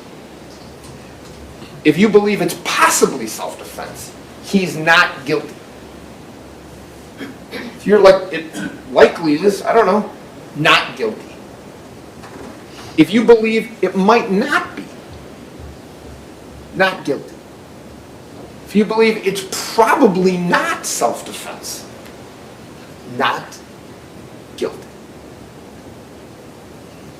All of those considerations that you would have require a verdict of not guilty. Because the state has to prove to you beyond a reasonable doubt that it wasn't self-defense. So, as I go to sit down, we, Attorney Nelson, Nick Miu and I appreciate all of your time, the time that you've taken away from your families and friends to do this, the attentiveness that you've given us. And I think it's time for people to go home when you're done. And what we're asking that you do is that you send Nick Miu home, that you find him not guilty on all of the charges. Thank you. While we swap people out, if you'd like to stand and stretch for a moment, you may do so. And then we'll hear a brief rebuttal from Mr. Smithstead.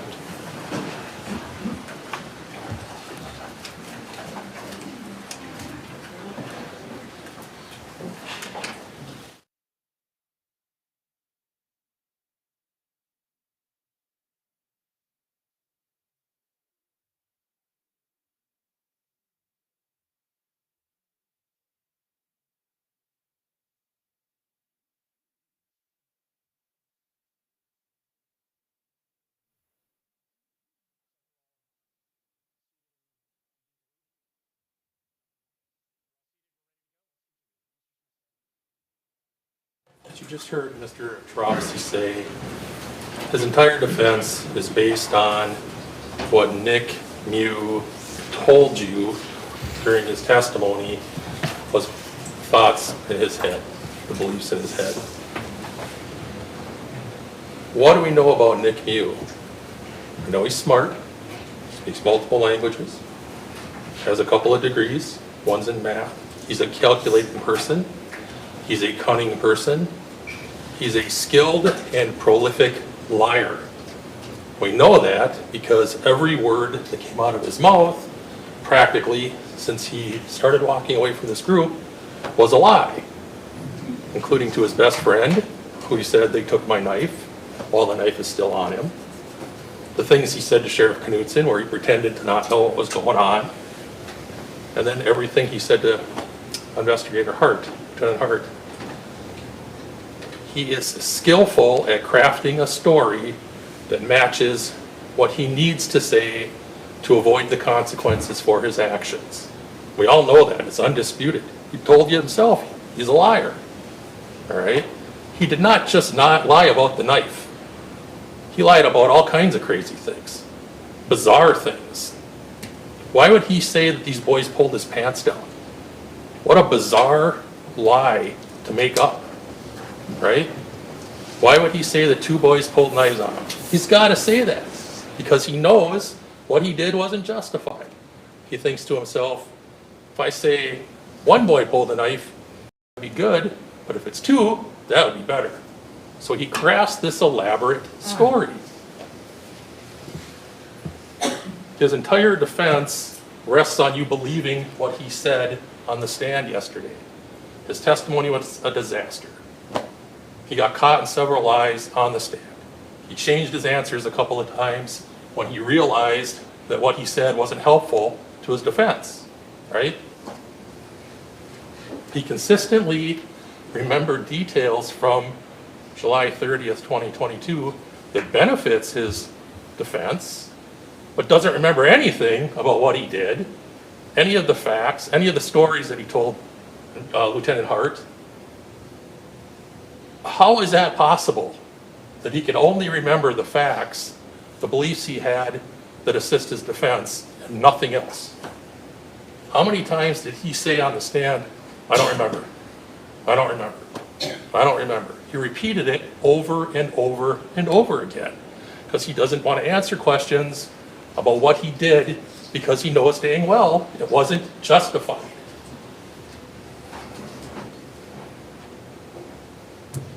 He's lying. He's lying. One of the many things I'm going to be grateful about when this is done is that I never have to hear again that the actions he took that day was the fault of these boys. That's ridiculous. It's despicable. There's never been any explanation from the defense as to why Nick Miu ran up on these boys, why he grabbed their tubes, why he was groping around where their legs were. They don't even respond to it. They didn't bring it up. There is no explanation. That behavior is inexplicable. He's a bizarre person. He made bizarre choices that day. It is not their fault. It is not their fault. I'll say it 100 times. It's not their fault. These boys have beat themselves up every day since this happened. You saw the raw emotion on the stand. Their best friend was murdered by this guy. And to say that it's their fault is despicable. Nobody's responsible for Nick Miu's choices but himself. He chose violence at every turn. There's been some question about whether he's fragile. Part of him is fragile. His ego is fragile. As his attorney had said early last week when he's questioning these boys, you were trying to humiliate him. You were trying to insult him. You were taunting him. He was humiliated. He was insulted. He didn't like these boys treating him like that. He certainly didn't like Madison Cohen getting in his face, so to speak. And eventually, he did just snap. He pulled his knife out, getting ready for violence, pulls it out, holds it down where nobody can see it, holds it at his side, and then hits her. That started the violence. He prepared for the violence before he started it. He felt humiliated, and he wasn't going to let it go. I asked him, did you ever take a step back at any time when she was yelling at you? No. With no explanation.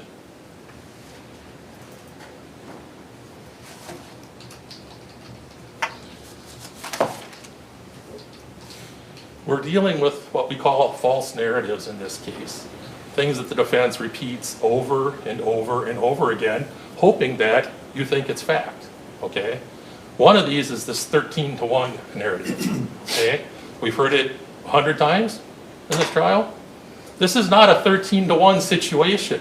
We've got the 6 teenage boys standing on the side by their tubes. He's confronted by the 2 girls. Everybody else is in the background. He hits Madison Cohen when he's only got 2 girls standing in front of him. After the fight, it's one-on-one to start. It's Dante hitting him, and then arguably 2-on-1 when AJ comes up and pushes him in the back. Tony breaks it up. The fight's done. He gets off. And AJ, of course, is already tore open, so he's laying in the river. But that's the end of the fight. Mr. Miu continued violence. He chose more violence after that part of the fight was done. Tony, who did exactly what his dad told him to do, came up to try to break it up. You can hear him telling Dante, his brother, get away, get back. Mr. Miu turns around and stabs him, and Tony blocks it and stabs him again. He chose violence at every turn. There's another false narrative. They circled him. They surrounded him. Baloney. You've seen the video how many times there's open water everywhere. That he was attacked from all directions. False narrative.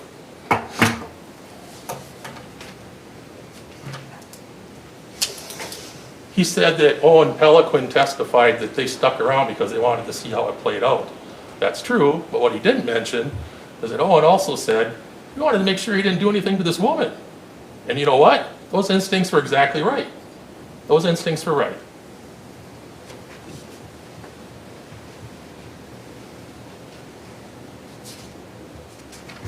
He keeps talking about how these boys wanted to make a video. Well, they were making a video. But what does that matter? They didn't start the violence. None of those boys laid a hand on him, despite the fact that he touched both Joanne Cockfield and Landon Wire when he ran up on them in their tubes. Nobody laid a hand on him until after he had already stabbed a number of people. Isaac Schuman tried to stop him. He got killed for his efforts.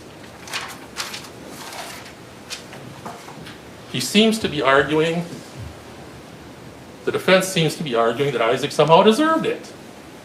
I don't understand that argument. He's trying to protect people.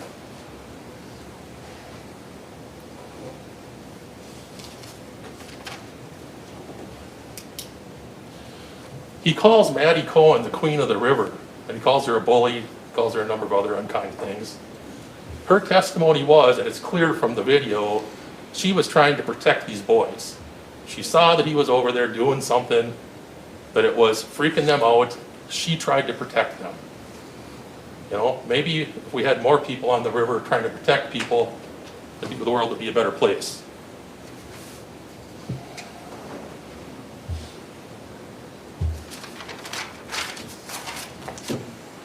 They've made, over and over, they've argued that Maddie was never punched because she has no marks on her face. Nick Miu, who, as Mr. Trosky said, was lifted off of his feet by the punch from Dante and punched in the jaw and fell in the river, gets up and there's no marks on his face. We have pictures from him. We have the video. We have his interview with Lieutenant Hart later. We have the pictures that the jail nurse took 5 hours after. There's no bruising. There's no puffiness. There's no swelling.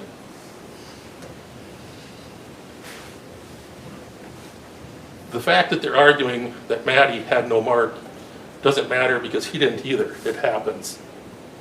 They're trying to say that he was terrified. His face tells a different story. He has expressions of anger. He has expressions of, I guess, humor. He's smiling. He's smirking.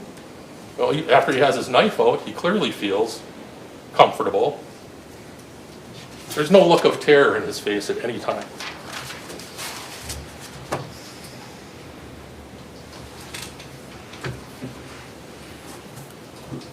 A.J. Martin was not armed. He pushed Mr. Miu in the back. We know that. He didn't kick him. He didn't punch him. He didn't hold his head underwater. He pushed him in the back. And for that, he got a incision on his body from his belt line all the way up. You saw the pictures. It's horrible. He used no weapon against Mr. Miu.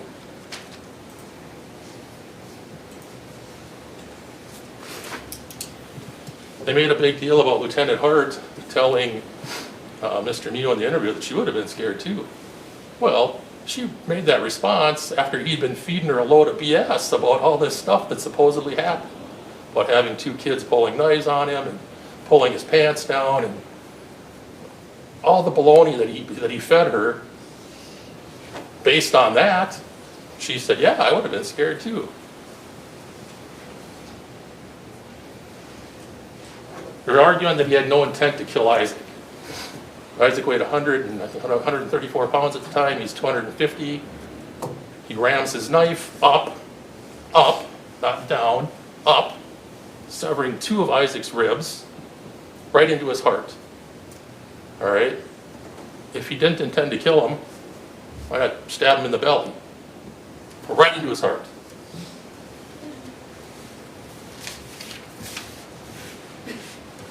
We've heard no explanation whatsoever as to why he stabbed Riley Madison.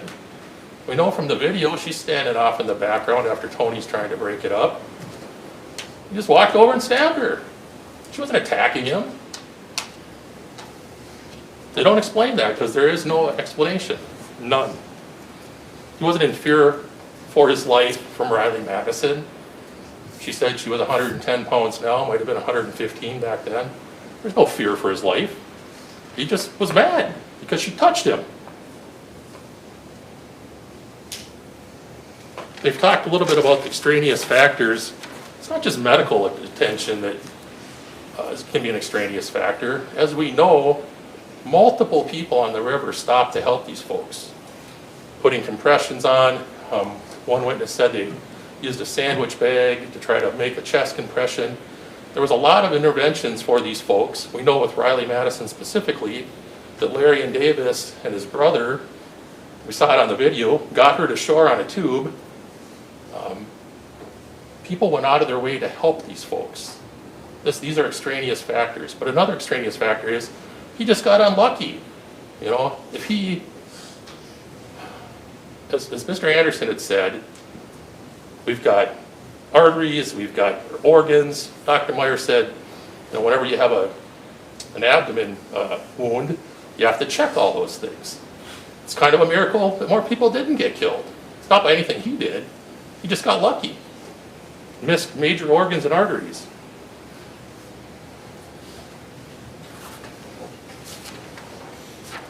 The bottom line is he had 4 hours from the time that he was arrested to the time that he concocted this ridiculous story about the boys pulling knives on him and pulling his pants down and all this other bizarre baloney. he used his intellect, because we know he's smart, to craft this story. And he was very deliberate and detailed because he wanted to come up with a story that he thought would be sufficient to convince people that he acted in self-defense. We know he lied about all of it. So now today, he's saying, well, sure, I lied about everything I said when I talked to Lieutenant Hart about what happened, but now I'm telling the truth. So now believe me. No, no, no.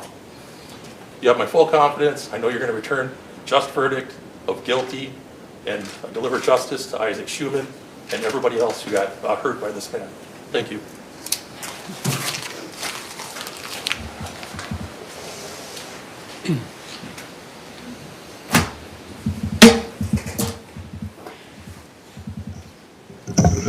Now, members of the jury, the duties of counsel in the court have been performed. The case has been argued by counsel. The court has instructed you regarding the rules of law that should govern you in your deliberations. The time has now come when the great burden of reaching a just, fair, and conscientious decision of this case is to be thrown wholly upon you, the jurors, selected for this important duty. You will not be swayed by sympathy, prejudice, or passion. You will be very careful and deliberate in weighing the evidence. I charge you to keep your duty steadfastly in mind and, as upright citizens, to render a just and true verdict. You are to decide only whether Mr. Miu is guilty or not guilty of the offenses charged. Any consequences of your verdict are matters for the court alone to decide, and they must not affect your deliberations. Multiple forms of verdict will be submitted to you concerning the charges against the defendant, Nicolae Miu. For count 1, 5 forms of verdict will be submitted. They read, as to count 1 of the information, Isaac Schuman, the jury finds Nicolae Miu guilty of first-degree intentional homicide as charged. Another form, as to count 1 of the information, Isaac Schuman, the jury finds Nicolae Miu guilty of second-degree intentional homicide as submitted.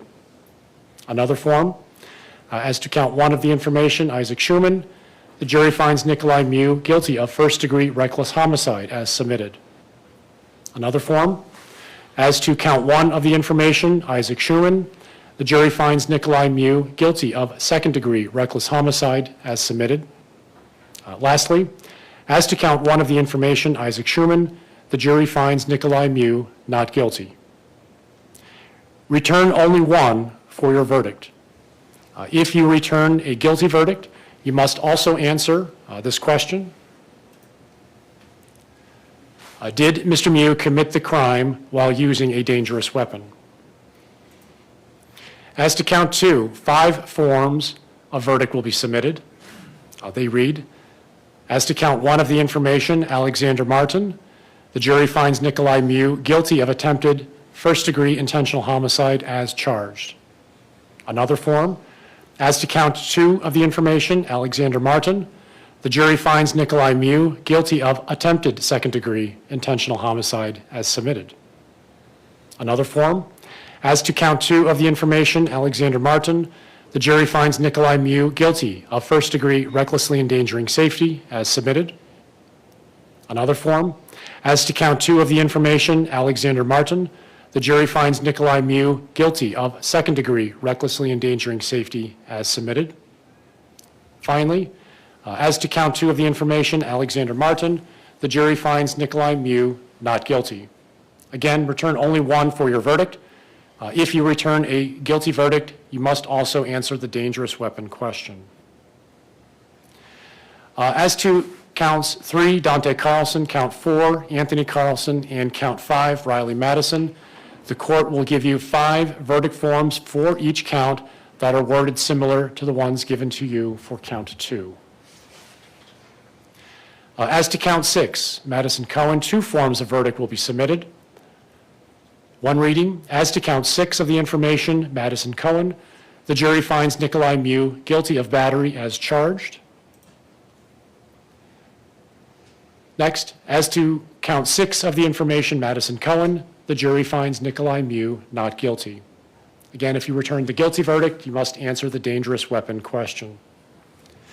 It is for you to determine whether Mr. Miu is guilty or not guilty of each of the 6 counts submitted to you. You must make a finding as to each count of the information.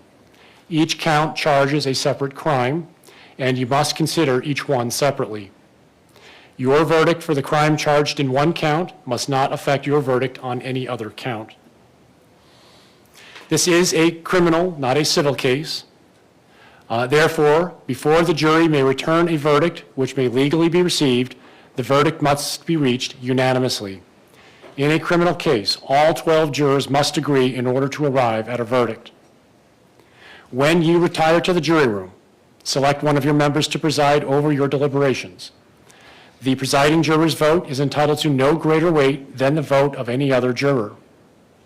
If you need to communicate with the court while you are deliberating, send a note through the bailiff signed by the presiding juror. To have a complete record of this trial, it is important that you communicate with the court only by a written note.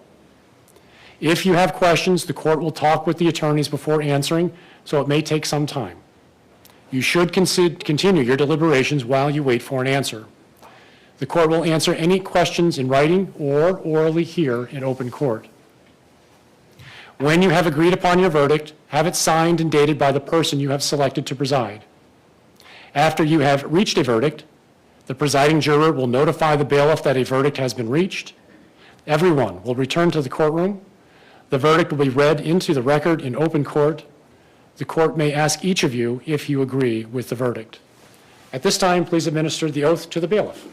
Do you swear that you will, to your utmost ability, keep all jurors on this trial together in some private and convenient place, subject to the direction of the court, until they have agreed upon their verdict and that they are discharged by the court, and that you will not, before they render their verdict, communicate to any person the state of their deliberations or the verdict that they have agreed upon? So help you God. I will. The bailiff has extra copies of the jury instructions. I imagine you'll probably want to consult with them during the course of your deliberations. I believe he has 4 or 5 sets. If you need more, let him know, and I will print more for you. He also has the verdict forms in each of the manila envelopes, 1 envelope per count. If you reach a verdict, please put that verdict, signed by the foreperson, back into the envelope. The other forms that you don't use can be discarded, but there only should be 1 verdict form returned back in each envelope. Now, members of the jury, as I mentioned to you at the beginning of the trial, only 12 jurors can deliberate. 2 alternates were seated in the event that we lost jurors due to health, emergency, or some form of misconduct. The alternates have been determined by lot by the clerk of court. The alternate jurors are not released from jury duty. Alternate jurors may be called upon to deliberate if we happen to lose one of the 12 jurors during the course of deliberations.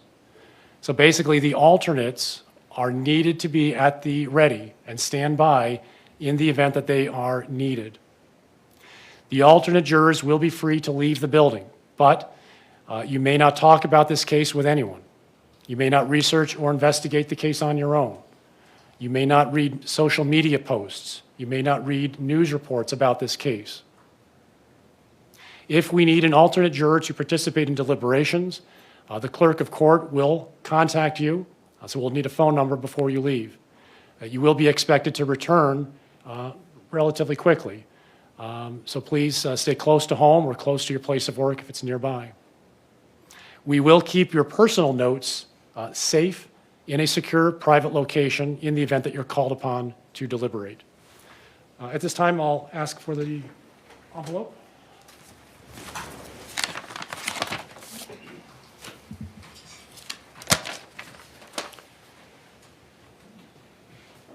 The 2 alternate jurors are Darren.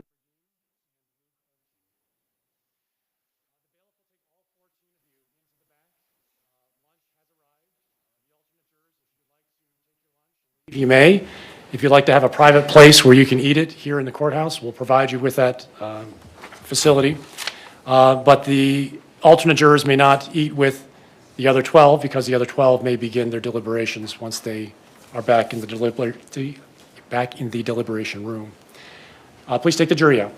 All rise for the jury.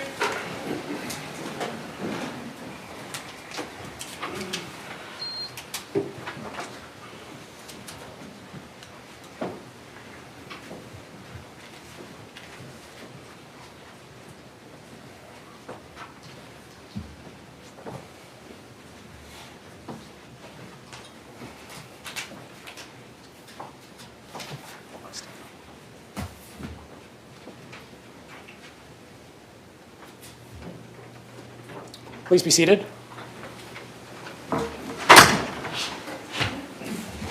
Mr. Anderson, do you have any objection to the manner in which I read the jury instructions? No.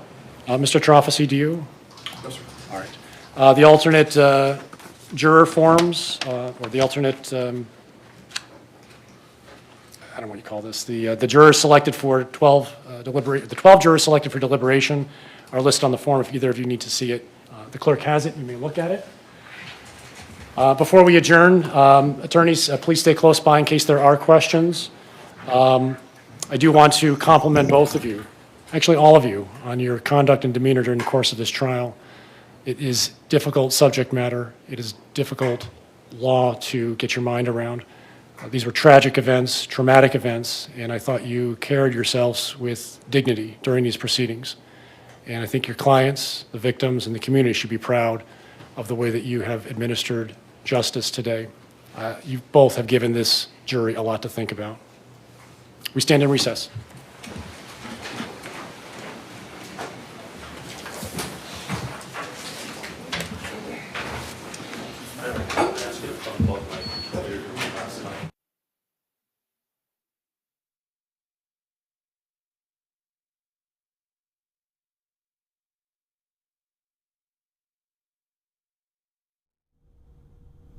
And good afternoon from our Fox 9 streaming center. You were watching our gavel to gavel coverage of the Apple River stabbing trial. This case, Nicolae Miu's fate, now in the hands of a St. Croix Circuit Court jury in Hudson, Wisconsin. You heard there 2 alternates have been set aside.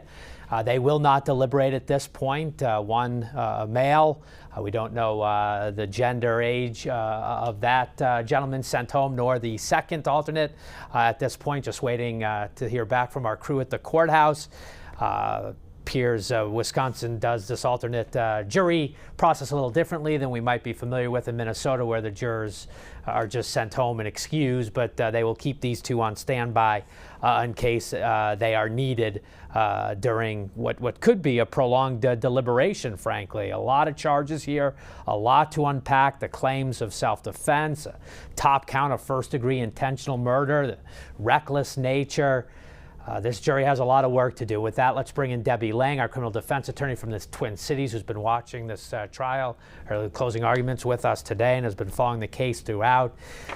Debbie, that's a lot to unpack in that last hour. Defense closed. The state got its rebuttal. It felt awfully personal from Brian Smeestad there, the assistant district attorney, as he asked this jury, and he gets the final word to convict on the top counts, to provide justice for Isaac Schuman and the others stabbed that day. I'm just wondering if you could help us dissect what we've just watched, your thoughts on it. So obviously the hour began with defense attorney Trofasi, and he took a very different approach.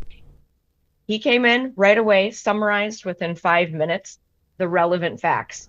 And then he told the jury that he was going to give them a map next. So he explained that he was going to go through several points about the law, about subjective beliefs, about provocation, and then discuss proof beyond a reasonable doubt. So I did feel that his closing argument was structured in a way that would have been a lot easier for the jury to follow. They knew what was coming. It made logical sense. The state's closing argument initially seemed to jump around quite a bit. As we had discussed before the defense began, they didn't focus strictly on the law. They spoke a lot about the punch to Madison Cohen. The defense tried, and I think successfully so, to make a cleaner argument, to really focus the jury on what they believed was important, and that is self-defense. DA Smeestad, with his rebuttal, definitely came in hard with emotion. And that emotion, anger, concern, disgust. He used that term as well. So he came in to try to get those jurors to start feeling for the state and to feel for those victims in the case. So I think both sides did a good job. Very, very different in their approach, but I do think that both sides addressed what they wanted to, and now it's in the hands of the jury to get through those jury instructions, apply the facts to the law, and come back with a decision. Debbie, I was struck in Mr. Tarafasi's closing argument about he hammered it. He has no duty to retreat. You don't get to be bullied out there. Speaking of Madison Cohen, the queen of the river, if you will, doesn't get to dictate what Nicolae Miu has to do in standing his ground in the river. Did you feel that was an effective argument to make? I do. I think the most effective part of his closing, though, was when he said, if you believe it is self-defense, it's not guilty. If it's probably self-defense, not guilty. Possibly self-defense, not guilty. Likely, or I don't know, not guilty. Maybe not self-defense, not guilty. Probably not self-defense, not guilty.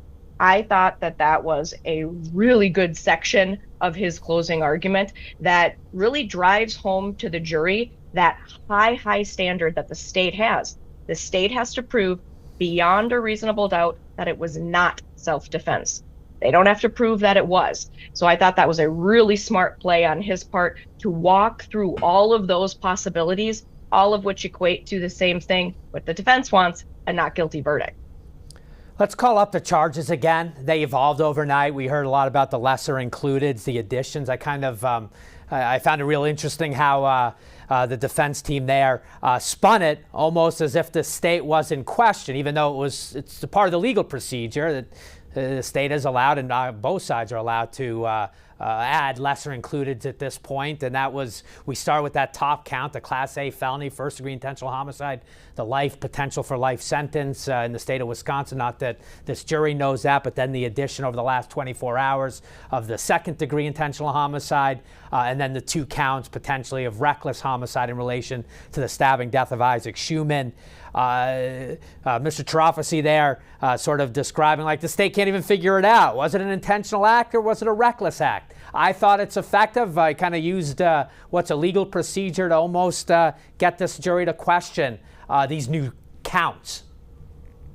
Yeah, and I think it was a smart play there as well. Of course, all of the jurors are going to pick up on the fact that these significant changes were made. So it's laid out there. Why not take it head on? And he took it head on and tried to make it seem like the state is just simply, I think he had said, throwing everything against the wall to see what sticks. And so I think that was a good use. It doesn't change the defense's theory. Their theory is self-defense across the board. But I think it was a good way to try to lay more seeds of doubt, because that's exactly what the defense is looking for. Any seeds of doubt to these counts, it results in not guilty. A lot of the trials I cover, it seems to be that we leave the closing argument saying it's the defense throwing everything up against the wall and seeing what sticks with this jury as they tried to find reasonable doubt up and down the case. Interesting here. It almost feels like the roles were reversed. One more point before I want to play some sound from the closing arguments and get your response. But again, sticking with the defense is it's I know we had the rebuttal, but we haven't focused specifically on the defense closing argument this morning. But yes, the admission again that yes, he lied about the knife afterwards. But does it change any single fact about what you see in the video and what happened and his continued, and his being Miu's continued assertion that it was self-defense and he feared for his life? That part of the story has never gone away. Yes, the knife is a lie. Put that aside now and focus on those really 25 seconds in the river. Exactly. And the defense also said, when you're looking at that interview with Brandy Hart, he said 20 times it was self-defense. So they acknowledged it was a lie, but then they brought the jury back to what they want the jury to hear, self-defense. Nicolae Miu said it 20 times during that interview with Hart. And like you said, Paul, it doesn't change what happened at the river, because again, the jury needs to put themselves into Nicolae Miu's shoes to determine, was it reasonable? Was this self-defense? And so I think they did a good job of having the jury look the other way, if you will, don't focus on the lies, focus on the fact that what he stood clear with throughout the interview was self-defense.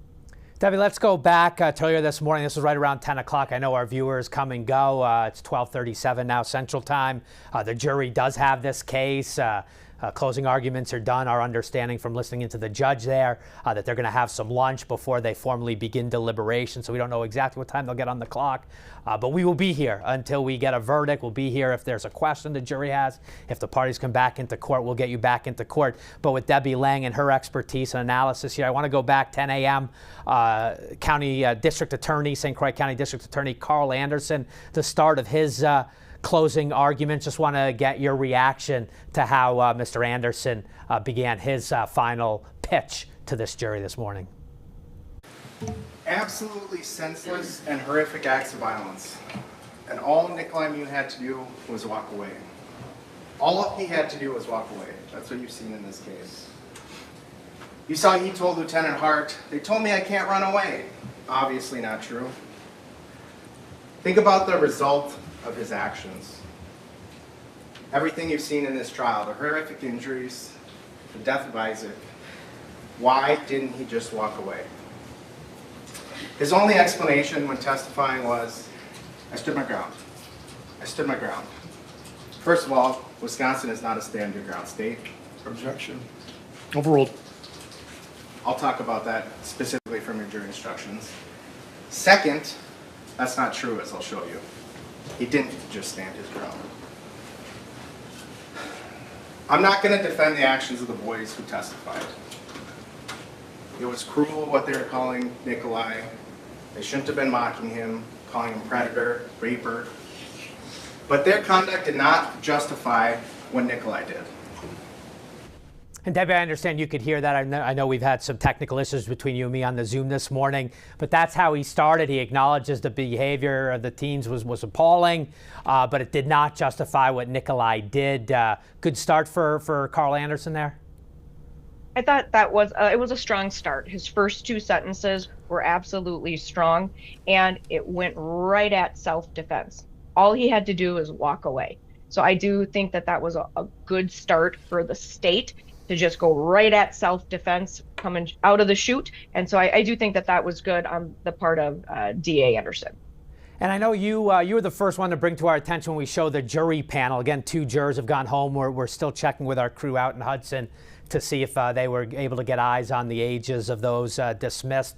But you had pointed out, you made the early observation, there are eight people that started on this panel on the older side, 50 plus, even one in their 90s, and how that could provide a roadmap for how they assess the behavior of those teenagers as opposed to maybe a 30 or 40-year-old that might have a teenage child or that kind of thing as we look at the jury on your screen. I'm just wondering now, with everything all in, the closing arguments made, are you strong in your belief about if this skews older, that could be favorable to the defendant? I do think that older would be more favorable to the defense.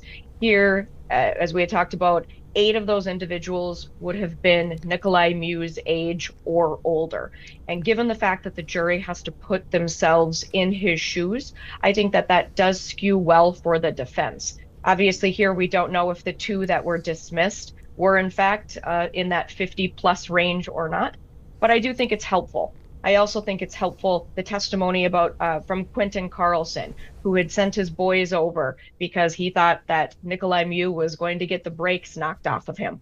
And so here, having that voice or those voices from individuals who are Nicolae Miu's age or older, I think is going to be very important in that jury room, because they have to think, how did Nicolae Miu feel? Not how do I feel as a 20-year-old. What did you make of Smestad, Assistant District Attorney Smestad's during his rebuttal trying to spin the fragile health issue, the quadruple bypass that Miu had suffered, and how that might have figured into what went down that day on the river, to having a fragile ego? I thought that was an interesting twist of word there. Did it resonate with you at all? I thought it was an interesting play on words as well. It kind of made me smirk a little bit, but this isn't a case where in my opinion, the defendant took the stand and came across as someone with a large ego or someone who came across, as narcissistic or condescending. And so I don't know how effective that actually was. Legally, a fun play on words, yes, but I don't know how effective it was. I do think that he was wise in his rebuttal to come out right away and focus on the lies. Throughout his rebuttal, he was focusing on Nicolae Miu's lies, not the video. The defense wants you to focus on the video. They broke down the video into 3 sections during their closing argument. Here in the rebuttal, state comes out and says, just focus on his lies at this point now. And again, it's that cry for an emotional response from the jury. I know, going back to our visit with you at the mid-morning break, so that was after the state presented the defense and the rebuttal hadn't happened yet, but you were a little concerned that the state hadn't really made a deep dive into the charges, the definitions, the jury instructions. You thought perhaps they would use their last 15 minutes to do that. I don't recall, did they meet your expectation there, or do you feel on that sense that they may have let this jury down in terms of giving them that roadmap as it relates to the language and the verbiage of the jury instructions and the letter of the law here? Yeah, I do feel that they didn't focus on those jury instructions or terms that the jurors are likely going to struggle with enough. So, utter disregard for human life. They didn't talk about that. They didn't try to define that. They didn't talk about reckless beyond indicating that he's swinging a knife. I feel like they could have taken more time to really discuss those terms. The flip of it is the defense didn't do that either. But again, the reason that they didn't is because they're focusing the jury on the language of self-defense. And so they did go through and talk about and explain provocation and the duty to retreat and his inability to do so. So I felt that the defense focused more on the jury instruction language itself, whereas the state didn't do that. So it will be interesting here if we see questions coming from the jury during their deliberations about those legal terms that the state didn't explain or elaborate upon. At that point, I guess I do have a question. I do have one more soundbite from Carl Anderson I want to play for you and get your reaction during the state's closing, excuse me. Long trial here to 8 days in. When it comes to the jury and going into their deliberation room, again, they're having lunch. We would expect deliberations, maybe, half hour, 45 minutes to start, let them eat, get themselves settled. What goes into the jury room? The exhibits are provided to them. I'm just kind of curious now, what happens to the video? I know sometimes that's discussed, not on the record, so perhaps a judge has made a ruling. Will they have a laptop? Can they scrub through the video frame by frame? Are they just stuck with the still images that were shown in court? Any sense on what we might know just based on a typical trial right now? Yeah, I didn't hear the specific rulings in this case. I can tell you that certainly jurors can request to see video if they have not been given the video along with the ability to play that. So they certainly can ask to see video again.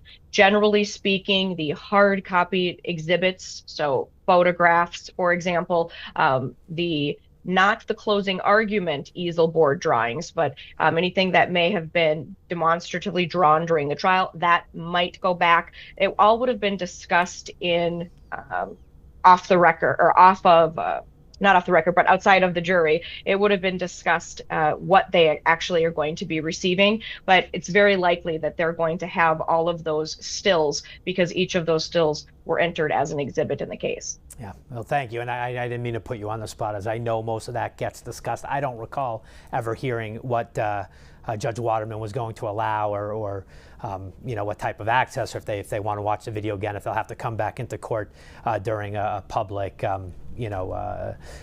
proceeding. With that, let's go back let's play one more soundbite from Carl Anderson, again, figuring some of our viewers and live stream audience didn't watch all of this morning in its entirety. I want to go back. We've marked this, it's like an exhibit. We've marked this state closing number 2, talking about the whole 13 versus 1 on the group, right? They're on the river, that the defense was 13 against 1, 13 drunk, out of control tubers, and poor Nicolae Miu all alone in the river. Let's listen in. Debbie, I'll get your reaction afterwards. Defense has mischaracterized the entire situation as 13 on 1, 13 on 1, implying it's some sort of mob beating up Nicolae. It's not even 13 people yelling at Nicolae. As you saw in the video, Gabby, Janelle, they're just standing in the background. Isaac, he's just standing in the background, not yelling anything.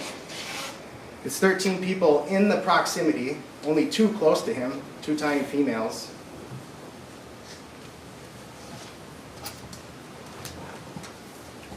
Nicolae's clearly not afraid of the boys. He ran up on the boys, turns his back on them and others multiple times. Even at worst, this is a 2-on-1 with AJ and Dante. But even then, as you saw in the video, Ariel's right there. So it's more like a 2-on-2. Ariel's right there. Plus, Tony comes in as a neutral party to separate things. It's not 13 on 1. As soon as AJ gets disemboweled, you see people start to move away. So there's not even 13 people immediately around. You saw Owen way in the background because he saw the knife. So why try to mischaracterize the situation?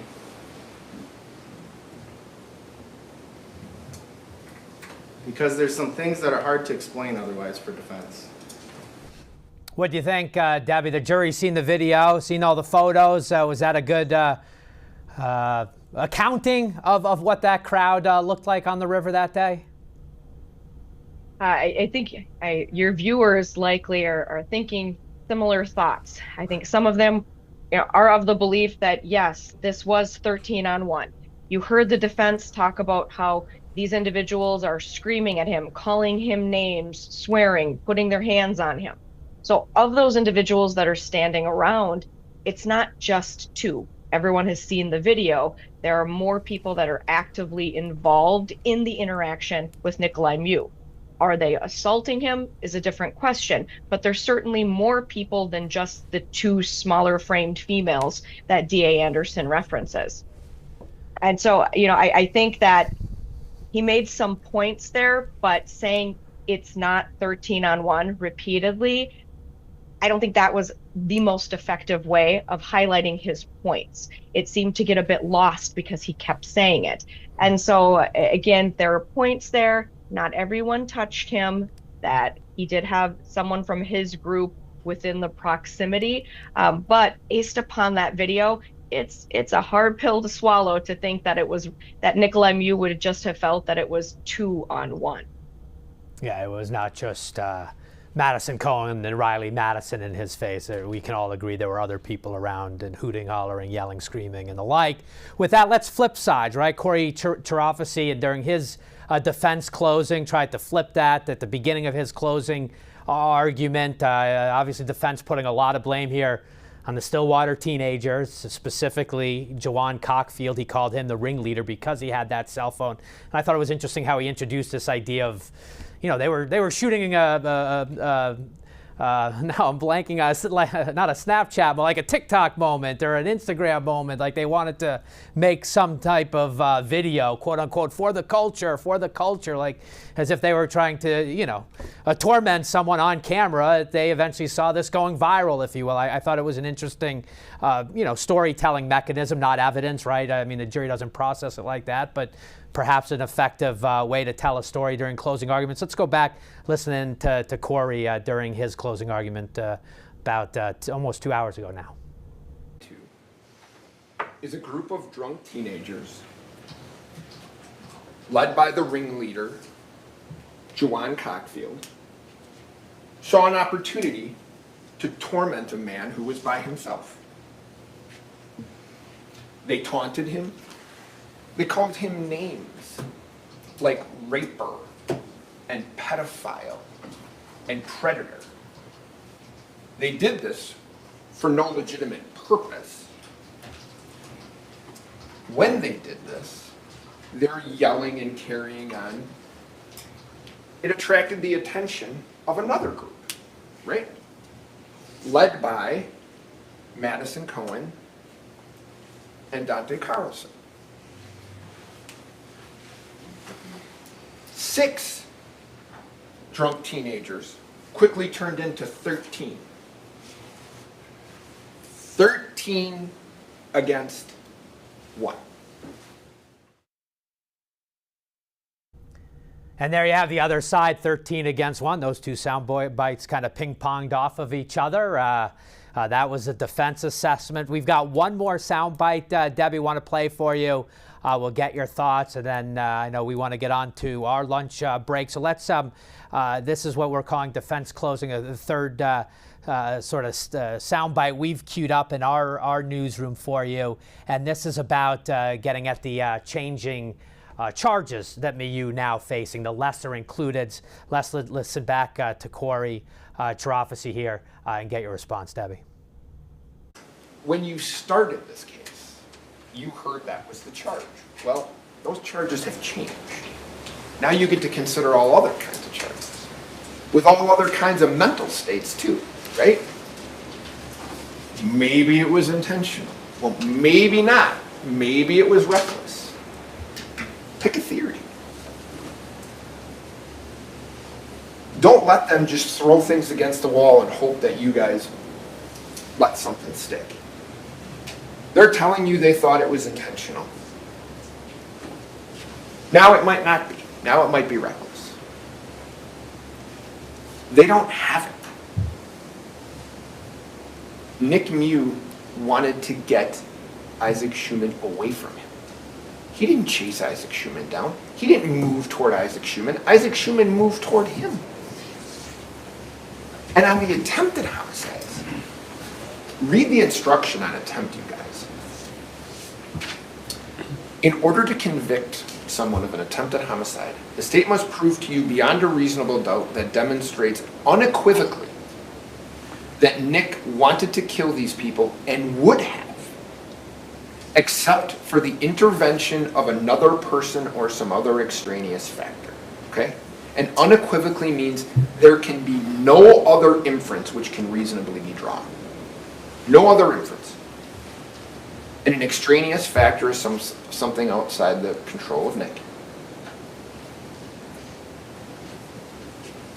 You heard D.A. Anderson say, but for medical intervention, some of these people would have died. Well, A.J. Martin would have. Dante Carlson had a hernia. He repaired a hernia. I'm sorry, the medical intervention doesn't prevent him. He's not going to die from that. Anthony Carlson gets 2 stitches. He's certainly not going to die from that. And Riley Madison could have got an infection, they said. And I understand that.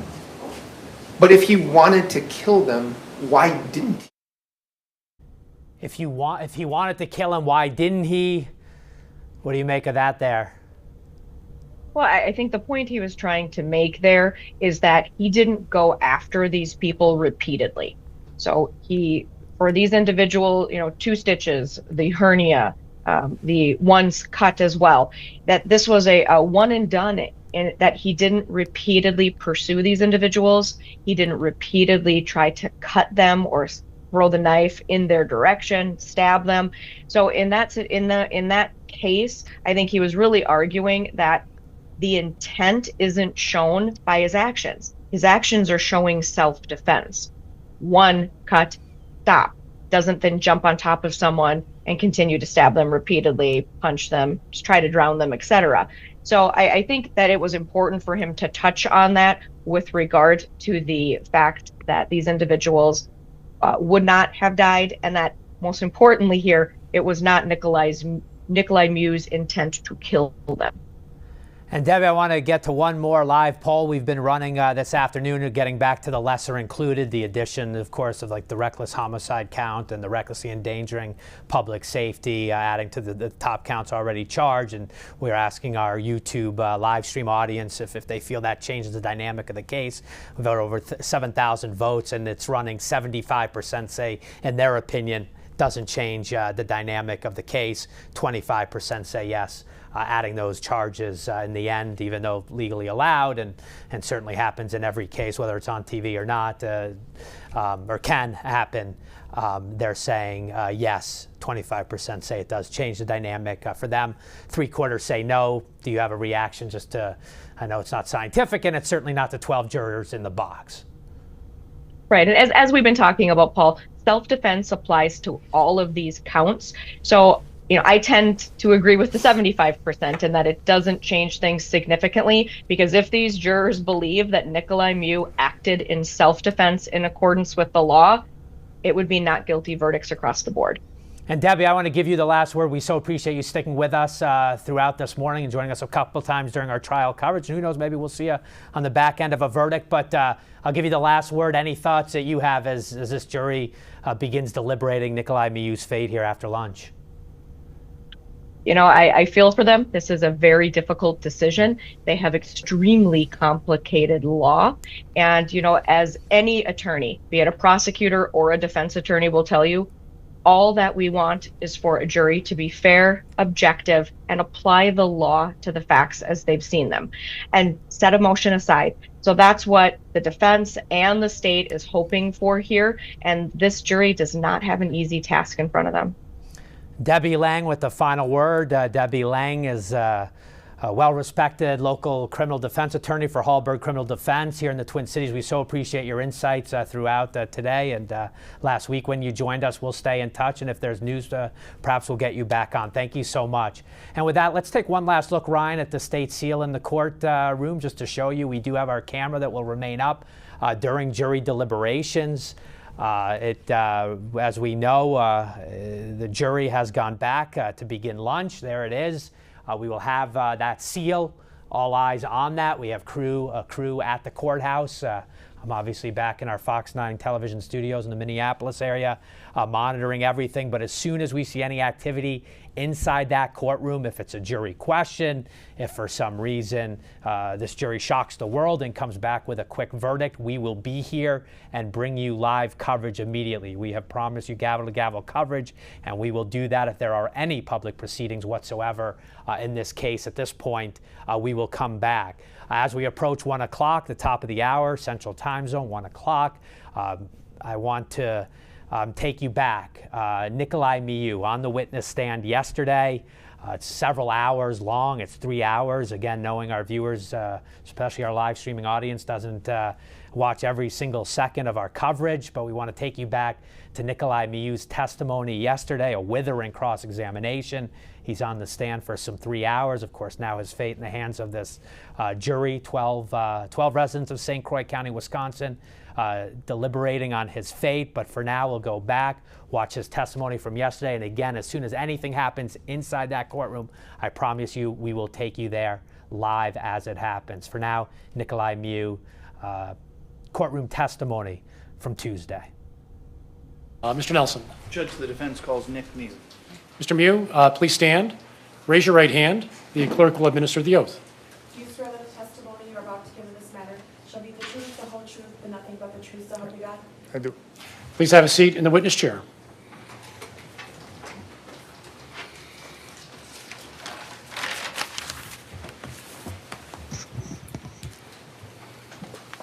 Mr. Nelson. You're the Nick Miu we've been talking about for the past 7 days? Yes, sir. Nick, I want to right away talk to you about exhibit number 104, if I could have the screen. You were on the Apple River on July 30th. Yes. I want to ask you about this exhibit, which says it's from frame 2592 at 149 into the video. Have you seen this before? Yes. Do you remember that time in your life when you were on the river in that position as shown in that photograph? Yes. Sometime after that, did something happen to you? Yes. Were you punched? Not attacked? before Sometime that. after this, were you After punched? that, yes. Okay, I want to talk about the time between this and the time that you get punched, okay? Okay. Exhibit number 104 there is on the, with it. Where are you on that? I'm standing in front of two ladies. In which, if you were going to just describe the symbol on exhibit 104 symbolizing you, which one is that? The one with the M. Okay. Do you What want color? Do you want the Blue. annotator? At that point in time, you said there's two people in front of you. Who are those two people in front of you? A blonde lady to my left and a red hair lady to my right. Were there other, does this accurately reflect how you remember roughly people in general around you? Yes. The blonde lady in front and the other woman, you understand now that through the trial that the blonde woman is named Madison Cohen? Yes. Can we use her name when possible? Yes. And you said red-haired woman, her name's Riley Madison. Can we use her name when possible? Yes. Possible? So when Riley and Madison are standing in front of you at that point, just before you get punched, right? What are they doing? They're yelling at me. At one point, they were pointing downriver and saying, go, get away. What are they doing with their hands? They're touching me. When you say touching you, is that something gentle? No, they're pushing. Madison, she pushed against my left shoulder. She pushed against my chest. She was pointing her finger right at my face. She was yelling at me, very close to my face. Riley had one of her arms, I believe it was left hand, on my right arm, squeezing and pushing me back. And when you just gave that description, you put your hands distance apart. Can you show us that again? How far away were they? About a foot. Okay. Less than a foot. You've heard it described through trial as in your personal space. Would you agree with that? Yes, right in my face, I would describe it. When that was happening, what did it sound like to you? The volume was very, very high. Let me ask you about how your body was responding in that moment when people are pushing you, poking at you, the volume is high. How's your heart? Could you tell us about what your heart rate was? Oh, yeah. My heart rate was getting really high. My breathing was getting very high.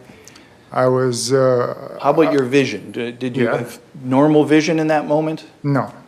At that moment, because of the situation, I was getting tunnel vision.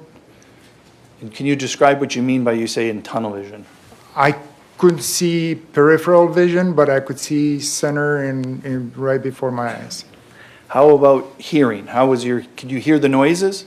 I could hear the volume very high, but I couldn't understand what they were saying. The noise became garbled. I mean, the sound became garbled. Did you feel threatened at that point?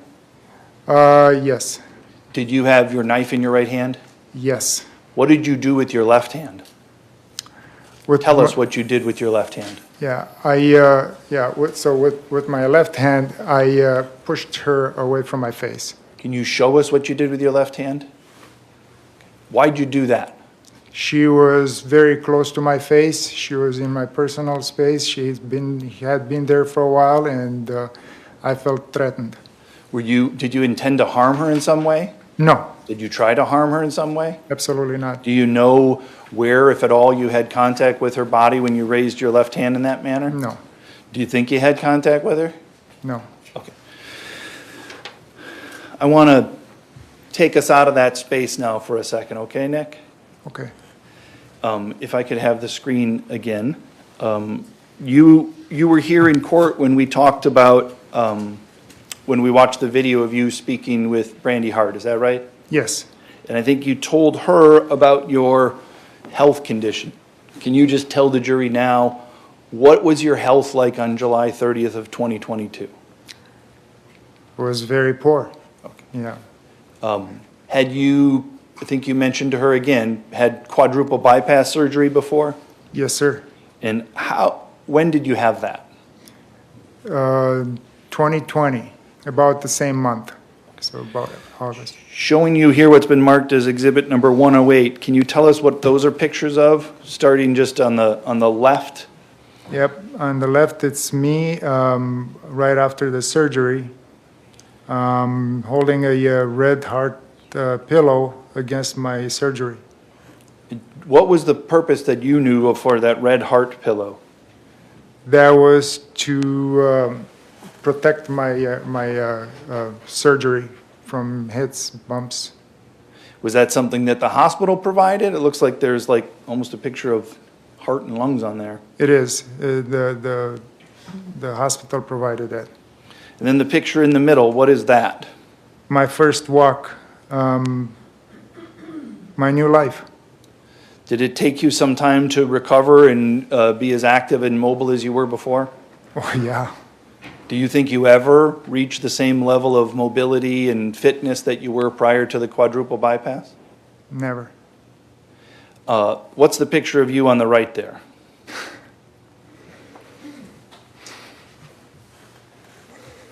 You can tell us. My baby. Okay. Is that a dog? Yeah. Is that dog important to you? My angel. Okay. And that's the cushion's helping you to enjoy time with her, but still keeping your chest safe. Yes, sir. Okay.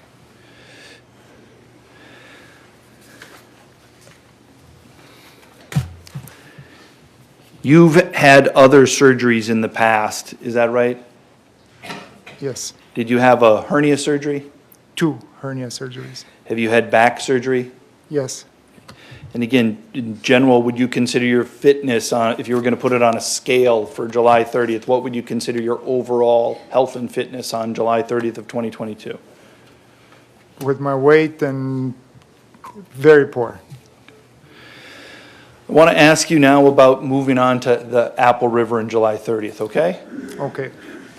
On that, this was a planned trip, is that right? Yes. Did you get a call from your friend Ernesto sometime before that trip? Yes, sir. What was that call about? He wanted to remind me to bring my knife to cut string when we tie the tubes together. Okay, when you say, do you have a pocket knife? Yes. Okay, can you tell us about that pocket knife? I owned it for about 10 years. I have it a lot on me. I use it as basically a dual tool. I call it my Swiss Army knife, basically because I use it as a screwdriver. I cut insulation when I do electrical work. I use it pretty much everywhere. Okay. I'm an engineer. My tool. Is it something that you've carried on your person, I don't want to say all the time, but somewhat routinely? Yeah, when I knew I was going to work on something or need it for something, yes. Okay. Now I want to skip ahead again now to the river, okay? At some point, did Ariel lose his phone? Yes, he did. Did you go to look for that phone? I volunteered to go look for it. When you went to go look for that phone, what were you wearing? Before that? Nope, right when you left your group to go look for that phone, what were you wearing? So I took my goggles, my snorkel, and my swimming trunks. Did you have anything on your feet? Yes, I had, on my feet, I had a pair of really, really torn up sandals. Can I approach, Judge? Yes.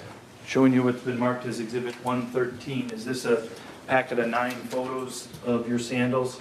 Yes. You've seen those? Yes. Does that accurately show the condition of the sandals that you had? Yes. Can you just move for the admission of Exhibit 113? Any objection? I think I've seen them, Judge, if I can take a look at it. Yes.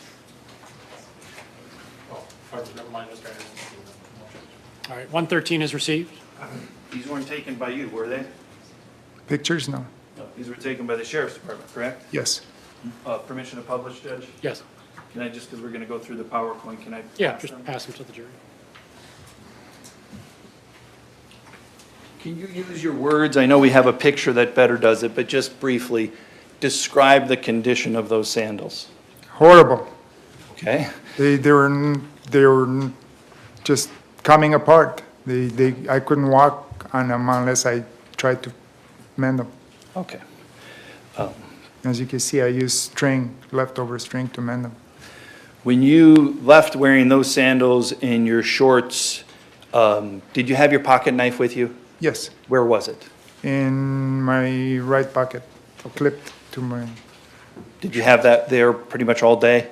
Yes. You were here when we watched the video of your interview with Brandy Hart, is that right? Yes. When you spoke with Brandy Hart, were you truthful to her about the knife? No. I lied about the knife. Was that your knife? Yes, it is. It was. Did you bring it with you when you went to go look for the phone? Yes, I did. When you went to go look for the phone, did you have any intent to harm anybody? No. Why'd you go leave your group? To go look for the phone. Okay. At some point, did you have some contact with a group of teenagers? Yes.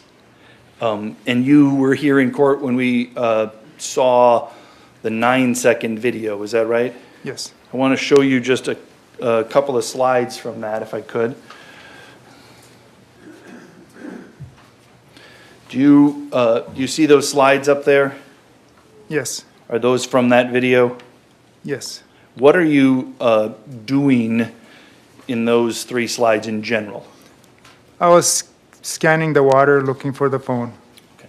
And are you, in that position, are you walking upriver or downriver? Upriver, away from that group of boys. Did you hear them say some things to you? Yes. Prior to your walking upriver and them, did you hear those words that I have written on that slide? Yes. Prior to your hearing those words when you were walking upriver, had you had verbal contact with that group? I think so. They asked me what I was looking for, and I told them I'm looking for a phone, a lost phone. Did you ever tell them that you were looking for little girls? No. Were you looking for little girls? Absolutely not. It's pathetic. When you, at the end of this, when you watch the video, at the end of the video, where I'm not going to play it, but do you remember what you did right there at the end? At the end, I was walking away. Okay. Did you eventually turn around and face in the direction of the group that was yelling at you and calling you a raper? Yes. When you... Yes.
I'll sustain the objection. The question was leading. Please continue. What did you do at the end of the video? I was walking away.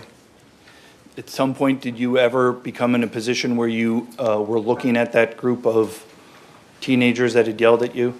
Yes. What did you see when you were looking at that group of teenagers after the end of this video? I saw one of them holding a phone in a bag, and I believed it was what I was looking for, so I turned around and I started approaching them. Why did you approach them? I wanted to get a closer look at the phone to see if it was the one that that belonged to Ariel. Did you eventually get near them? Yes, I started walking, then I rushed the pace, stumbled, and fell on my knees, held on to their tube, at which point I lost my goggle and snorkel kit in the water. You saw in the video, or excuse me, you saw during your interview with Brandy Hart that you said things different than what you just said now about what happened to your snorkel and goggles. Mhm. Is that right? Yes. Is your memory sometimes different than what you see in the video? Yes. Was your memory, in your memory, what happened to your goggles? In my memory, the goggles got knocked away? Knocked away, yeah. Objection, leading. So, got, One second. When there's an objection, just wait on your answer. It is leading, sustained. Next question, please. His answer was stricken. It's a leading question. Let's move on.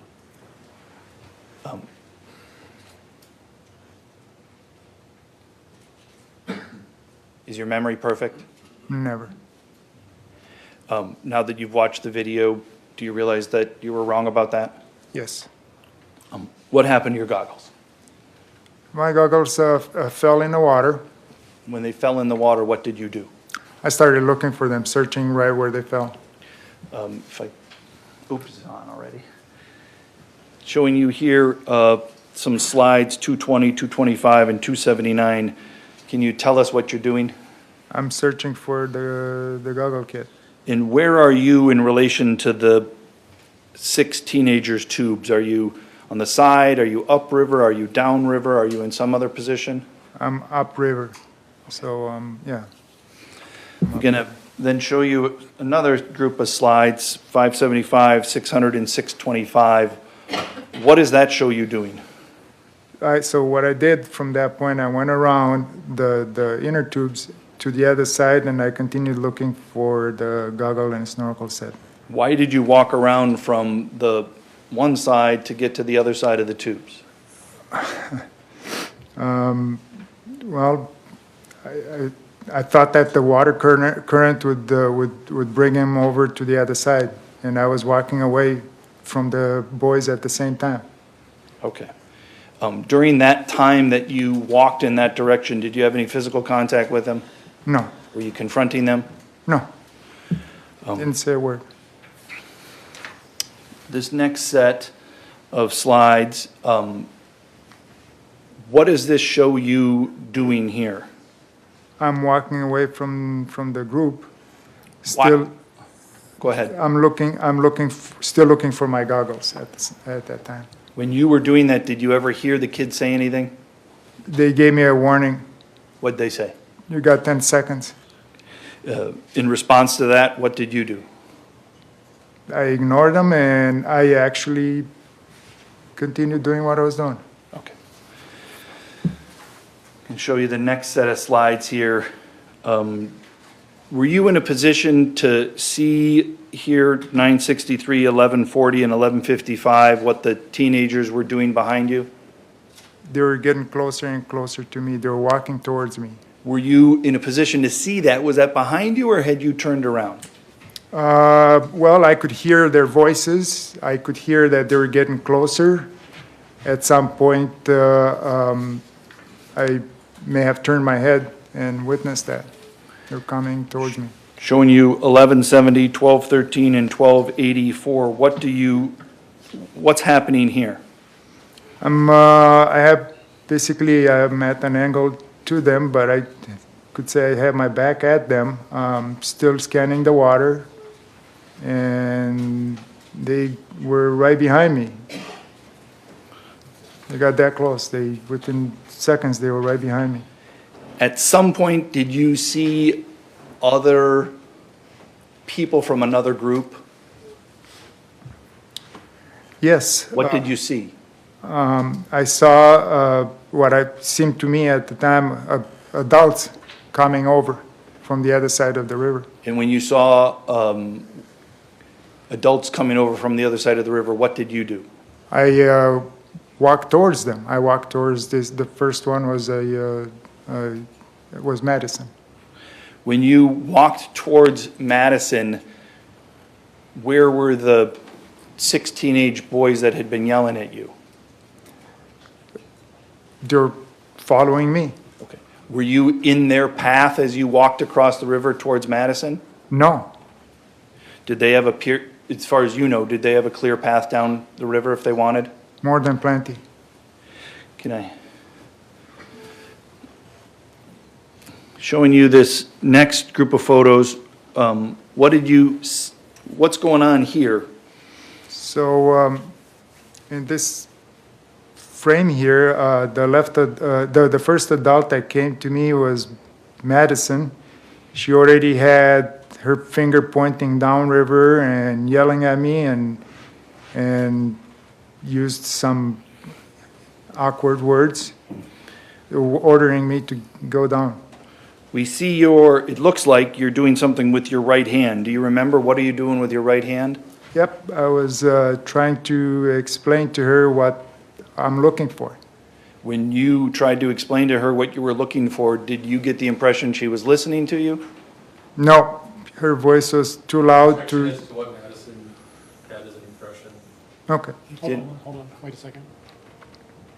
Sustained. Speculation. I'm asking about his impression, so I'll rephrase. Did you get the impression that Madison Cohen was going to listen to your words? No, Why not? because she was too loud. She never stopped to give me a chance to talk, and she kept pointing and ordering me to go downriver. We've all heard the tape, but was she using polite language? Polite? No.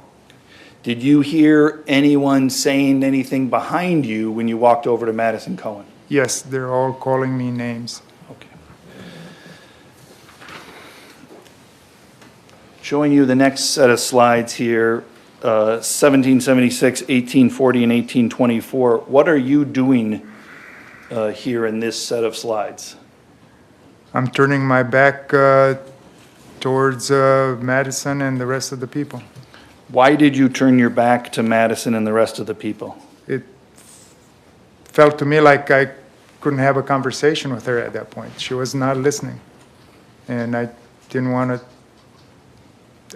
to interact any further. Had you at that point found your snorkel or goggles? No, Had you at that point found the phone? no. Did you hear anybody saying anything while you stood there with their back to them? Oh yeah, What did you hear? they were still yelling. He's looking for little girls. Were you looking for little girls? Absolutely not. When you heard them, did you consider that to be a lie? Objection, Your Honor. Leading. Sustained. I asked, did you consider that to be a lie? I don't. Yes, think of that's- Hold on, please. Don't think that's legal. I sustain the objection. Please move on. When you heard that, did you consider it to be truthful or did you consider it to be untrue? Untrue. And when you heard someone say an untruth about you, did that change how you were feeling? I felt frustrated. I felt annoyed. They kept saying it over and over, so it annoyed me and frustrated me. And when you heard them say this untruth about you, did it appear to you as if the other group that had come over agreed with what these the teenagers were yelling about you? Objection, leading. Sustained. Did you think anybody in the other group was going to help you or listen to you when you were being called these names and accused of being a pedophile? Objection, leading. Sustained. How did you feel? Well, I felt overwhelmed at that point. I felt still annoyed, frustrated. I felt like she wasn't listening. She was the adult I thought I was going to reason with or get help from. She obviously didn't even attempt to reprimand the children from yelling. Showing you another slide here, some 1838, 1846, and 1865. Is that you? Yes. What are you doing? Judge, can we protest? Yes.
Just one moment.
Ready? Okay. Yes, sir. Let's continue.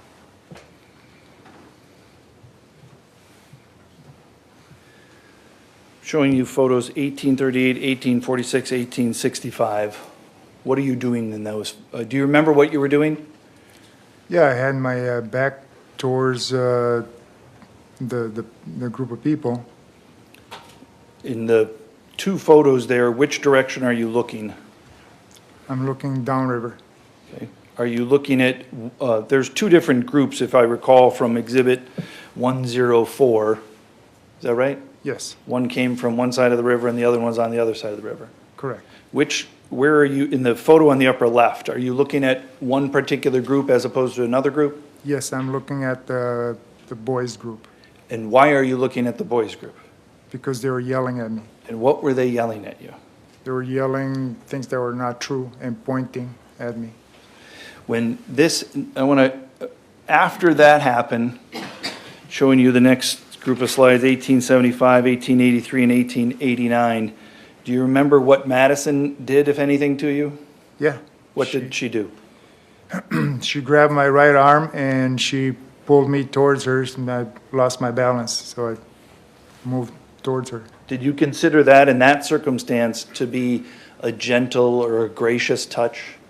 No, that was not a gracious touch. No, not at all. Had she been using any gentle or gracious words with you? Not that, no, not that I remember. In those photos, can we see the footwear that you were wearing on that day? Yep, those sandals that we saw earlier. Did you have confidence in your footing in that area with those sandals? Objection leading. Sustained. How did you feel about your footing in that area? Very unstable. Want to show you the next set of slides here. Do you remember what you say to Madison after she pulled on your right arm? Yeah, I told her not to touch me And why did you tell her that? because she pulled on me without my invitation. Did you say that in any particular tone? No, not in a mean tone, but I made it sound so she could hear me. Don't touch me. Okay. Why didn't you want her to touch you? I didn't give her permission to do so. Sure, but why did you not want to give her permission to do so? Because she was one track mind. She just wanted to get me away from that, point me down river and tell me to go there. What's your comfort level at this point? On a scale from 1 to 10, comfort level is very low. Okay. Are you, if you had that same thing, a scale of like a fear scale, a 1 to 10 fear scale, right? And so Yeah. with 10 being the most fearful you've ever been in your life and 0, let's call 0 to 10 being the most safe you've ever felt. Where are you at here on a fear scale? In that particular, Yeah. about 1. Okay. So you're more uncomfortable but not necessarily afraid, is that what I understand? Correct. Where was your group in relation to you then? Was upriver And did you do anything in order, in relation to your group? Yep. What did you do? I turned to them and I called them. I was trying to call them to come over and help me. Are these slides, does this 2127, 2140, 2131, what does that show you doing? I was waving at them and calling them to come over. When you say you were calling them, did you do something physical or did you something verbal or did you do both? Showing you another set of slides here, 2328, 2311, 2382. Do you remember, what do you remember about that? I remember the young boys are yelling, pointing at me, saying things that are not true.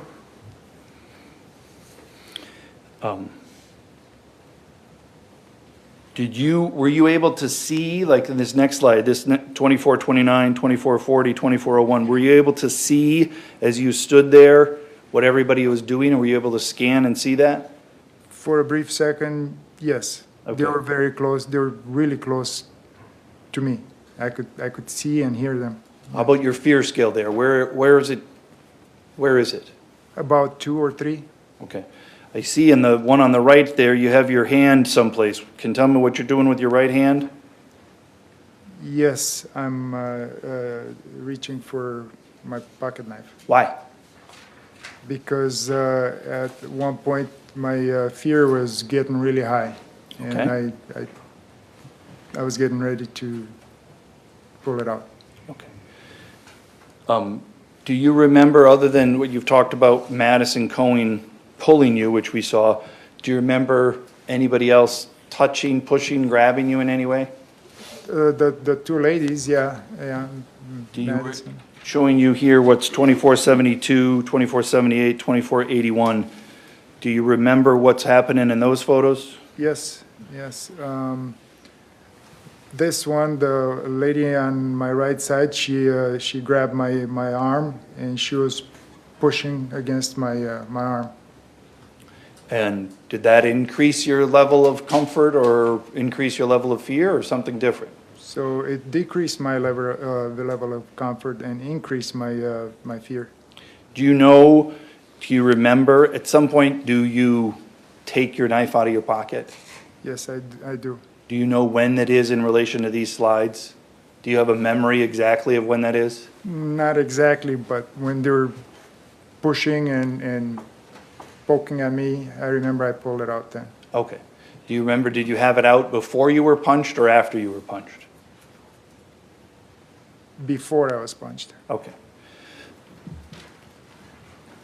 Showing you another set of slides here. It looks like do you remember doing something with your left hand? Yeah, at that moment I really needed my people to come over and help me, so I was trying to get their attention. One more slide here. Do you, what's happening here in the slide? Madison is pushing on my left shoulder and basically yelling at me right in my face. And then on the next slide, we see something in your hand. Is that right? That's a knife. Why did you take out your knife at that point? I was beginning to be afraid. And what was it about that moment where everybody is that made you so fearful that you took out your knife? I was surrounded. They were yelling. They had just pushed me. Well, the lady, they squeezed my arm. I mean, it seemed like they were not backing away. Previously, you turned around. Is that right? Yes. Did you feel comfortable turning around in this situation? No. Why not? They were too close to me. What happened the last time that you turned around? Nothing good.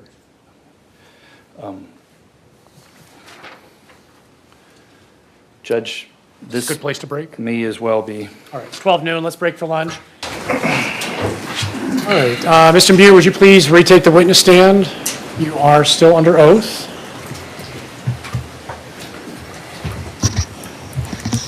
Mr. Nelson. Thank you. Can I have the screen? Mr. Miu, when we finished, I think we were getting to the chronological space that we had begun the morning on, and so I want to start from there again and then move forward from there. Does that make sense? Yes. When I had asked you before, you talked about how you felt, but since that time, you've told the jury that you had this fear scale, okay? So I want to ask you about, at this time, what we see here, what you previously described the scene, right? How were you feeling on the fear scale? About a 6, 7. Okay. And at some point, I think you told them before, but just so we can put it into the context here, did you do something in response to something that was done to you when you're standing there in this moment?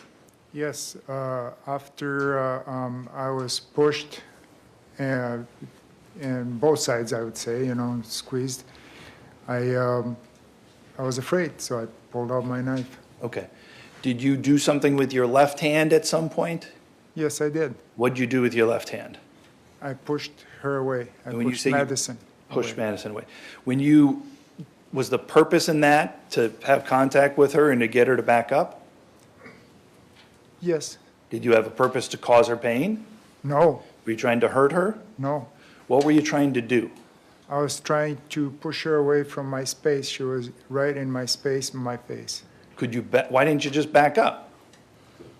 I couldn't back up at that moment. Okay, when you say you couldn't back up, why not? I Because would've- you felt uncomfortable, or were you? Objection leading? Because I would have had, Wait, there's an objection. Sustained on leading. Next question. Wasn't done with it. Were you uncomfortable, or was there a wall behind you, or was there some other reason? Why did you feel like you couldn't back up? I didn't feel safe turning my back on those people. Okay, how about just taking a step backwards? Well, I was standing my ground. I didn't move towards anybody. Okay. They were coming at me. When you raised your left hand and you did that, do you recall when you pushed her away having contact with her? I may have, yes. Okay. Do you remember in particular where, if at all, you touched her? No. Okay. Would it surprise you if you touched her? No, Was that, in fact, your purpose in pushing her away? absolutely. Okay. She was in my space. I want to move forward here. And you can turn the slide off, I guess. After you did that, right, did something happen to you? Yeah, Did people do something to you? yeah. What was done to you? Yeah, almost right away I got punched and fell in the water. Where did you get punched? On my face, on my side of the head. Now, you've had a chance to watch this video, correct? Yes, Have you had a chance to see these 4,800 slides? yes, Prior to seeing that, did you remember everything? no, Have the video or the slides help you to refresh your memory in some way? a lot. Have you remembered everything because you've seen that? Not everything, no, Okay. Do you remember something different than what you see in the video? no. You don't remember any of the things different in that you see in the video, like you talked about the goggles? Objection leading. Overruled. We're just trying to reorient the witness to a place where examination can continue. Are there some times when your memory is different from what the video is? Yes, of course. Okay. Now, this series that I want to show you is about things that were done to you, okay? Yes, Do you have a specific memory about everything that was done to you? no, Do you have a specific memory about everything that you did in response to what was done to you? no. Do you have a memory about how you felt in those moments? I would say yes, I do. Do you have a memory of what you believed in those moments based upon those feelings? Of course. So I want to show you the slide here. Again, this is slide 2661, 2662, and 2681. That's fine.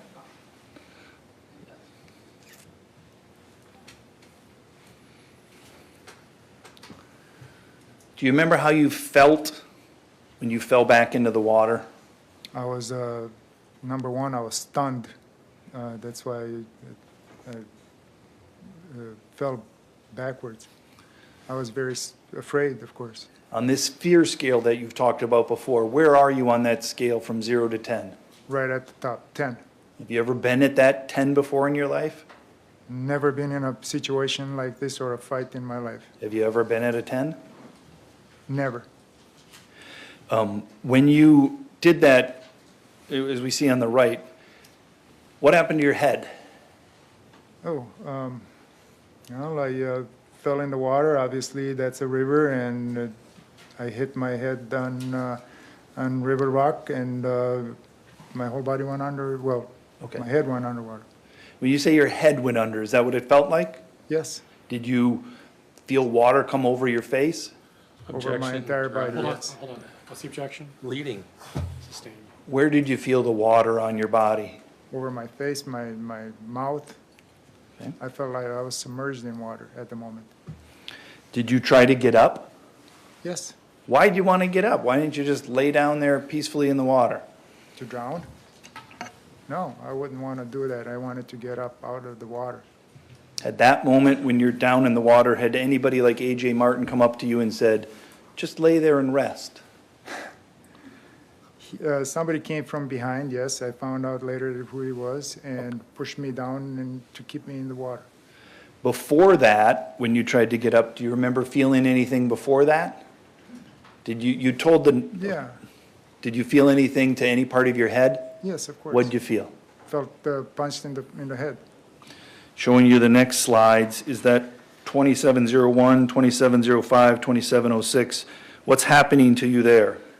I'm getting hit on the head. How many times at that point, is your memory of watching the video and your memory of experiencing this, have you been hit in the head now, but either by people or by the ground or by the water? 4 times at least. Okay. At this point in time, where's your fear scale? At 10.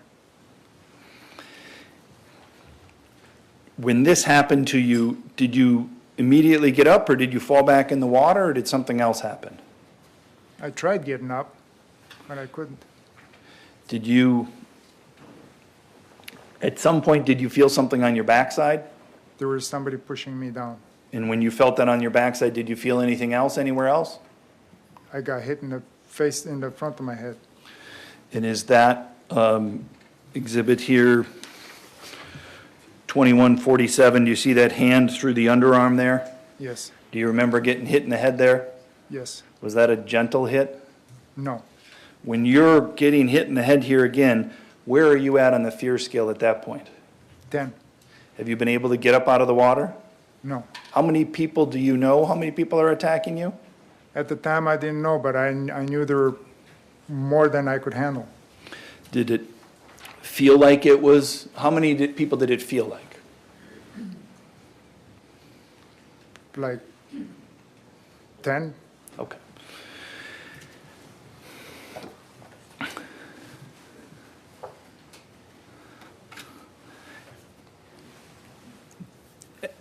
You've seen the video and you responded at some point, is that right? Yes. And you used your knife in response. Yes. Why did you use your knife? I feared for my life. Did you think you could get out of there without using your knife? I couldn't even get up. They're pushing me down. No, so the answer is no. In that time when you're down on the ground, did you think there was a way for you to escape? No. Did you feel like you could just crawl away or run away or walk away or do anything else to escape? Not in that position.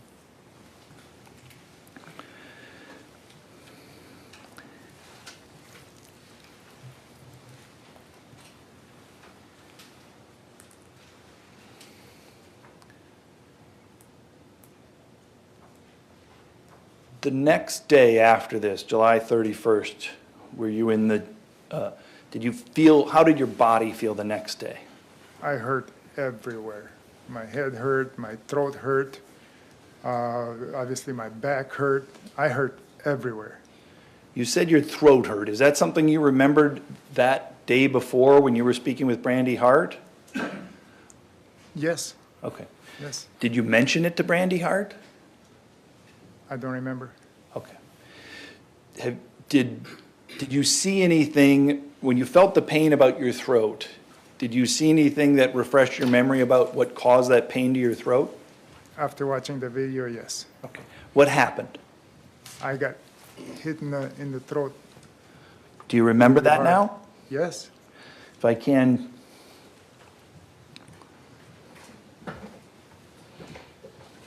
Showing you the slides 2993, 2994, and 2997. Is that you? Yes. What's happening to you there? Somebody is going for my throat, squeezing my throat. Do you remember how that felt?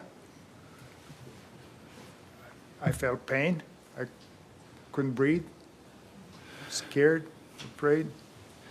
And showing you the next set of slides here, 2998, 99, and 3000. What did you think was going to happen to you in that moment? The whole time I felt like I was going to die, so basically I feared for my life. And in response to that, here's slide 3000. Did you do something in response to that? I reached out and stabbed him. When you used your knife, and again, this is open-ended, you can ask it any way you want. Were you trying to kill somebody? Absolutely not. What were you trying to do?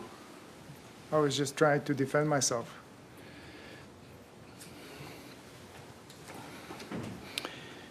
After this was, again, we've seen the video, you talked to Investigator Hart. So I want to ask you a little bit about that for a moment. Make sense? Do you independently, well, let me say, you've watched the video here in court, correct? Yes. And you watched the video prior to that. We've watched it together, right? Yes. Does watching that video refresh your memory? Do you have an independent memory of that conversation with Investigator Hart? No. Do you remember what it is you said other than seeing things on the video? Other than I lied about the knife, that's what I remember, afterward. Yeah, I lied about the knife. Do you remember actually saying that in that moment, or you just remember seeing that and that's what you remember seeing? I remember seeing it in the video. Okay. Do you remember how you were feeling during that time at all? Do you have any memory about that? Not much. Okay. Just one other thing out of the timeline here. Since that time, we've heard testimony, you have a twin brother. Yes. Is he here in the courtroom? Yes. Objection relevance, Your Honor. Overruled. You may continue. Just briefly, because I want to ask you about conversations that you may have had with your twin brother. Just briefly. How do you feel about your twin brother? I love him. Objection, that's irrelevant, Your Honor. Overruled. During this time, have you had conversations with your twin brother? Yes. Do you consider there to be anybody that you're really, maybe your wife, anybody you're closer to than your twin brother? No. You and your twin brother, when you speak, what language do you speak in? Romanian. Why do you speak in Romanian with your twin brother? It's the easiest way to find words to describe what we're thinking. Okay. Is that where you grew up? That's the first language. Are there times when you've spoke with your brother that you've talked about this, what happened to you on the river? Yes. Is your memory about what you did or what was done to you, is it any better when you talk to your brother than it is when you talk about other times? No. Are you always getting it right? No. How about your feelings? Your memory about your feelings? Mm-hmm. Do you get those right? Yes, but almost all the time. The feeling is imprinted in my heart, my soul, my mind. Let me, just for a moment, I'll bring us back to the river on July 30th, okay? Mm-hmm. At some, I think you'd said on the video and maybe you testified that people attacked you, is that right? Correct. At some point, did people stop attacking you? No. At some point, did people stop attacking you? Yes. Okay. Yeah. When people stopped attacking you, what did you do? I walk away. Okay. Why didn't you stay? Oh, God. I walked away towards my group where it was safe. I was afraid of the people that I just had contact with. When you're walking away, and you've talked about this fear scale. Where are you on the fear scale? Does it just go down right to 0? Does it stay at 10? Does something else happen? No, as soon as I saw the people I trusted, my fear level started creeping down. When you say creeping down, when you're walking back, can you give us where are you on that scale? As I was getting closer to my group, the fear factor is going lower and lower. But when you first start walking back, what's the number value? About 8. When you get back to the tubes, what's the number level?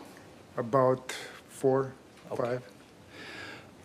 I think we didn't talk about it. We've talked a little bit about your body response during this brief time. When you start walking back, how's your body responding to you? I had cramps. I felt like I had diarrhea, so I felt like I lost my bowel. Was that which I did. Was that when you were walking back, or was that when you were in that 10 seconds of things happening to you and you responding? I was when the action was going on, in the 10-second frame. You've got diarrhea. Yes. When you were walking back, what else is your body? What are you feeling with your body? Well, heartbeat is getting, when I'm walking back, the heartbeat was very, very high. Now it's going down a little bit. Breathing, that's what I remember. I was super, super stressed. How about your head? As you're going back, is your head clear? Is your head in a different state? How can you describe what's going on in your head? My head was in a fog. It was like thick fog. I couldn't think. I couldn't realize what I've been through. Were you trying to make sense of it? I was trying, but there was no sense to be made. I was completely confused and in a fog. And when you walked away, you had the knife in your hand, is that right? Yep. When you got to your group, did you still have the knife? No. What happened to the knife? On the way back, I tossed it on the bank. And you just made with your right hand kind of a underhand motion with your right hand from, at your side, raising up to maybe level with you. Is that fair representation of what you were describing? Correct. Why'd you toss the knife? I don't know. I was afraid. I felt like I had to throw it away. What were you afraid of at that point? I was overwhelmed with just fear, residual fear. And I didn't want to have anything to do with that. Okay. We've heard testimony that eventually you get back to the tubes. Does that happen? Yeah. Where's your memory about that? Right now as you sit here, because we don't have a video about that, we don't have photos of that, what's your memory like about that? Barely remember anything. Okay. Do you remember talking to people? I remember people trying to talk to me, but I don't know. I don't remember what I said. Okay. You've heard some testimony about things that you might have said. Are you denying you said any of those things? No. Do you know what you said? After watching the video, yes. The video isn't I'm confused. The tubes, there's no video of you at the tubes. When you say... After... Were you talking about Brandy Hart's statements? Yes. Okay. About what you said to the people at the tubes. Do you have any memory of that? No. Okay. When you're sitting there at the tubes, how are you feeling in your head? You talked about this fog, right? If you could put that on a scale, where is that? I still couldn't, my head was in a thick cloud. I couldn't understand what just happened. Still trying to process everything. I was overwhelmed. Did you think at any point you were just casual about what had happened? No, Did this feel casual to you in any way? no. At some point, you saw the video here, you had contact with the police, is that right? Yes, You had sat in the back of a squad car of the Sheriff Knutson, is that right? yes, Do you remember much of anything about that? no. Do you remember, you've seen some of the videos today, can you tell us, what do you remember? Nothing. Okay. Nothing at all? How about a feeling? Do you remember a feeling at all? Yeah, I was still very afraid. Okay. When you say very afraid, what were you afraid of at that point? Well, I just 9-second video. It's been played multiple times. It's only 9 seconds. The other video I don't think has been played in entirety only once. So I don't have any objection to the main video being played. Mr. Trophesy? Judge, if you may, not sitting in the right seats, I apologize, but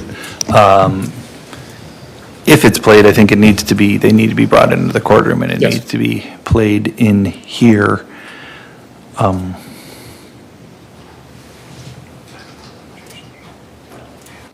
That? My judgment, the jury is entitled to see the evidence, and this has been a multi-day trial. There's lots of things to consider. There are lots of nuances in the jury instructions. So I think it's reasonable for the jury to re-examine exhibits. They can't have the video in the deliberation room, so they'll have to come out into the courtroom to see it. If the jury thinks that watching both videos will be helpful to their deliberations, they're entitled to see both videos. So we'll have them brought back in, and we will play them both. I'd like to have the videos played in chronological order. So we'll start with the 9-second video, watch it, and then we will move on to the next video. Now, when they come in, this won't be the opportunity for Q&A or comment or discussion. The opportunity for persuading the jury is over. I may ask the jury if they want to see it again, because it moves fast. So if they want to see it again, we'll play it again. But I'll be the one doing the questioning. Any questions about the process? Who do you want to play in? It doesn't matter. I don't have my computer, so I'm happy to go get it, but I can do it. Okay, so you'll play the video. I'll give you the cues to start. And I'm sure Your Honor will, but I would imagine when they come in, Your Honor is going to tell the jury as well that this is not the time for questions and answers. Exactly, right. Excellent, perfect. All right. We stand in recess until they come back. Do I have time to go out or not? Should I wait? You can, why don't you wait? I think Okay, this won't that's take very long.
Please be seated. All right, we are back in session. The jury is present with the attorneys and Mr. Miu. We did receive your request to see the Juwan Cockfield videos. This is not the opportunity for persuading you or for adding new arguments. So the attorneys are not going to comment. We're essentially stepping into your deliberations, but you are entitled to see these videos, so we're going to show them to you, but you won't hear from anybody else. We're going to start with the 9-second video, because that was the first in time sequentially. We will play it from beginning to end. I will check and see if you want to watch it again. We can replay it. Once you're satisfied with that video, then we'll move on to the longer one. And we'll do the same thing. If you want to watch it a second time or a third time, we can. But we're going to run it from beginning to end in real time. Are you ready? Yes. All right, let's pull up the video. Man, trying to have sex with little girls. What the hell? Hold up. Start over, please. Grown man trying to have sex with little girls. What the hell? I'm gonna have to reset the system. You can't just play. Otherwise it's gonna pick up everything. Okay. So bear with me a second. You ready? Yes. All right, action. Grown man trying to have sex with little girls. What the hell? What the fuck? Watch out! He's a raper! Whoa, whoa, whoa. Okay. Anybody want to see it again? No hands. Let's move on to the next. One more time? Okay.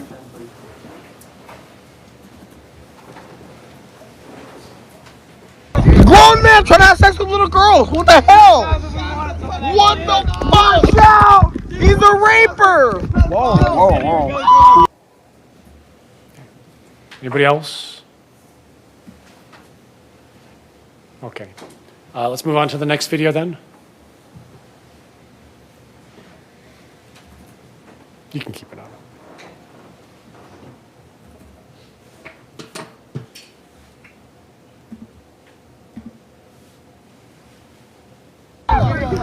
That's fact. What is he on? Whoa! Whoa! Whoa! Whoa! Whoa! Whoa! Get away! Whoa! Oh God! We up! We up, homie! What are you talking about? What the hell are you talking about? What? Get away from us! What? What's going on with y'all, homie? He's on camera, tripping. He's on 4K. Yo, them new iPhones got that good quality. What did he say?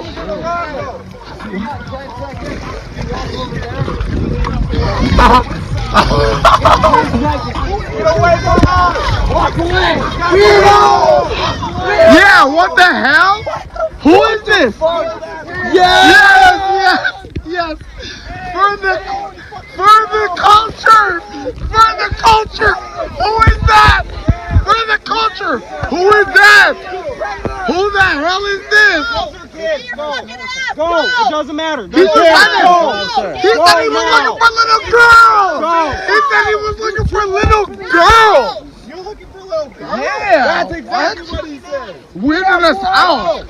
I even have that part on camera. Dead ass. Some young ass kid. What the hell is this guy's problem, bro? We trying to have fun. Is he gonna claim you? He's gonna claim you. We don't want this motherfucker. That is on camera. That is on camera. He on camera. Oh God. He on camera. Oh God, he on camera.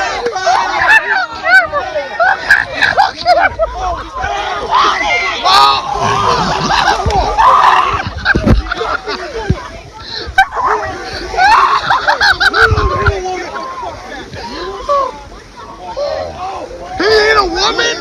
He ain't a woman. You ain't a woman. He ain't a woman. You killed him.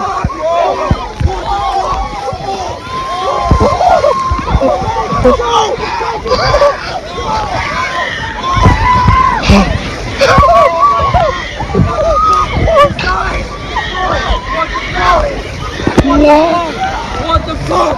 What the fuck? What the fuck? He's dying. He's dying, bro. What? Oh my God. Oh my God! Are we serious? Is this real? Oh my God! Who is that?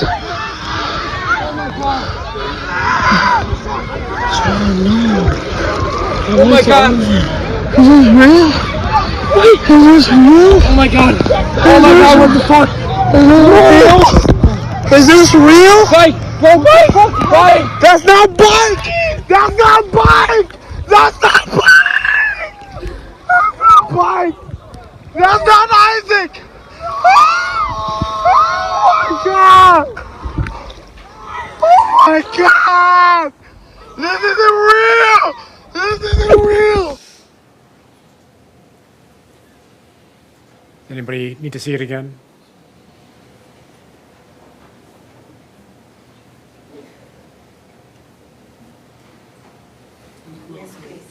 Want to see it, the entire? Or do you want to stop it at a certain point? I'd like to stop.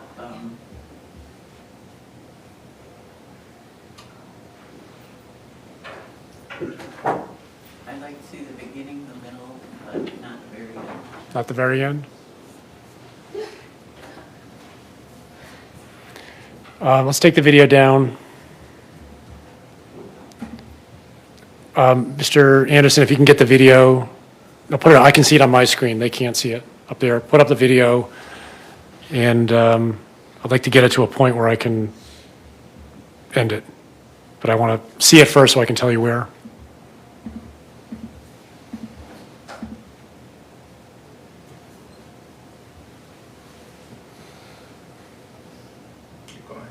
I can't see it.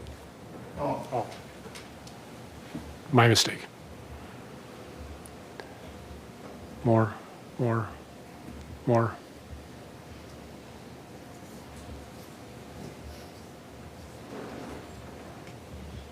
That's it. So it's about 2 minutes, 25 seconds, 27 seconds.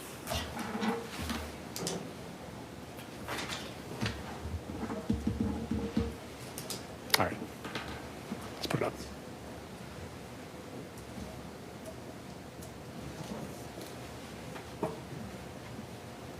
That's fast. What is he on? Whoa! Whoa! Whoa! Whoa! Whoa! Get away! Whoa! Oh God! We up! We up, homie! What are you talking about? What the hell are you talking about? What? Get away from us! What? What's going on with y'all, homie? He's on camera, tripping. He's on 4K. Yo, them new iPhones got that good quality. What did he say?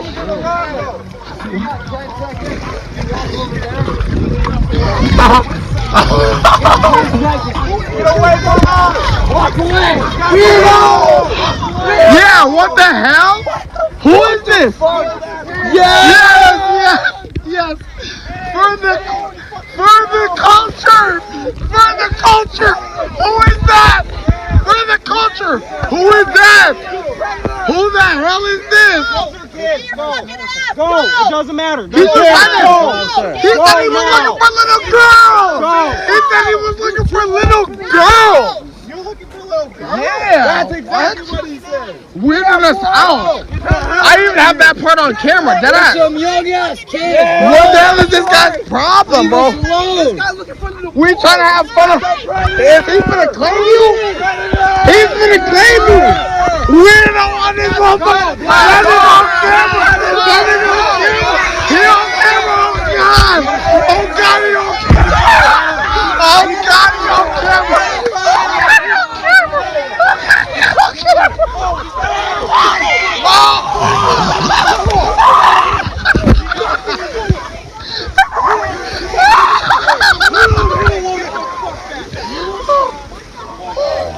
He ain't a woman.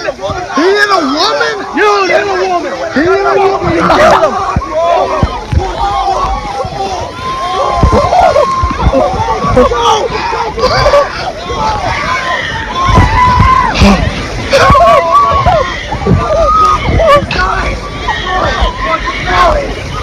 What the? That's okay. That's where we're going to stop it. Yeah, thank you. Anybody else need to see it?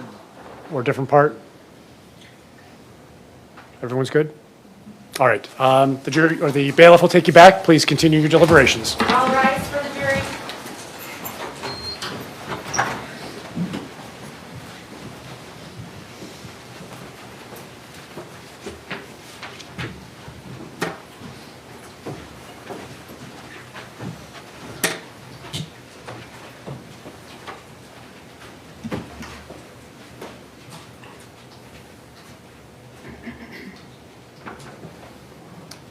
Be seated. Mr. Anderson, anything for the record? No. Mr. Trofasi? No. All right, that's all. We're in recess. Do you have the jury list?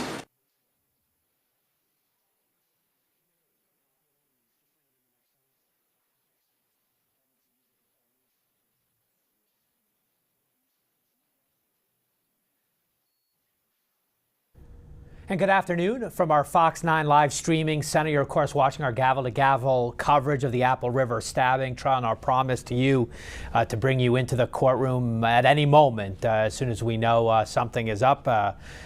We know the jury got this case at 12:27 p.m. We believe they left to have lunch. Figure maybe half an hour, 45 minutes for that, so 1:15. And by 2 o'clock, they had asked to rewatch the Juwan Cockfield cell phone videos. Obviously, the 3 minutes and 20 seconds so critical to this case. We had talked with our legal analyst earlier today about would they be allowed to bring that video into their deliberating room. Clearly, we're at the mercy of whatever the judge wants to say in court, but it is obvious now that if they want to watch it, they do have to come back in open court. They do not have a thumb drive or a laptop that would allow them to do that on their own.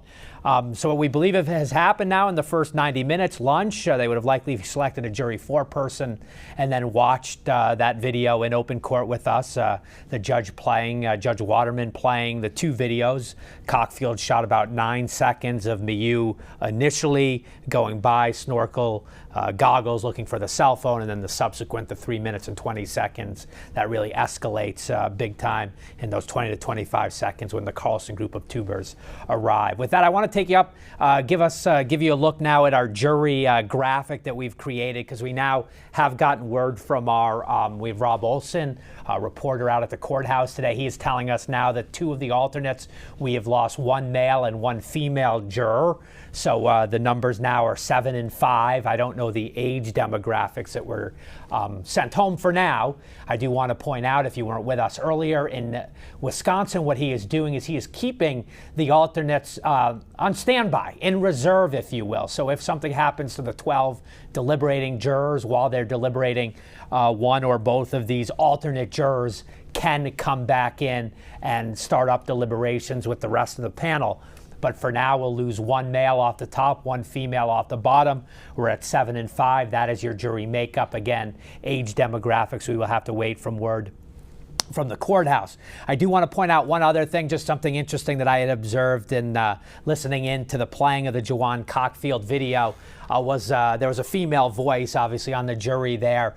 When Judge Waterman asked if they wanted to watch it one more time, she said, "I don't need to see the very ending," and the judge stopped it well short of sort of the blood running in the river, Cockfield turning the phone on himself in disbelief. And I would just point out, it's interesting to note that once upon a time, coming into this trial, the defense had asked for the court not to even show the last 45, 50 seconds of that video, and if they decided to do it muted, to sort of get rid of any prejudicial, aftermath type video where the injuries and the significance of what has happened took place. So I would just note there, the juror speaking perhaps for the jury, she could have been the foreperson or maybe just one individual who wanted to watch that video closely. She had noted she did not need to see the ending of that video. The defense believing really the crux of it is the first 2.5 minutes or so, and that the final 45, 50 seconds, near minute, was really sort of the aftermath portion. What this means 1 hour into their deliberations, that they want to watch it again, we just do not know. People have asked how long I think this deliberation will go, what my leanings are. I have no idea. There's no way to have sourcing in that room. There's a deputy guarding it outside. We wait, and when we hear from them, they want a question, they have a question, they want to watch something, see something, get clarity.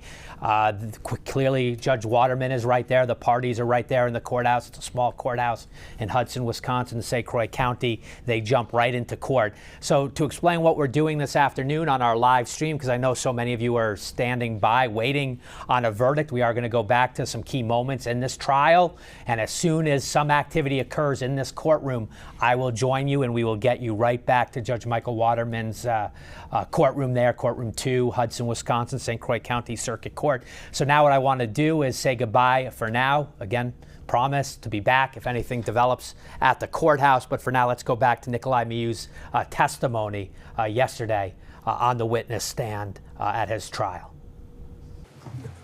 Correct? At some point, I forgot I had it in my pocket when, yeah. You when weren't you were not going to need your knife to snorkel and look for a lost phone. Correct. Overruled. You weren't going to need your knife for that task that you set out to do, right? I wouldn't even need anything. But you brought it with you anyhow. It happened to be in my pocket, yes.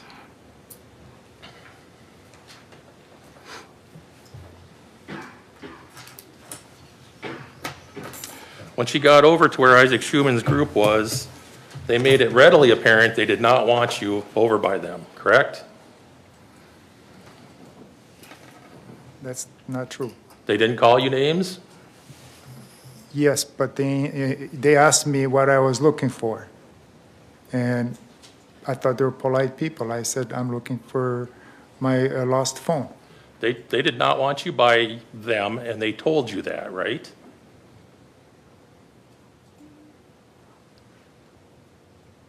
At some point, yes. And that's the short video. You turn around and you're walking away, right? Yes. But then Joanne Cockfield calls you a raper, right? Yes. And then you turn around. Yes. And you were angry. I was not angry. Oh, you were not angry that someone called you a raper. No. All right. You look at Joanne, who's filming you, right? Yeah. And for some reason, your testimony is that even though many people on the river have these phones and these float cases, you decided that was the phone and you needed to run up and check. Objection argumentative. Sustained. Your testimony earlier was you thought he had the phone, right? I thought he had the phone, yes. Right. I wanted to investigate. And you, instead of walking up and saying, hey, is that the phone I'm looking for, you ran up on these boys, didn't you? I ran up and stumbled, and then I fell right by their, yes. That's my next question. You're claiming now that you stumbled. Yes. You've never said that before today, ever, to anybody, any law enforcement or anybody else, right? But I have seen the videos now. Well, we're going to take a look at the video.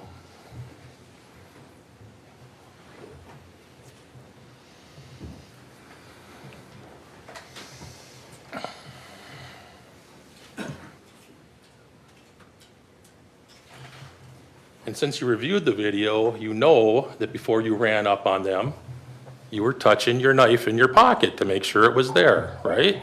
I don't remember that. All right, well, let's take a look.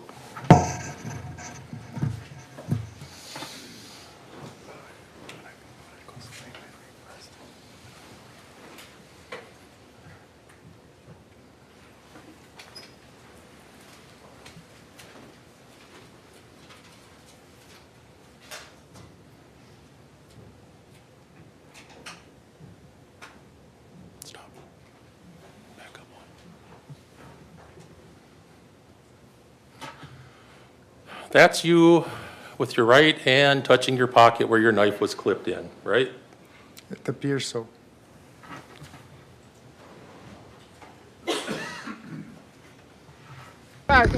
What is he on? Whoa! Whoa! Whoa! Whoa! Whoa! Get away! So you're claiming today that where you reach down and grab at these boys' legs where their tubes are, that was a stumble. Is that your story? Objection argumentative. Overruled. You can answer the question. I know I hit a stone, yes. But I grabbed onto their inner tubes. And you know where you grabbed onto their inner tube is where two of these boys had their legs draped over their inner tubes, right? I see that. And you made contact with their legs, didn't you? I don't remember that. Did you see it on the video? I see it on the video. I don't remember actually making contact. And as soon as you did that, these boys jumped out of their tubes to get away from you, right? You remember that? Yeah. And you held onto their tubes so that their tubes couldn't float away. For how long? Well, I'm asking you. You did. Yeah, it looks like for a brief 1 second. And you were searching through their tubes. Or what? You walked around their tubes. Rather than letting their tubes go so they could get back in their tubes and be on their way, you walked around their tubes. So after my goggles dropped in the water, I went around their tubes to go to the other side and look for my goggles.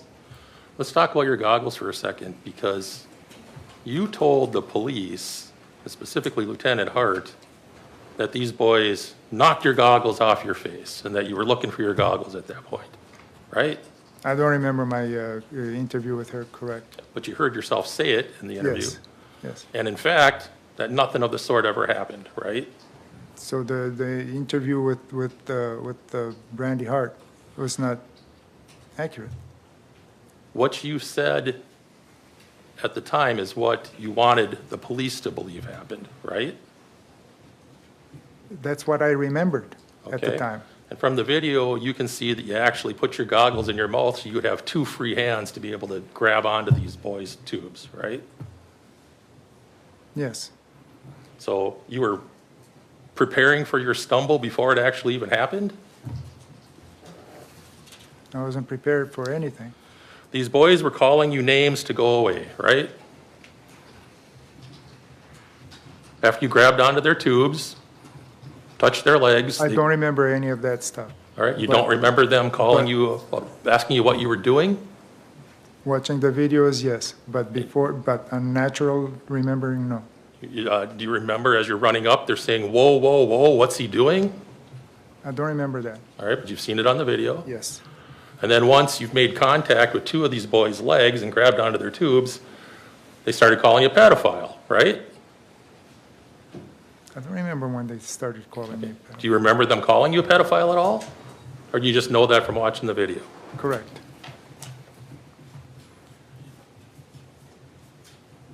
You testified that they were calling you names earlier, right? Right. And that upset you. It did not upset me. Okay, your attorneys talked about your comfort scale and your fear scale. Let's talk about your anger scale, okay? At the time you were called a raper, what was your anger scale at?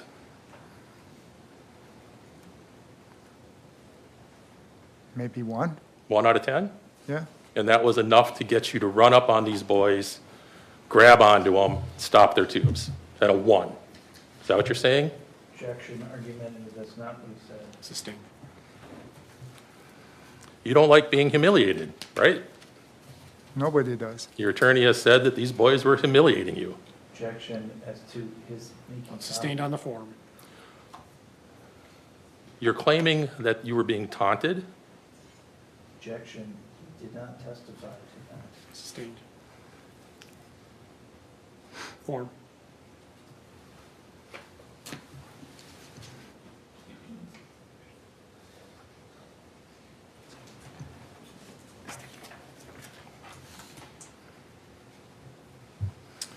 You had testified earlier that your shoes, there was problems with your shoes, but as you can see from the portion of the video we played so far, those shoes didn't prevent you from running up on these boys, right? Yes, they did. That was, if I had better shoes, I could walk better, but I could still walk. If you had better shoes, you would have been able to run up on them faster? No, I mean, I could walk better. I wouldn't stumble. I wouldn't have a hard time walking.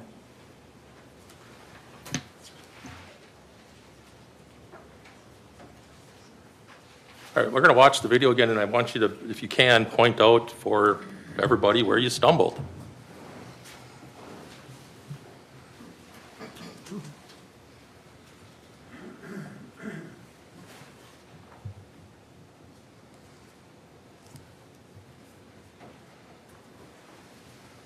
What is he on? Whoa!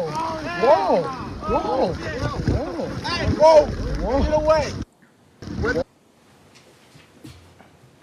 Did you watch it? Yes, So the stumble, is that something you remember or something that you think you see in the video? something I remembered. After you grabbed onto their tubes, stopped them, walked around their tubes, you took a few steps downriver and stood in the path they were floating in, right? Has to form multiple. Overruled. Do you understand the question, Mr. Miu? For a brief moment, All right, keep going.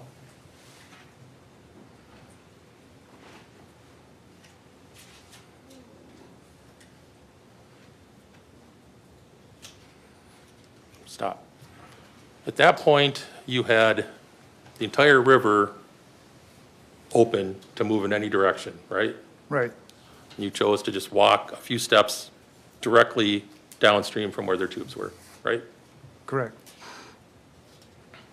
The boys were yelling at you at this point, right? You remember that? Yep, They were making a commotion, right?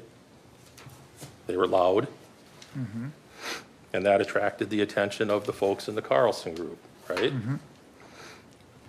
You've testified that Maddie Cohen walked over, right? yep, You walked towards her, yes, and the water level at the spot that you had contact with Maddie was about ankle deep from the video?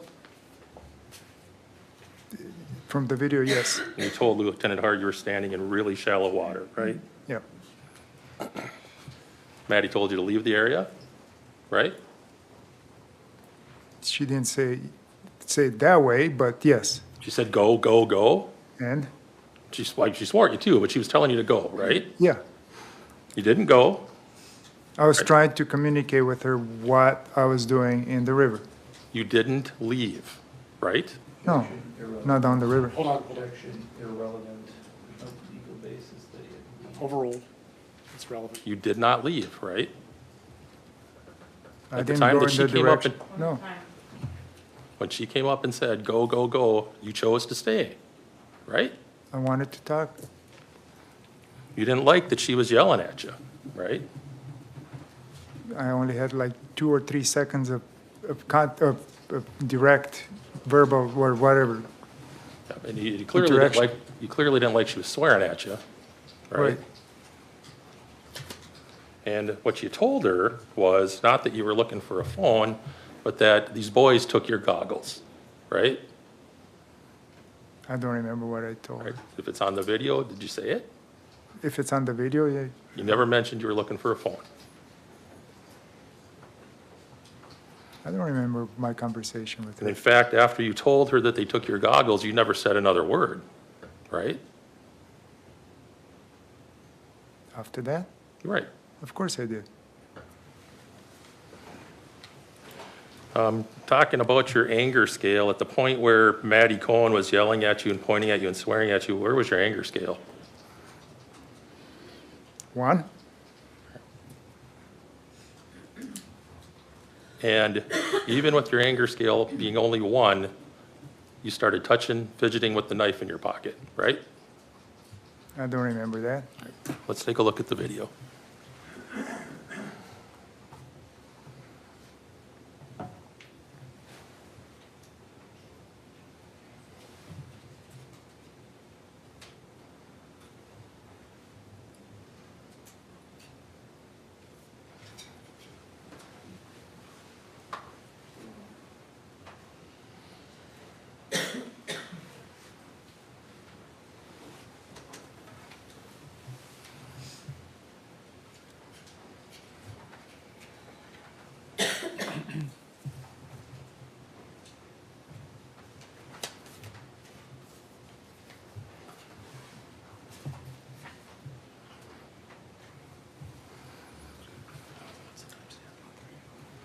We're ready. It's timestamp 135.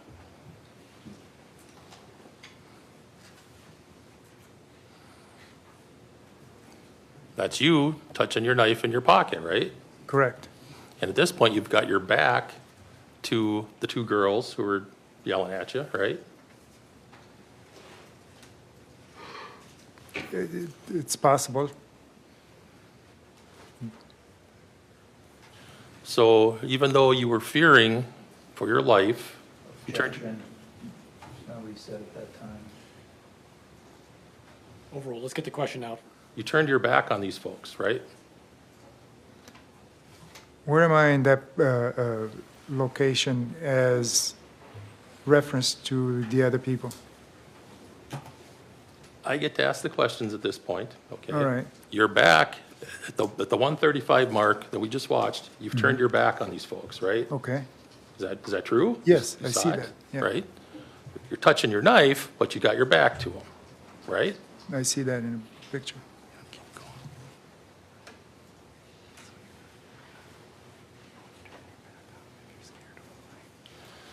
And so at that point,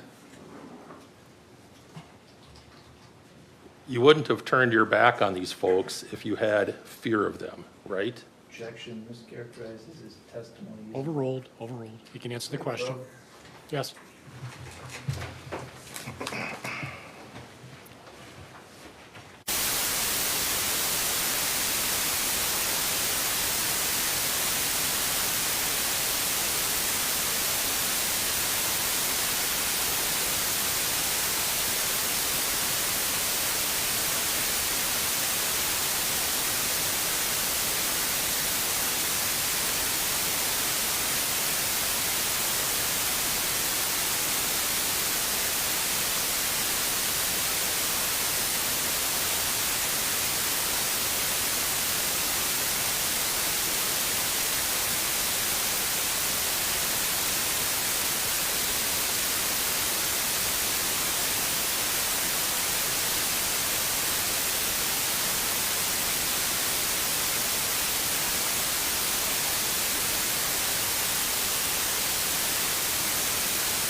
We'll play a Mr. clip Smestad, here. next question, please. We're going to play a clip here, Judge. Go back.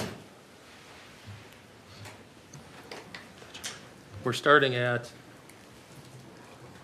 126. Just play it.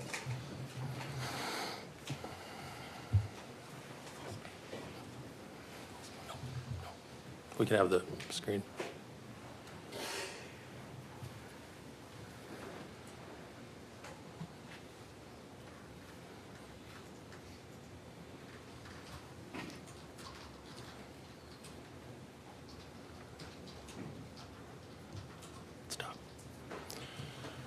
Stopping at 135. So in that clip, that's the point where you had waved at your friends, right? You had turned your back on the groups of people that were in the area, and you're touching your knife, right? And at that point, you called out to your friends because I think you had said, and maybe I'm wrong, that your fear scale was going up at that point. Is that not right? I see lots of people around me, and I wanted somebody to be on my side. Right. Your fear scale was going up, so you tried to wave your buddies over, right? Creeping up, yeah. And as it's creeping up, you're fidgeting with your knife. It appears that way. At some point,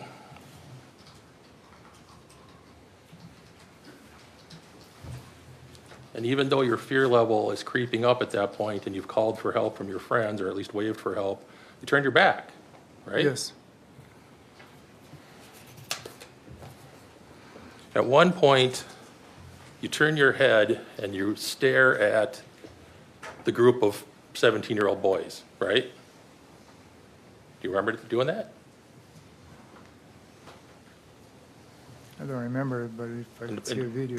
Put it into context, it would have been at the point when Maddie Cohen tried to turn you away from those boys. Do you remember doing that? Yes. And 1 second.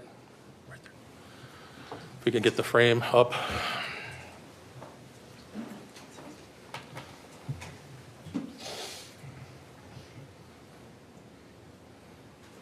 We're at timestamp 116.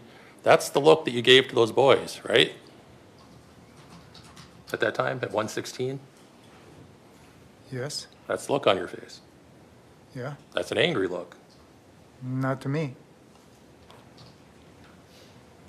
I was annoyed, more than frustrated, but not angry.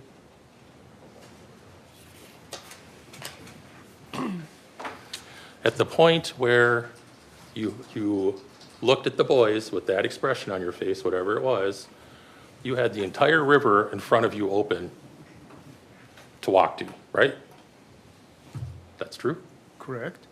And instead you chose to turn back around where Maddie Cohen was, right? I stood my ground. I basically stayed in the same location. Right. I didn't go towards anybody at that point. You didn't take a step away either, did you? No. And at that point then, that's when Riley Madison joins her, and you've got Madison and Riley standing in front of you, right? I suppose that's the time, yeah. Two girls. Yeah. And these two girls standing in front of you touched your shoulders somewhat, right? Mm-hmm. You never said yes? Yes. You never stumbled backwards or anything like that? It wasn't somewhat, but Well, let's take a look at the video.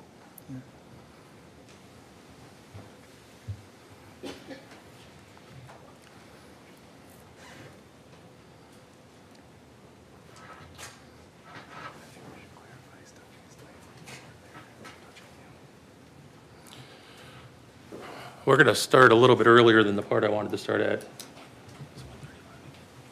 It's at the 135 mark again, if we can put this screen up.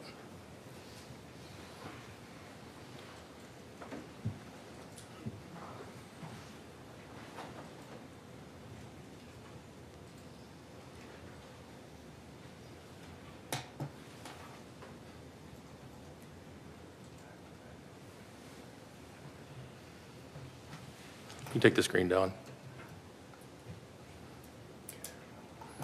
Starting at 134.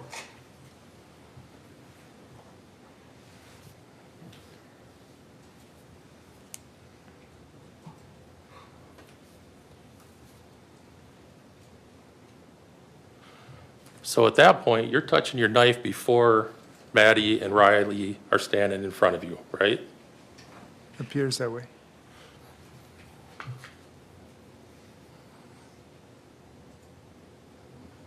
Stop. You had said that your fear level was rising. Mm-hmm.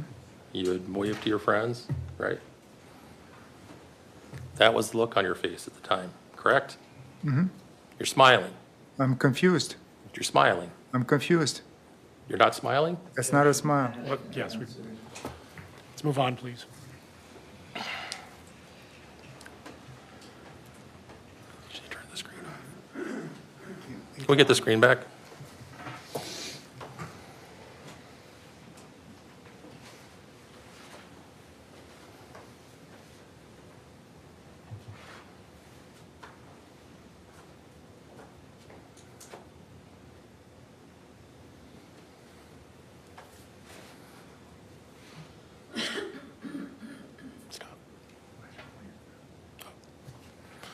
All right, so you had been fidgeting with your knife multiple times. You've got Riley Madison in front of you. I believe her testimony was she's a 115-pound woman. You got Maddie Cohen on your other side. This is when you choose to pull out your knife, right? Overruled. You understand the question? What does her way have to do with me? Sir, you don't get to ask the Oh, I'm questions sorry. at this point. You pulled out your knife at this point with these two girls standing in front of you, right? Yes. And you held it down by your belt line, right? Yes. And you open it up, right? Yes. And this is before you had been punched or anything like that. You had that knife ready with these two girls standing in front of you. Objection as to the use of the term girls, they're women. Women, pardon me. Right? Mm-hmm. And you didn't hold it up and say, hey, I have a knife, right? To me, that would be a threat. Well, I'm not asking you that. You did not hold it up. No, And you didn't, in fact, you held it down by your side, right? Objection, asked and answered. Overruled. Isn't that what you did? yes, You didn't take a step back and brandish it and say, hey, back up, I have a knife, right? correct. You opened it down low, and then you held it down low by your side, right? Correct. And as you're doing that, you're smiling, right? That's not a smile. Well, let's take a look at the I'm- video. I'm overwhelmed and annoyed.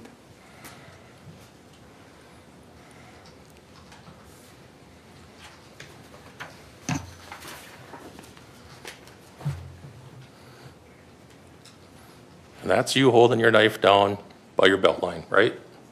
Yes,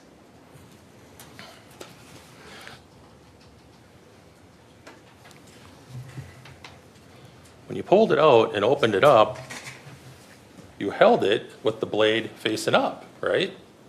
I didn't pay attention, but in the video, yes. And it becomes important later when you stab AJ, because you didn't try to cut him down, you cut him up, right? Right? That was not my intent. Overruled. I believe the witness answered the question. You had the knife blade up and you're saying you didn't know that? I didn't pay attention. As you're holding it there, you've got your thumb on the bottom of the handle, right?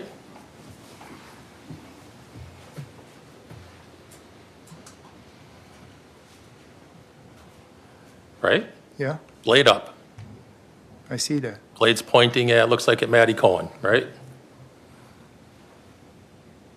Yes, Nobody else, I'll strike that.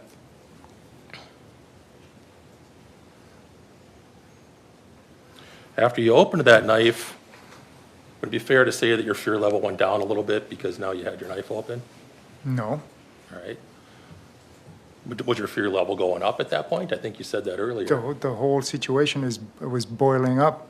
So when you have your knife open, you take a couple step backwards to get away from the situation? I stood my ground. I stayed in place. You never backed up one step, did you? No, You had your knife out and you were prepared to use it. to defend myself. At that point, there's nothing to defend yourself from, right?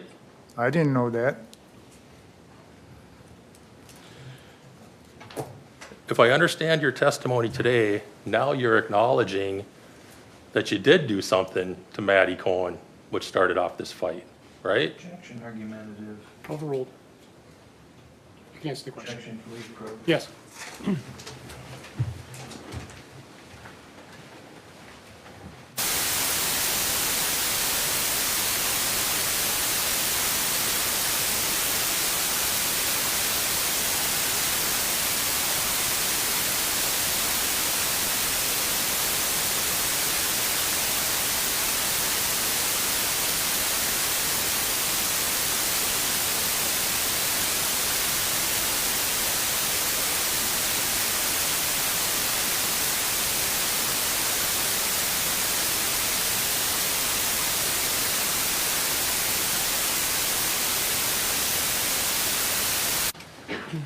All right. Mr. Smestad, would you please rephrase the question? I will, Your Honor. You're testifying today that you did actually make physical contact with Maddie Cohen, right? Before you were punched or anything else, right? I may have. You don't remember that? Well, I remember what I said, but I went over to push. She was right in my face, right in my space, yelling, and I could smell the alcohol in her breath. But you had been drinking too, so it might have been your breath? I didn't have vodka and all the other garbage. My Right. point is, today you testified that you did something physical to Madison Cohen before you were punched, right? Correct? I don't know if I touched her or not. It's possible that I did. if your friend Sergio testified last week that he saw you push her and she went flying back a couple of steps, that's what happened, right? Objection as to form. Sustained. Were you present when Sergio testified? Objection as to form and relevance. Sustained.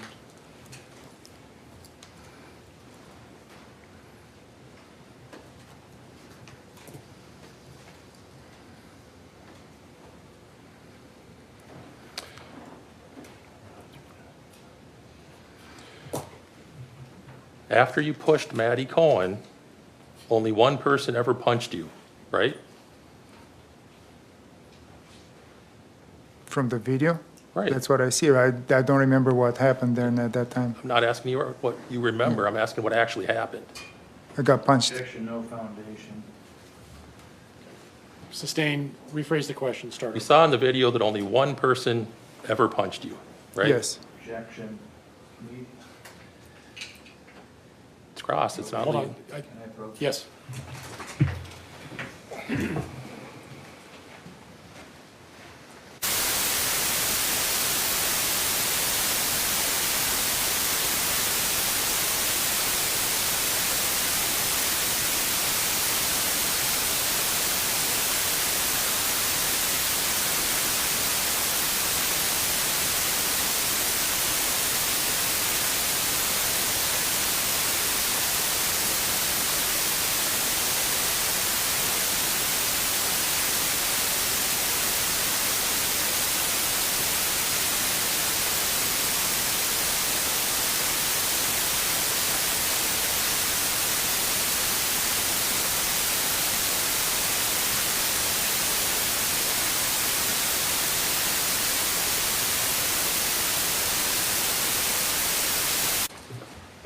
Objection sustained. Let's move on.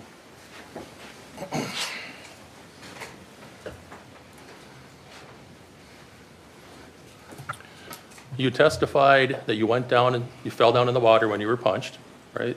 Yes. And you indicated, I think, that you were punched in your jaw, I think on your left side of your body. Yes. You testified that you fell back in the water and hit your head, right? Yes. You did not drop your knife. No. Right? You held on to it when you fell down into the water. Yes. When Dante Carlson hit you, he was holding a can of beer in one hand, right? Yes. He was fighting you with one hand. Yes.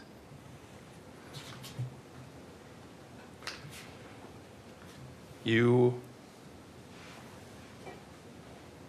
never suffered any kind of bruising or cuts to your face from this incident, right? On the inside of my cheek? You cut the inside of your cheek. Yes. You never had any bruising on your jaw, right? I don't remember. I mean, I had a beard. I couldn't tell. You weren't bleeding from your face anywhere. No, not that I know. Let's play the video of him stabbing you. Once you're knocked down in the water, AJ Madison comes up to you and pushes on your back, right? Objection, no foundation. Sustained. We'll play the video.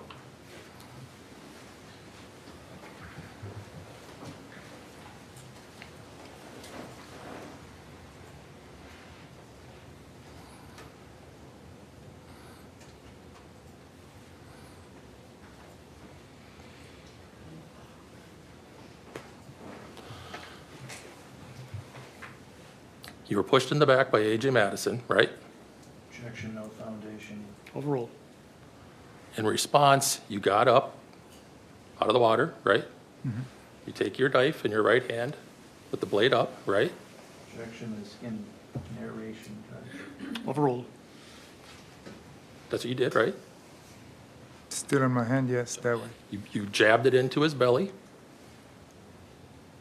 About the same time he hit me in the throat. That's not what I'm asking. Yes. You jabbed it into his belly, right? Yes. Instead of pulling it out, you pulled up, right? Because I had so much time to think about it. You pulled up. I did not pull up. Okay, Look at the angle of my arm. We're stopped at timestamp 156. You see your knife, Yes, how close it is to his jaw, his chin? yes. That's because when you stabbed him, instead of pulling out, you went up, right? I was falling backwards with the knife in my arm, in my hand, and the angle of my arm was about the same. Just got hit in the throat. In this frame of the video, the knife's pointing straight up, right? Yes. You went in, pulled up, and it's by the time you got done up by his face, your knife's pointing straight up. Objection asked. Sorry. Overruled. You can answer the question. It's straight up. At that point, Tony Carlson came in to break up the fight. Objection, speculation. He doesn't know what Tony Carlson's doing or why. Overruled. You can ask the question, he can answer. I don't know what he was doing. You know that he told Dante Carlson to back up, right? Objection, no foundation. Overruled. Do I know from video and from testimony? Yes. At the time, I didn't know.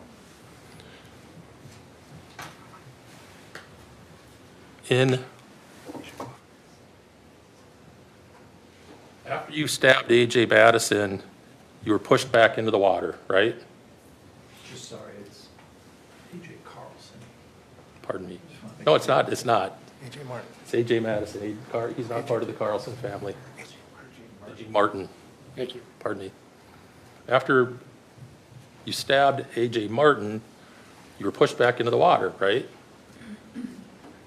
Yes. Nobody jumped on top of you. No. Nobody was kicking at you or punching you. No. You're just in the water by yourself, right? Apparently, yes. We're going to take a look at the video starting at 1:55. That's you in the water, still holding your knife, right? Pardon me, this is before you got up. At this point, you're standing there. There's nobody hitting you, nobody's punching you, nobody's kicking you, right? Objection, that's not what the video should, he's not standing. Gentlemen, please come up.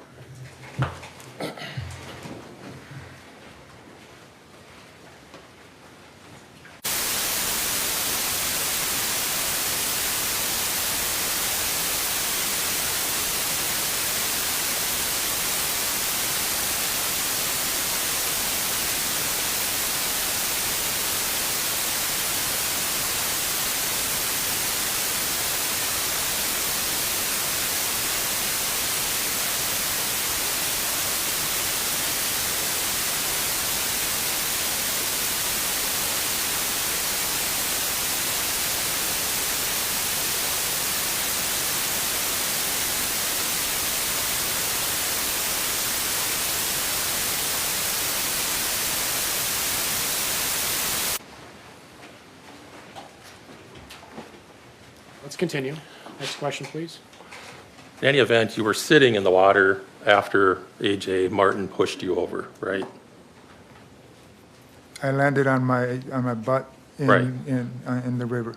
But at that point, the fight didn't continue. People weren't punching on you, right? At that time, I couldn't tell what was going on Sure. around me. That's at the point that Tony Carlson came over, was yelling at people to back up. Do you remember that? From the video. You don't have a memory of that in your head? He separated Dante from you, right? Objection, no foundation. Overruled. Right? If it's from my memory, I don't remember that. Tony Carlson never punched you, correct? Correct. He never kicked you, never pushed you. Objection, mischaracterize the evidence. Overruled. No. And you turned around and you stabbed him twice, right? I couldn't see, I couldn't hear. I didn't know who was punching me, touching me, shoving me. Nothing. I was fearing for my life. You stabbed the guy who tried to break up the fight twice, right? Objection, form. Overruled. That's what happened, right? That's what happened. And luckily for him, he was able to block your first stab, so you stabbed him again, right?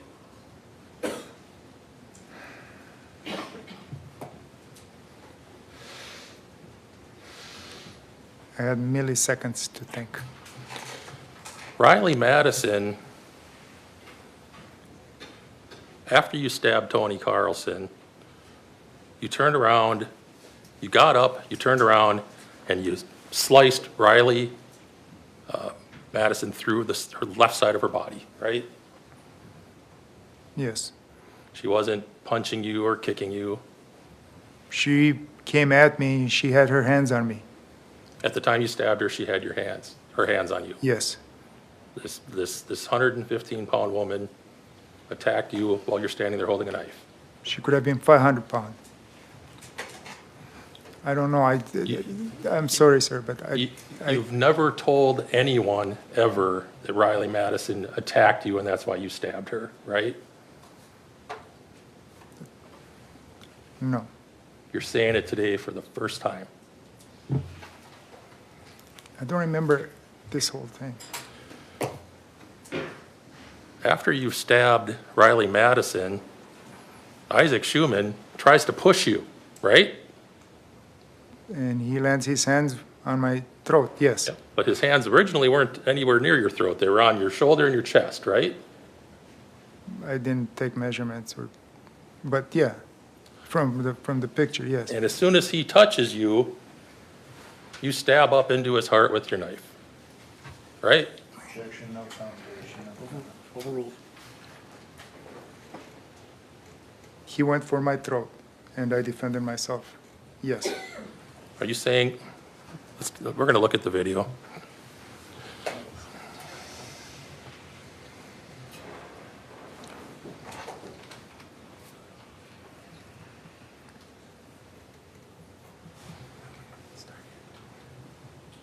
We're going to start at 2:02, and for anybody who doesn't want to watch, you might want to avert your eyes. Ready?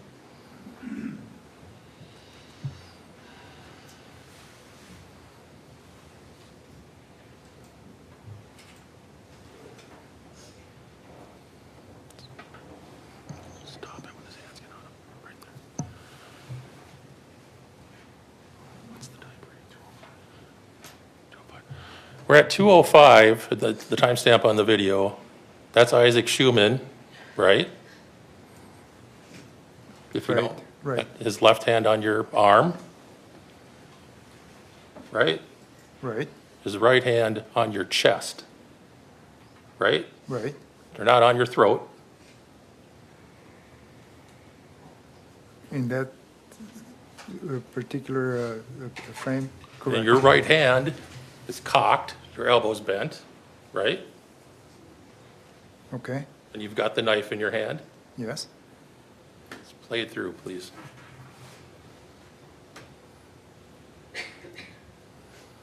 And as he's pushing you, you jam your knife up into his heart, through his ribcage, right? After he touches my throat and pushes me back, yes, correct.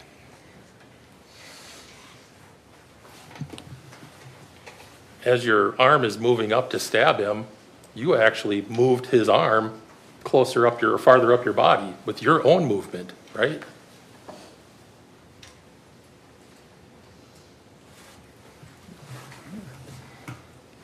I don't know how to answer that. I didn't see that.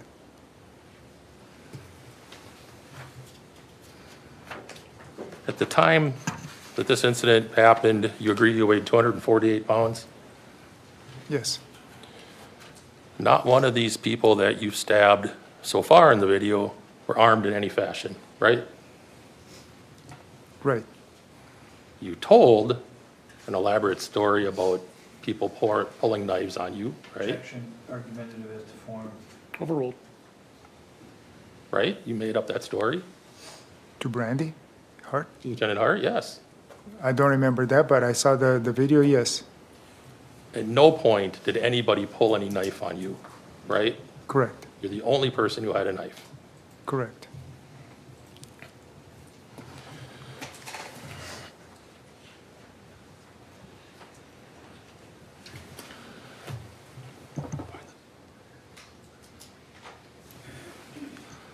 You had said earlier that you had waved for your friends to come over because you were so scared, right? Right? During we're moving back in time now? Well, yeah, earlier you had waved. We saw the Yes. video. You said Yes. you waved to your friends Yes. because you were scared. Your fear level was at whatever. And in fact, Ariel came over, right? Yes. And he's in the group at the point that Riley Madison's standing there bleeding into the river, right? He's Yes. standing right behind her. Yep, yep. And at the time that you stabbed Tony Carlson, Ariel's right there, right in the group, correct? I see that in the video, yes. And when you stabbed Isaac Schuman, he's also standing there, right? I didn't see him there at the time, but yes, in the video, yes. So this narrative about it being 13-on-1, you had a friend there, right? Your friend is standing right there. He's in the video, right? In the video. I don't remember him being there. But you saw him coming, walking downstream. I don't remember. You waved for him, right? I waved at my group.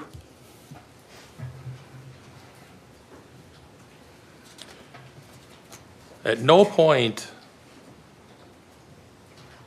when you stabbed Tony, Riley, and Isaac, did you call out to your friend and say, hey, help me, they're attacking me, right? Even though he's in the frame and he's close to the action, so to speak.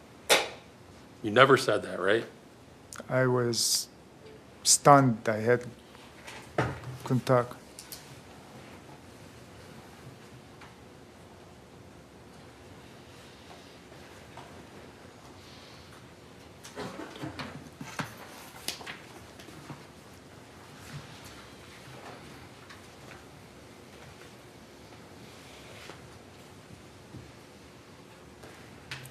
The last person you stabbed was Dante Carlson, right? Yes. And this is in the sequence of events, everything else had happened, right? Yes. Sustained. All the other stabbings had already occurred, right? At the point that you stabbed Dante Carlson. Yes. He wasn't punching you at that point. I was surrounded. People were coming at me.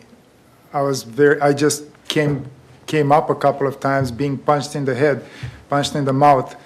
I fell on river rocks. I was in pain. I was hurting. Tony Carlson had broken up the fight between you and Dante never hit you again after that, did he? Objection, that's. Sustained form. Please rephrase. At the point that you stabbed Dante Carlson, he was not fighting with you, right? Correct. He had not punched you immediately before you decided to stab him. Correct. In fact, you took a couple steps toward him to stab him, didn't you? I thought he was attacking me.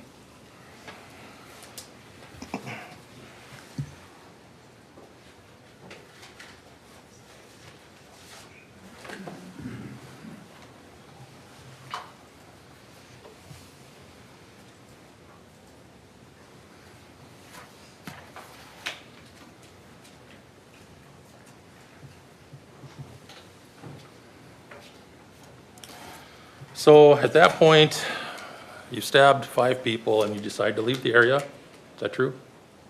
I walked away. You walked up to Ernesto, right? Yes. You didn't say anything about being attacked, right? I was in shock. You said, they took my knife, right? To Ernesto? I don't remember that, but that's what I said according to all the video and. Well, if Ernesto said that, that's what you Yes. said. Yeah. You still got the knife on your person, right? Even though you just told them they took your knife, you still had it. right? No. When I reached the tubes? No. When Ernesto came walking up and you walked up to him, you told him they took my knife. It's the first thing out of your mouth, right? I don't remember that. Okay. Instead of walking to your group, you walked up to the south shore of the lake, of the river, right? Yes. And on the way, you washed off the knife in the river. I don't remember that. Well, you had blood on your hand and on the knife, right? Yes. When you left the area, right? Yeah. When you got back to your group, nobody saw any blood on your hands, or, right? Objection, foundation. Sustained. At some point, you rinsed your hand and the knife in the water, right? I don't remember that. But, yeah. Well, what you do remember is throwing the knife up into the bushes on the south bank. Right on the bank, yes. And then you finally walked over to your group, right? As I was walking, I threw it away, yes. No. You walked out of your way to get to the south bank to get rid of it, and then walked back across the river to your group, right? Argumentative. Overruled. That's what you did, right? Yes.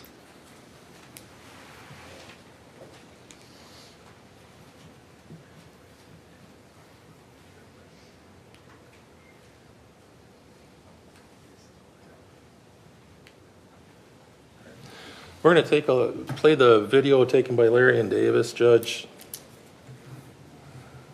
It's grainy, but it's of some value.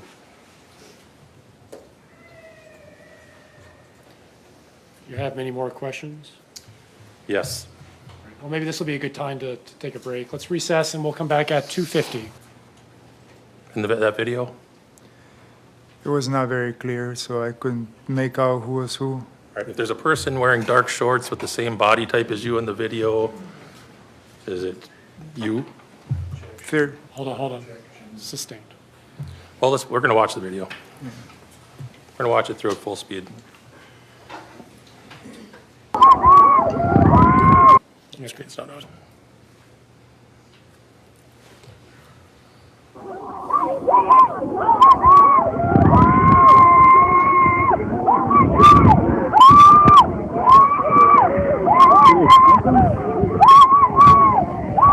He was handsome.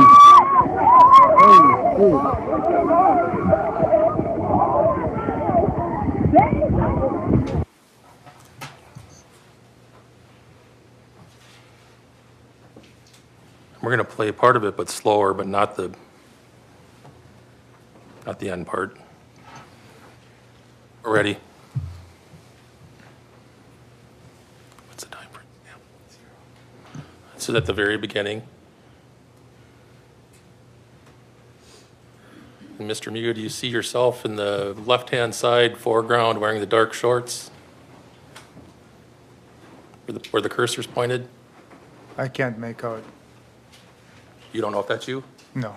Did anyone else on the river have the same body shape that you had at the time? Objection, no foundation. Sustained.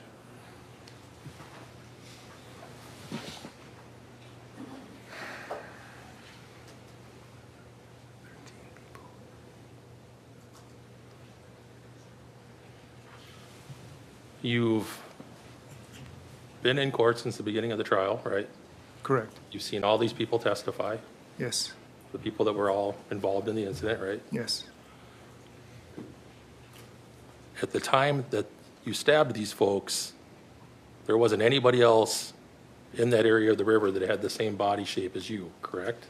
Objection, no foundation. Sustained. It's the same question. You're aware that Dante Carlson's wearing shorts that are black on the bottom and light gray on top, right? That's what I learned. We're going to go through it slowly. Judge, can we approach? Yes.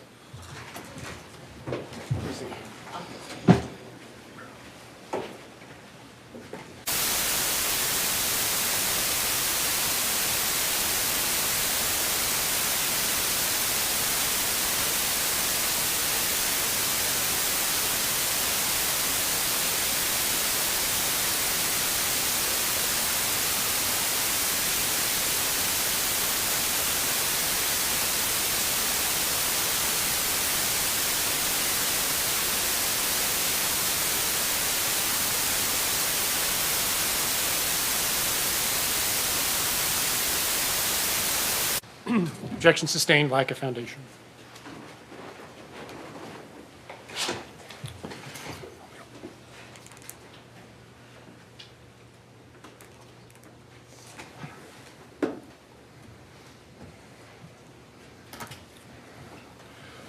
In any event, after you got rid of the knife on the south side of the river, you walked back to the north side of the river where your group was in the at the sandbar, right? Yes. Sat in your tube? Did you sit down in your tube? Yes.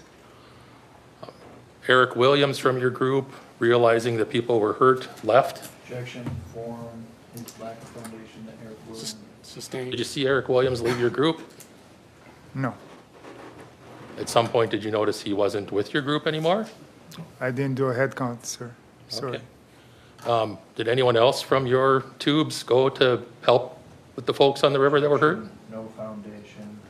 Overruled. You can answer the question. I don't remember. I wasn't paying attention to anybody in my group. When you went back to your tube, you put your shirt back on, right? I was cold, yes. And then you put on your hat, right? Yes. And your sunglasses. Yes. Eventually, you saw police officers and emergency medical technicians show up on the river, right? Yes. Wading up the river, right? Yes. Trying to help people that had been injured, and Objection, no foundation. Overruled. you saw that happen, right? Yes. You didn't approach anybody to say you were attacked, as far as law enforcement or EMTs or anything like that, right? No, I just pooped myself. I was afraid to go in that area. Even I'm though sorry. there's police presence everywhere, you were afraid to walk over there and tell them, hey, this is what happened. Yes, sir. So you got in your tube and you floated down the river. Not immediately. We waited there. We had people, from what I learned, not that I remember, that called 911, and yeah, I don't remember any of that stuff. So I don't remember. So do you remember waiting for Eric Williams to come back to join your group so you could leave? I don't remember. All right, do you remember saying, let's go? You yourself saying that? Objection asked and answered cumulatively city. Overruled. Overruled. I don't remember.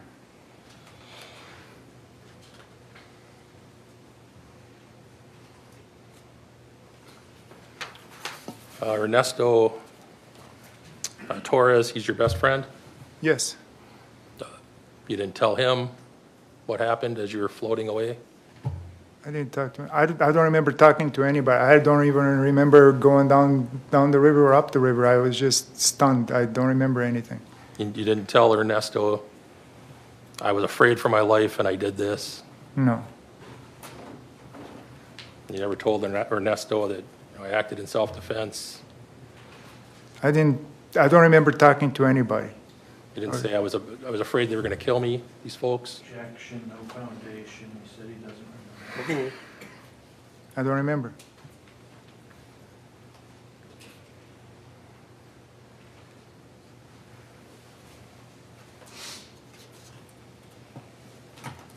As you were leaving the area, you saw folks giving CPR to Isaac Schuman, right? I didn't see that. All right. Eventually, you made it down to Village Park where the exit was, right? Eventually. And there's some video of you relaxed in your tube, kind of playing in the water with your hand, right? Objection as to form. Sustained. Do you remember seeing the video of you I remember seeing the video. relaxing in your tube before you got back to the end? Objection as to form. Sustained. Did you see the video or not? I said I did. When you got to Village Park, your group exited the river, right? Yes. There was multiple police in the area, right? Yes. You saw a uniformed officer with his gun drawn, walking towards you, right? Right. You didn't approach that officer. I was afraid of everybody at You were that afraid time. that, you were afraid of the officer? I was afraid of anything and everybody. I was afraid of anything. I couldn't, I was still in shock, so I was afraid of everything, yes. You didn't approach the officer and say, they tried to kill me, I defended myself, nothing like that, right? I don't remember saying anything like that to anybody. You walked right by him, right? All that is a blur. I don't remember it. Once you got further up the path, though, other officers were able to pick you out of your group, right? Apparently, yes. They stopped you, right, before you could leave the park? I don't remember that. You don't remember the police stopping you and detaining you in the park after this incident? I remember being stopped, but I don't remember the details. Sure. You were aware that the police had a picture of you from the river, right? Okay. Do you remember that? I don't remember. Do you remember the police had to take your hat and glasses off to make sure that it was you in the picture? Nope. I was focused on one thing only. Somebody with a bat that I've seen in the woods and across that whatever bridge, the little bridge, Rainbow Bridge, whatever. I was focused on him. I was very afraid of that person. Did you ever say to an officer, hey, there's a guy over there with a bat and that's concerning me, can you do something about it? No. You were put into a squad car, right? Mm-hmm. Is that a yes? Yes. Sheriff Knudsen came over to make sure you were comfortable, right? I saw that in the video, yes. You don't remember talking to Sheriff Knudsen? No. You remember him asking you, well, if you don't remember, you don't remember. We're going to play that video and then I have some questions for you.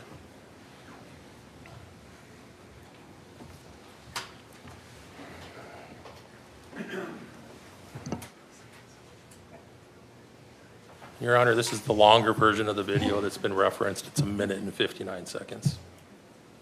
Tell us when you're ready.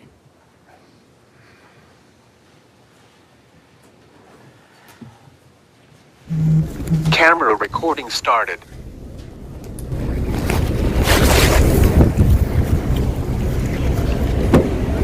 Still doing all right? Yeah. Okay. What's going Temperature? on? Temperature's okay in here? Yeah. Okay. I hear somebody got stabbed, and I fit the description. Yes, you do. All right. Yep, so we're working through that now. Did you see that fight on the river? I heard about it. You heard about it? Yeah, and I seen people gather around it. Okay. All right. And I went over to talk to see if somebody saw anything, but that's about it. Okay. Our whole group was pretty interested in finding out what happened. Okay. And that's your whole group over there? Yeah. Okay. All right. So I don't know. Okay, well. Did you see anybody injured? No. You didn't see anybody injured? No. Did you see anybody fighting? I heard people screaming at each other, yes. Okay. Yeah. Screaming in anger or screaming in pain, do you know? Everybody's drunk, so I don't know. I can't tell the difference, but I would say, I don't know, just screaming.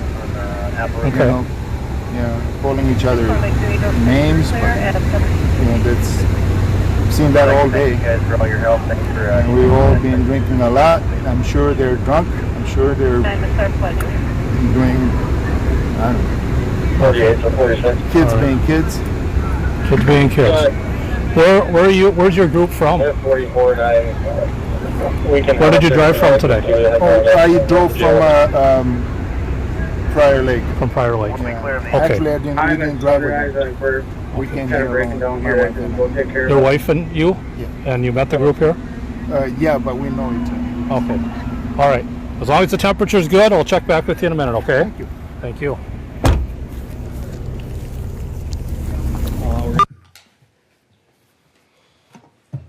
You lied to Sheriff Knudsen, right?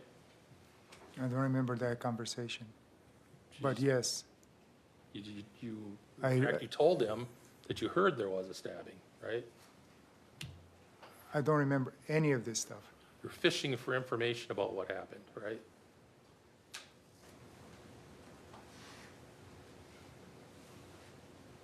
I don't know what you could say I was fishing. I don't know. You asked him some questions about what had happened, right?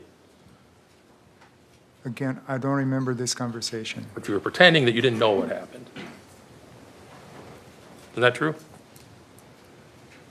No.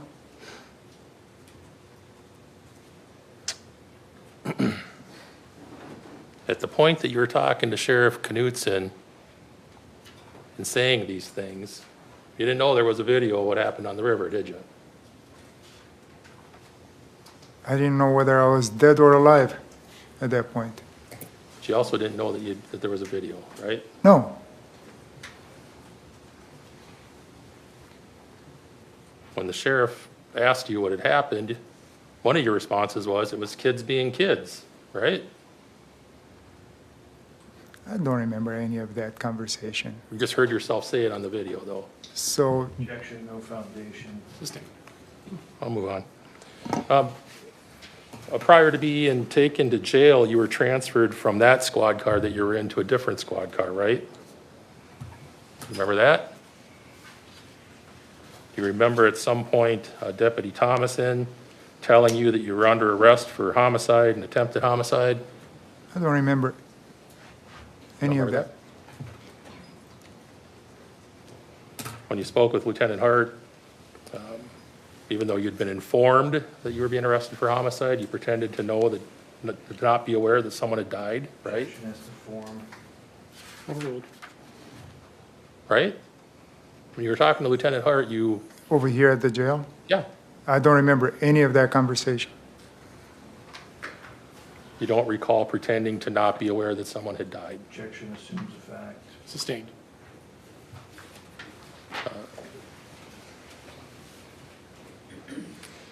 When you're talking to Lieutenant Hart, that was about 4 hours after you had been arrested, right? Yeah, that's what I learned. And said you had time to put together a story, right? No, Overruled. You had 4 hours to come up with a story about what happened on the river before you were interviewed by Lieutenant Hart, right? no, You didn't have that time. I didn't put a story together. Okay. So when you told her things like, 2 of these boys pulled knives on me, you're telling the truth? No, That was a story, right? correct. And when you said that you somehow managed to grab one of the boys' arms and bend their wrist back and stab them with their own knife, that's a story you made up, right? I told her what I remembered. You remember doing that? No, everything I told her is what I remembered at that time. At the time you told her these things, you thought that you would grab someone's arm and stab them with their own knife? As you can see, I was very confused. Did you not testify earlier that you lied about the knife? That I did. And that nobody else had a knife on the river except for you? That I lied about the knife. So it's impossible then for you to have twisted someone's arm and stabbed them with their own knife, right? I saw the video. No, I'm asking what you said to Lieutenant Hart. I don't remember the interview, but I saw the video. And You're aware. and I know that it's not right. It's not true. Not just a couple of little lies, but lie on top of lie to Lieutenant Hart, right? Objection, argumentative. Sustained. Well, let's talk about some of the things you told her. You said, these boys took the goggles off my head and threw them down the river, right? You told her that? If that's what the video recorded, yes. All right, you told her that these boys tried to pull down your shorts, right? That's what I saw in the video, but I don't remember the interview. That's a detail you added for your benefit, right? No, You said these boys attacked you, right? You told her that multiple times, right? I saw the video. Did you say that or not? Yes or I no? said that in the video, yes. And you knew that wasn't true, right? So, in the video, I lied. I totally lied about the knife.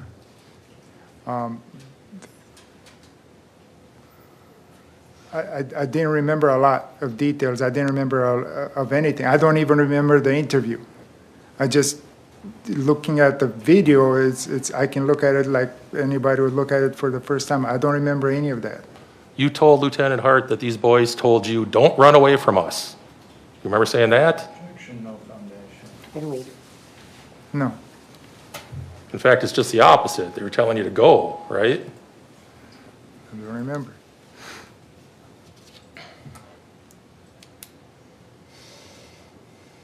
You told her that a second boy had a knife, attacked you with the knife, and you took that from him, right? That's what I saw in the video. That's not true either, right?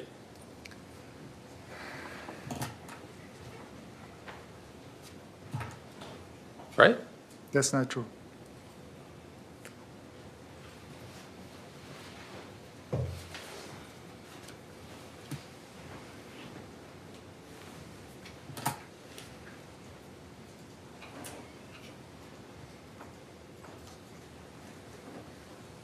You said that when you walked back to your group, and this is talking to Lieutenant Hart, that Ernesto asked you if you had found the phone, right?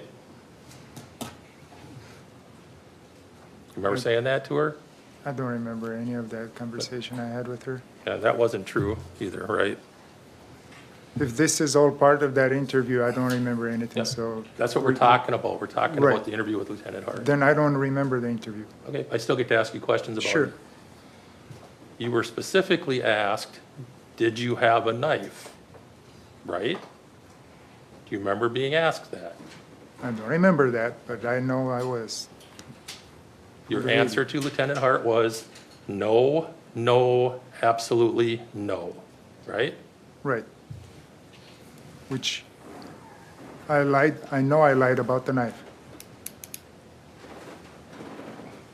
You said to her, why did they want to scare me with a knife? Right? Talking about the boys, I mean, the 17-year-olds. When none of them ever had a knife, right? Is that right? Apparently not. You said I grabbed it, meaning the knife, from him because he tried to poke me with it. Do you remember saying that? Nope. You said a woman hit you in the ear. Do you remember saying that? Nope. You know that's not true, right? Objection, foundation. Overruled. You know that's not true as you sit here now, right? Right.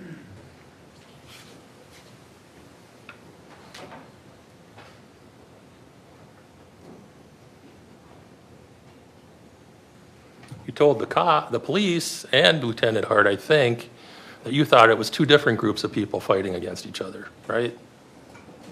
I don't remember telling her that. Right. You know, as you sit here today, that that is completely made up, right? Again, I don't remember any of that you're talking about right now, if it's about the interview. You told Lieutenant Hart that you wanted to stay in the area and, you know, watch the police come in and arrest these people for fighting, right?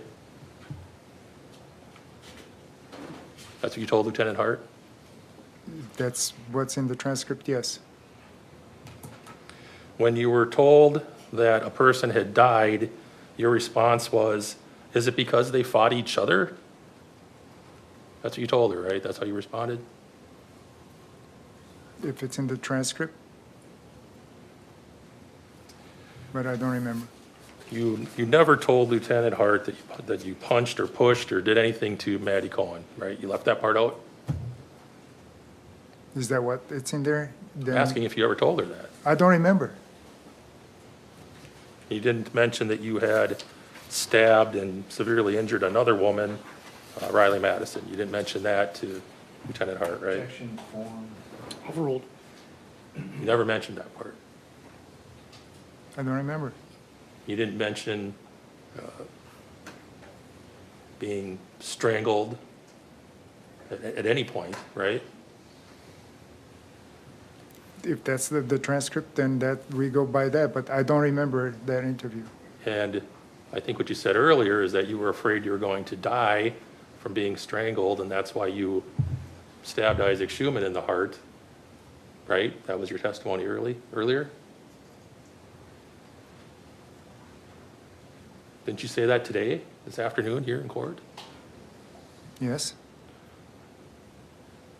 That's not anything you mentioned to any police officer, right? If I didn't mention, I didn't mention it. I don't remember that. That's not an important detail that you thought you might want to point out? Objection, argumentative. Overruled. everything is every detail is important. We all know that. But I don't remember saying any of those things to Lieutenant Hart. Because you didn't say them, right? That's why you don't remember. Because what? You didn't say those things to her. That's why you don't remember, correct? I don't remember what I said or what I didn't say to her. I don't remember even having an interview with her. So you can't remember anything about what you told her, but when Mr. Nelson's asking you questions, you can remember all these feelings you had at the time. Is that true? Overruled. You remember answering his questions about how you were feeling that day? The feelings I had when I was attacked? And when you were meeting with the Lieutenant Hart? Objection, that's. Can we approach? Yes.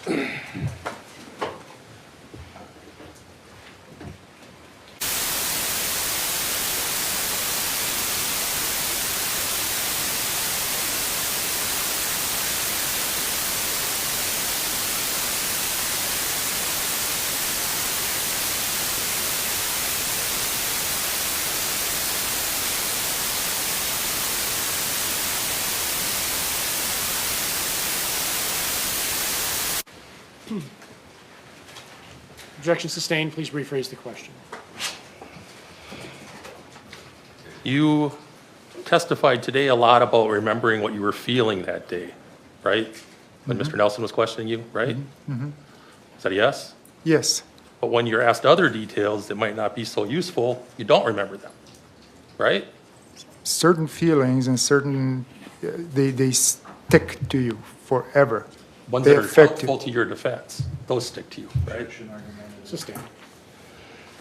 You were examined by the jail nurse, the SART nurse, several hours after the incident, right? Yes. You never mentioned to her that you'd been strangled, right? Didn't mention to her a lot, Sure. not because I intentionally didn't want to do it. I didn't remember. I was still in shock. You didn't mention anything about your throat hurting. I don't remember what I mentioned to her. I understand. You never, at any point, told anybody, other than today, that you had a sore throat or your throat was sore from after this incident, right? You didn't tell anybody. At any point during the day after you were arrested, when you're interviewed with people, when the jail or the SART nurse is talking to you, you never once said, oh, my throat is sore because Isaac Schuman strangled me, right? I don't remember what I told those guys either. I was, like I said, I don't remember a lots of the interaction I had with anybody here at the jail. But today, almost 2 years later, you remember that the next day your throat hurt. That's Yes, what you because testified yeah. And my back.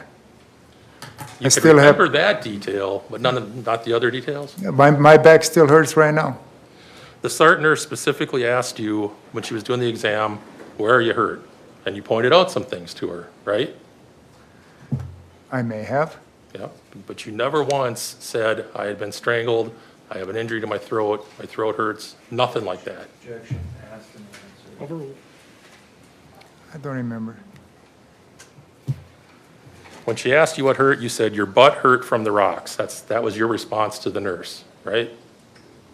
Don't remember. You had said that you're in poor health, or you were at least in poor health back on July 30th of 2022. You had had your bypass surgery 2 years prior to that, right? Mm-hmm. Is that a yes? Yes. And typically people that have medical procedures like that are given restrictions on what they can do in their activities, right? Yeah. And you apparently weren't restricted from swimming, snorkeling, doing outdoor sports on a river, right? I was for a while, but 2 years later, lots of the restrictions, I believe, got lifted. Those restrictions got lifted because you got better, right? You can say the doctor makes that decision, but he says if you feel a little better, do as much as you can. Yeah, and you were in fact snorkeling and swimming and doing things that day, physical activities, right? Snorkeling in 15 inches of water. I was mostly just, I didn't even snorkel. That was not a lake but I was just, my whole plan for the day was to just float down the river and relax. You're able to run, at least you were back on July 30th of 2022, right? Run? You were able to run at that time, right? You weren't restricted from running. I mean, You didn't have a medical restriction to keep you from running, right? no. And in fact, you did run when you ran up on Isaac Schuman's group, correct? You call that run? Okay. That's not a run, but I wasn't running. I wasn't allowed to run or do any activities like that, so I wasn't running. At the time that this all happened, July 30th, 2022, you felt sufficiently healthy to go off on your own, away from your wife and your group, to go do snorkeling on your own, right? It's what I felt.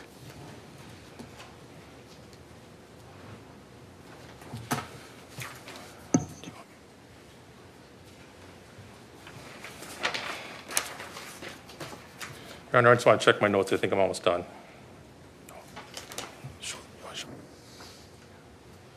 If we can have Exhibit 4, Item 10.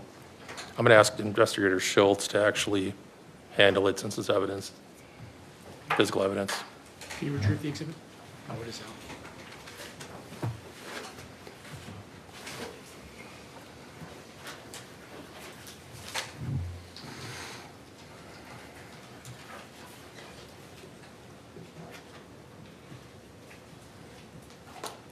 If investigator can approach the witness, Your Honor.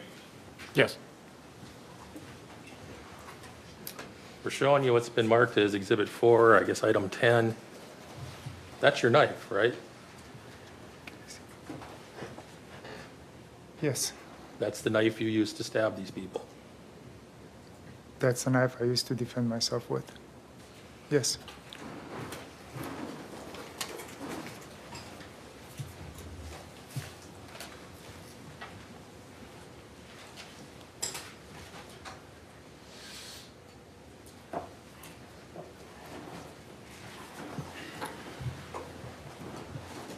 I asked you earlier about when you stabbed Dante Carlson. You agreed that he was not attacking you at the point that you stabbed him. He was the last person stabbed, right? He attacked me. Earlier, but when you stabbed him, Tony Carlson had already broke up the fight, right? You said you agreed to that earlier. At that time, everybody that came in contact with me attacked me.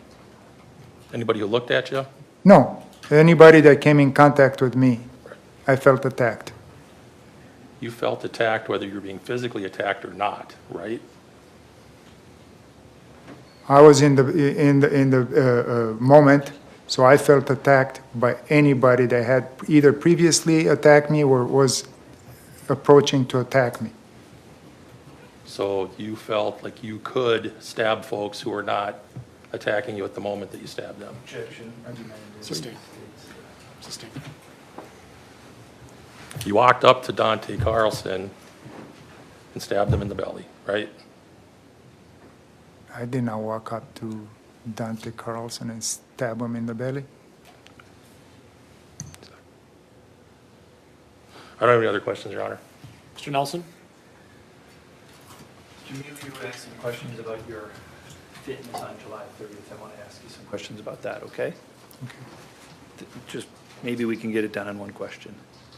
Did you feel fit enough to take on 13 teenagers and adults in a fight by yourself without a weapon? I didn't, no. You were asked some questions about what happened with each of these people, right? And you were shown some stills. Mhm. Were you in court when Do you know how many frames are in per second of these videos? I learned they're like 24, 25. So one frame is a 24th of a second, is that right? Correct. When you were in that, let me play the video. I'm going to play Exhibit 2.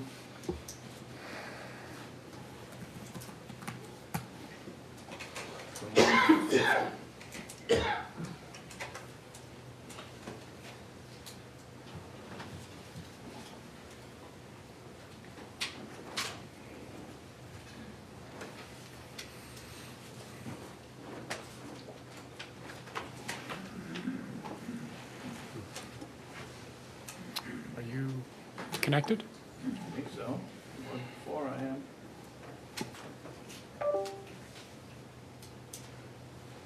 Something you talk about. Want me to start? Yeah, start over. I don't have anything on my monitor either.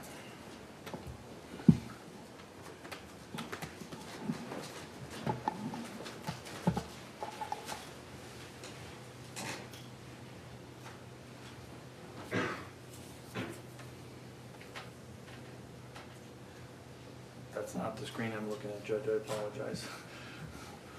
My screen looks like that.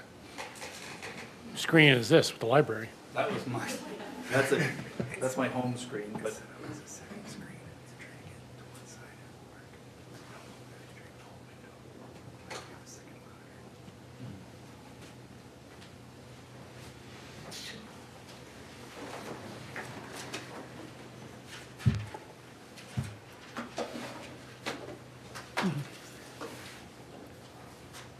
Let me take another chance here, Judge, sorry.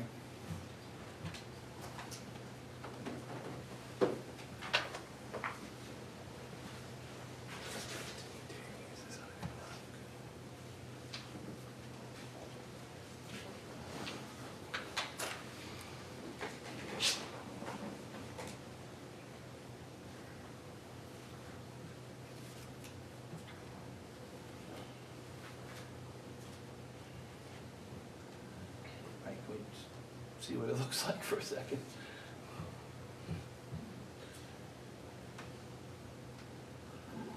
Okay, that's.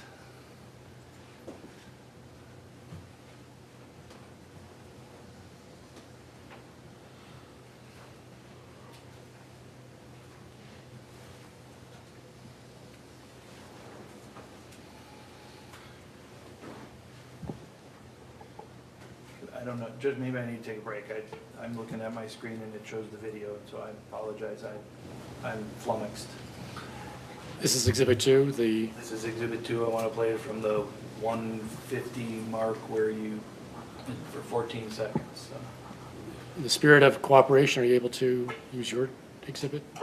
Sure. Apologize, sorry. Just turn it right there.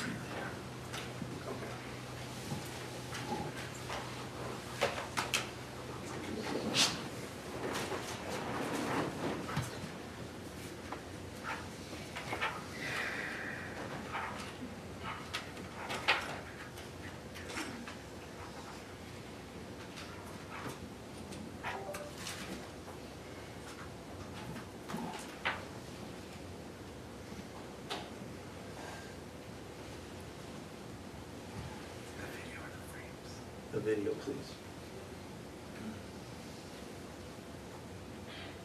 We can start the video at 150, just when he's.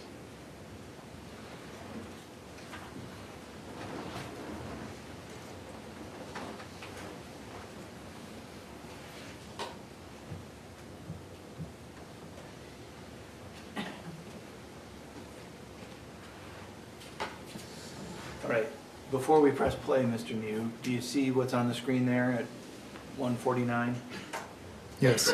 Is that you falling backwards? Yes. I want to press play and ask them to stop it at 2:05, okay? Okay. Please press play.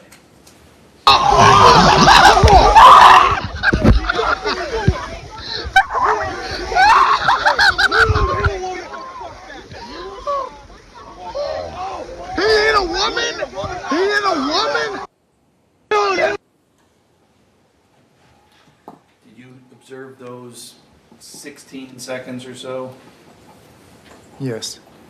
Were you, if there's 24 frames a second and we watch for 16 seconds, as you sit here now, are you able to break down exactly what happened in each of those 284 frames? I mean, do you have a memory of No. 1/24th of a second No, for? absolutely not. How, as far as time goes, if you can, and I apologize, but if you can, just put yourself back in that space for a moment. Mhm. Can you do that? Yes. When you're back in that space, on that river, in that time, did you seem like you had 284 different chances to do different things and feel different things? No. How did time feel in that moment? Was when it was not real. Everything was not real. Time wasn't following the same rules.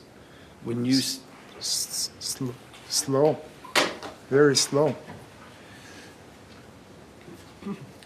When you said you didn't have a memory of some of the details, but you had a memory of the feelings, can you explain, how is that? So feelings are brought on by what's happening, at least with me. If you get hit in the head, that's a feeling of hurt. If you fall back and you hit your head, you fall back on river rock and you get hurt, you feel pain.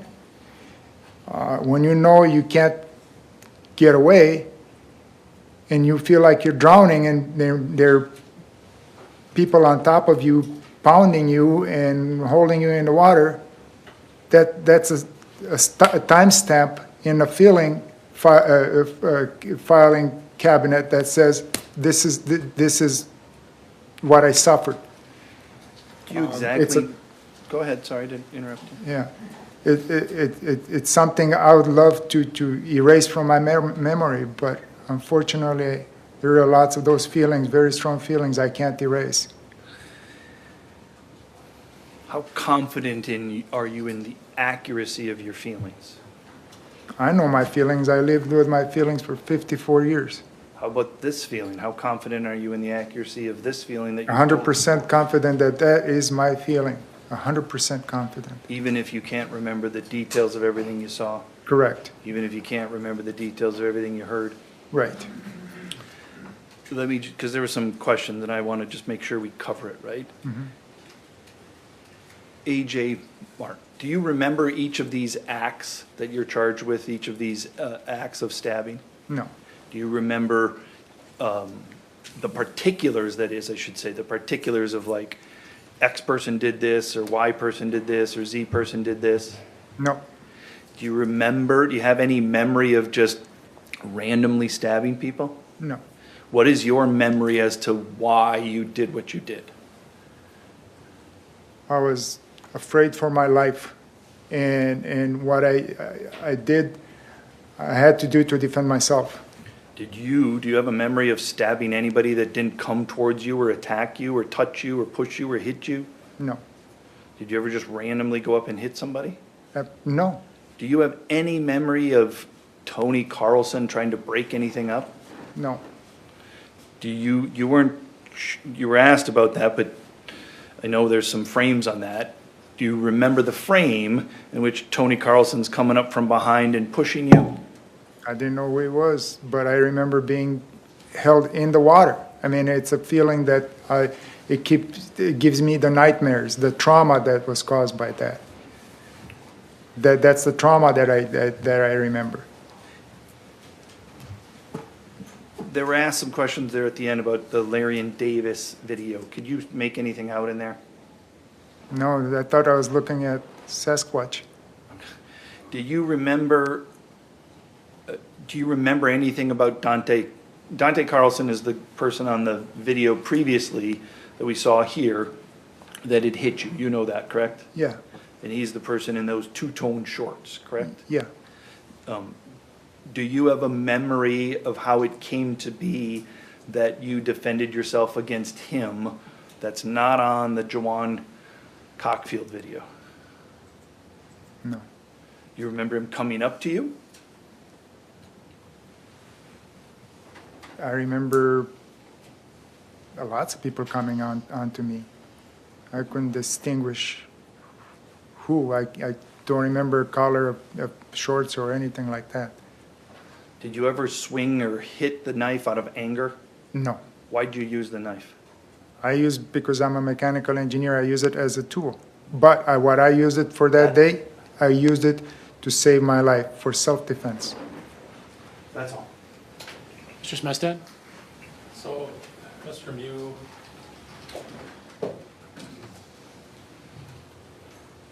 we hear over and over again that there was 13 people there, and you're there by yourself, right? Apparently, yes. But we know that's not true because Ariel was behind you. Objection. Sustained. 13 people did not attack you, correct? Looking at the evidence, correct. In the picture at the time, I didn't know that. 13 people were using words that you didn't like, right? In action, right? 2 women touched you on your shoulders and arms, right? They didn't just touch me on my shoulders and arms. You know that. You were 250 pounds at the time, right? Yes. And these women touching your arms caused you to fear for your life? They're not touching. Objection. What's the objection? That's not the evidence. That's not what he said. Again, members of the jury, disregard what the attorneys say because what they say is not evidence. What the witness says is the evidence that you rely on. Next question. You said the time slowed down for you on redirect, right? You said the rules didn't apply, time slowed down. To me, at that time, everything felt different. If time had slowed down, you would have time to consider your actions, right? If it did slow down, yes. So I was wrong when I said it slowed down, but yes. But that's what you said, right? I understand. You never told the SART nurse that you had been drowning, right? Objection beyond the scope. Overruled.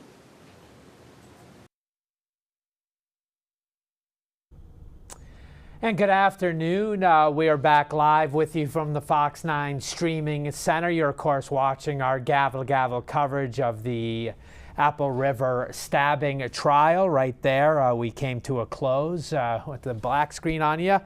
That was Nicolae Miu, the defendant, of course, we now know, on the witness stand just yesterday. 3 hours he answered questions from his own attorney, Aaron Nelson, cross-examined a very tough cross-examination from Assistant District Attorney, St. Croix County Assistant District Attorney Brian Smestad, and now I want to just get you caught up as we near 4 o'clock Central Time. As you know, if you've been with us throughout the day, this jury, the Miu jury, got the case at 12:27. They left the courtroom. They were to have lunch and then begin deliberations.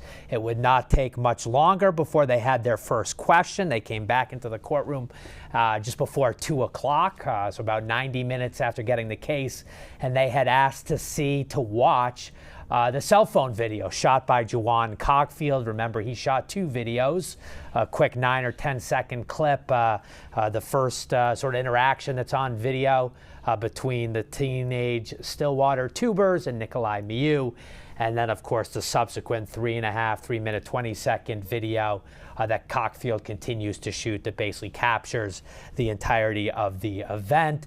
They watched that in the presence of the judge and the 2 parties, and then went back to their jury room to deliberate. The court called recess at 2:14.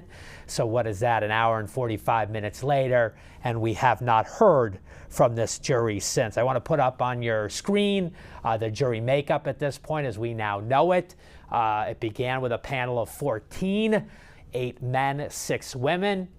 The judge has now put 2 alternates basically on notice. They are not deliberating. 1 male, 1 female We don't know the age demographics. The court has not specified the age demographics on who is not deliberating at the moment, but I do want to point out in Wisconsin, it's a little different than I'm familiar with in Minnesota. Here, these alternates remain on standby. They have not been excused from this trial. So should anything happen during these jury deliberations and the alternates need to come in and then get up to speed and cast a vote and try to reach some form of unanimous consent on all these charges, one or both could then come back. So they're to stay away from social media, news media. They certainly shouldn't be watching us right now, but they are on standby and we're told to sort of stay near the courthouse. But again, reminder that a jury pool is made up of residents of the county, in this case, St. Croix County, Wisconsin. With that, let's take a look at the charges Nicolae Miu is facing, as these jurors have a whole lot of work to do here now that the state in the last 24 hours have added what we now know referred to as lesser included, lesser crimes that are made up by the highest counts.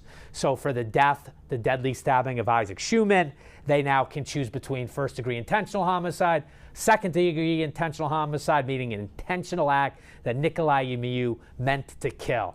Important to remember here, they convict on that top count of first-degree intentional homicide. It is a Class A felony in Wisconsin. With it would come life imprisonment for Nicolae Miu. And then the two lesser counts of murder, first-degree reckless homicide, second-degree reckless homicide being the bottom count, but more of a reckless, that the combination of behaviors and actions in the river that day subsequently led to Isaac Schuman's death. Then we go to those who survived their stab wounds. A.J. Martin, Riley Madison, Anthony Carlson, Dante Carlson. There are 4 counts for each of these so-called victims. First-degree attempted homicide, that was the top count coming in to this trial. Then second degree was added overnight, as were the 2 recklessly endangering safety counts. And then today, for the first time, we have gotten word and want to make sure the viewers know that there is 1 count. Nicolae Miu is facing 1 count of battery for Madison Cohen. Remember, Madison Cohen is the quote-unquote blonde woman that gets in Nicolae Miu's face. The state is alleging that Miu hit her, struck her, physically hurt her in the river. Remember, that altercation would then lead to an intensifying physical confrontation between the tubers and Nicolae Miu. So Miu is facing 1 count of battery for battering, allegedly, Madison Cohen. The jury must decide if, in fact, that is the case. I will point out as we come back on camera here, Madison Cohen had testified last week at trial. And you may remember the judge shut off our cameras at that time, and he explained at the time that as a potential victim of a crime, she has the ability to opt out of being shown on camera in a Wisconsin courtroom. Remember, Wisconsin camera courtroom rules are looser, are more they allow for the cameras to be played, to be displayed, to be used during their trials. Minnesota, while we've gotten our cameras into some high-profile cases over the last few years during the pandemic era, still difficult for cameras to get into a Minnesota courtroom. But of course, in Wisconsin you can, but victims do have the right to opt out to any television coverage. With that, we've hit the top of the hour. We have not heard from this jury. Again, they asked to watch the Jawan Cockfield cell phone witness videos. They saw those right around 2 o'clock. They recessed the court at 2:15, and we have not heard from them ever since. My sourcing at the courthouse have said loosely that we anticipate this jury would be allowed to deliberate to 4:30, which would be a typical court day in Wisconsin. But if they were close to reaching any type of verdict, they would be allowed to continue. We have not gotten official word to that effect at this point. But what I will tell you is we are monitoring the courtroom feed. My colleague Rob Olson is in the courthouse this afternoon, has eyes on the courtroom. So if anything happens whatsoever in this court and the parties come back in and do any sort of public proceedings, we will take you live when it happens. For now, though, we're going to go back. It is our promise to you, because we know not all of you are watching this second by second, every moment of this trial. So let's go back to another key portion of the trial, the evidence portion of this case. So this unfolded yesterday. This is going to be the interrogation, the jailhouse interrogation. Lieutenant Brandy Hart sitting down with the defendant, Nicolae Miu. He's under arrest. He asks about getting a lawyer, but does not affirmatively say, bring me a lawyer, I want to remain silent. He opens up to Lieutenant Hart over this 56-minute long video recording. We will take you to that now, but again, with the promise, we'll be right back to this courtroom, Judge Michael Waterman's courtroom, should anything at all develop in Hudson.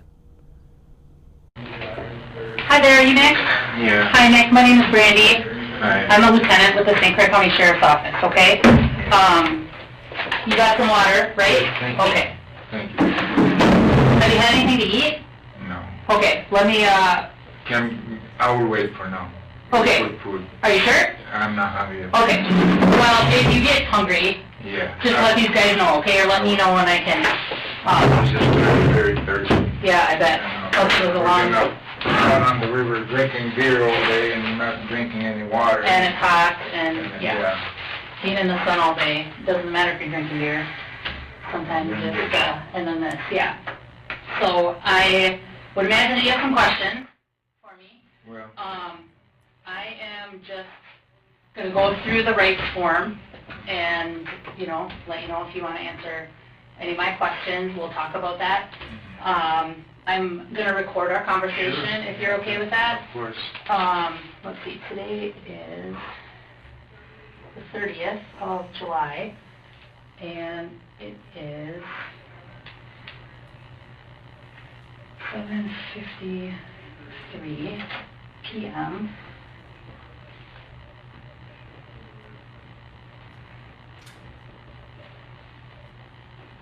How do you spell your first name? Nicolae.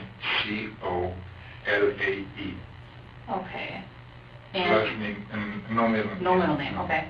No. And what's your last name? M-I-U. How do you spell, or how do you pronounce that? Miu. Okay.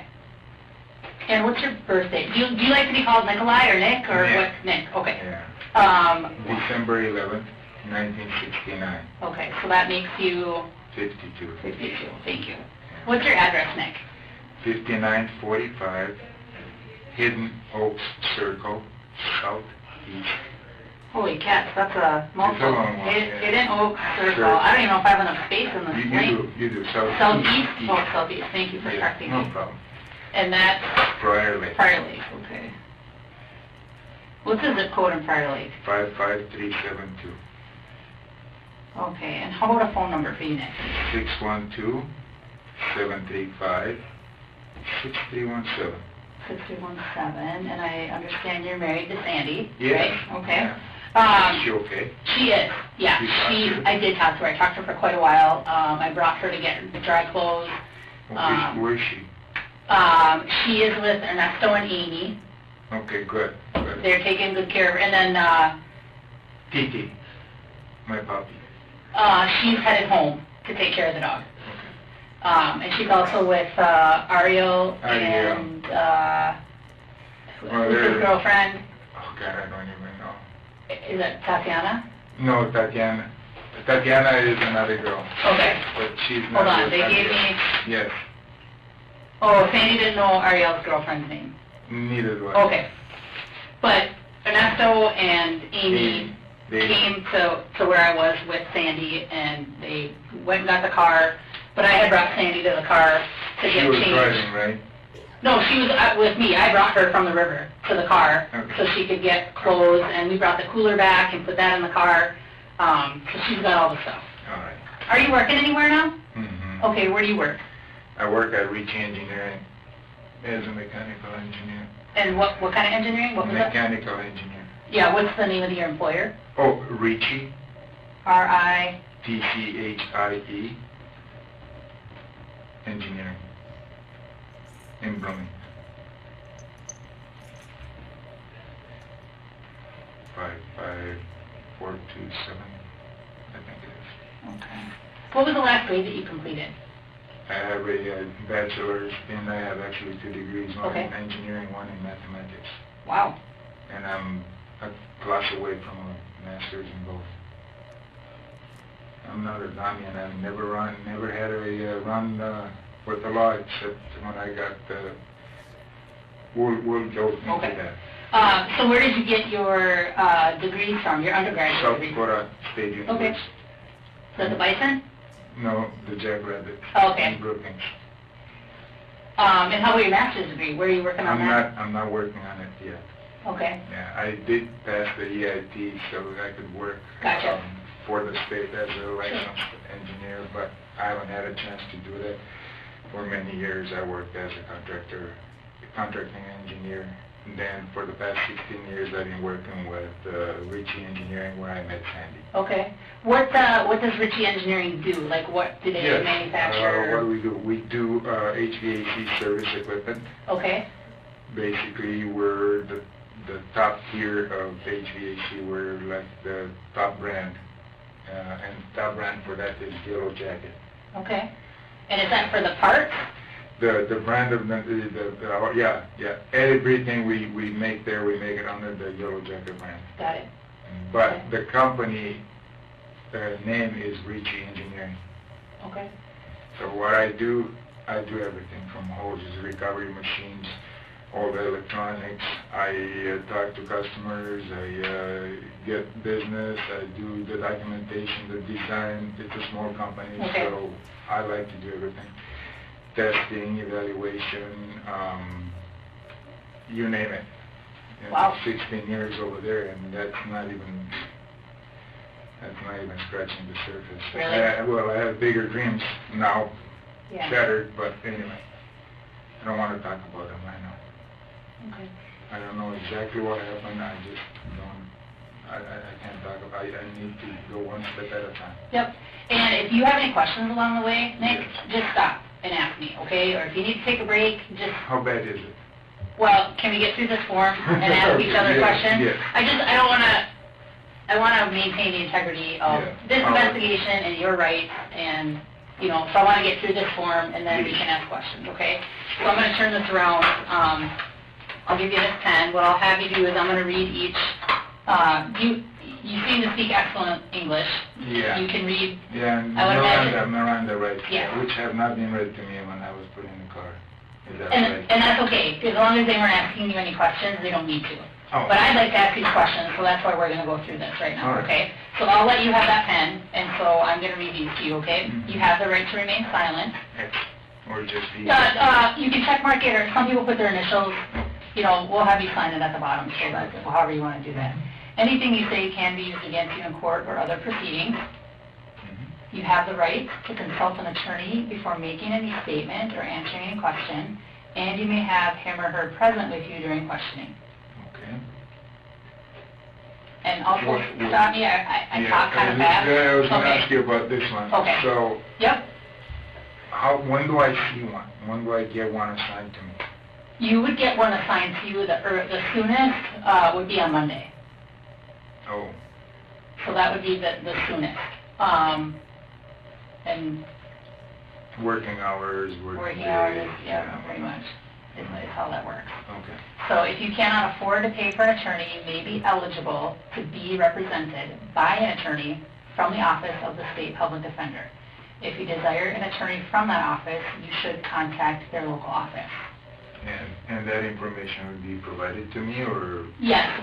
So what happens is the jail provides that information every day to the public defender's office. Like, here's who's on the list. Okay. So some people come into jail and they either have a lawyer already because of other things, or they know a lawyer, or they're going to find their own. So these guys will let you use the phone if that's I'll ask Sandy to look for me, if that's okay. Oh gosh, yeah, absolutely. Yeah, because I'm not going to see you and talk to Yeah, you. nope, that's fine. If you decide to answer questions now, with or without an attorney, you still have the right to stop the questioning at any time, or stop the questioning for the purpose of consulting an attorney.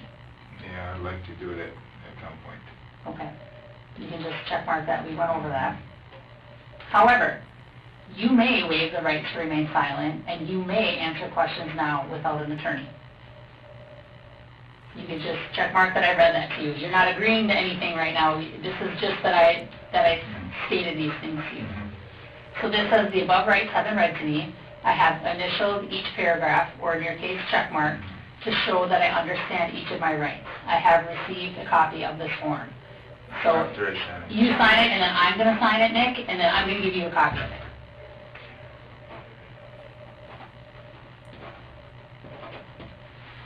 All right, I'll sign here.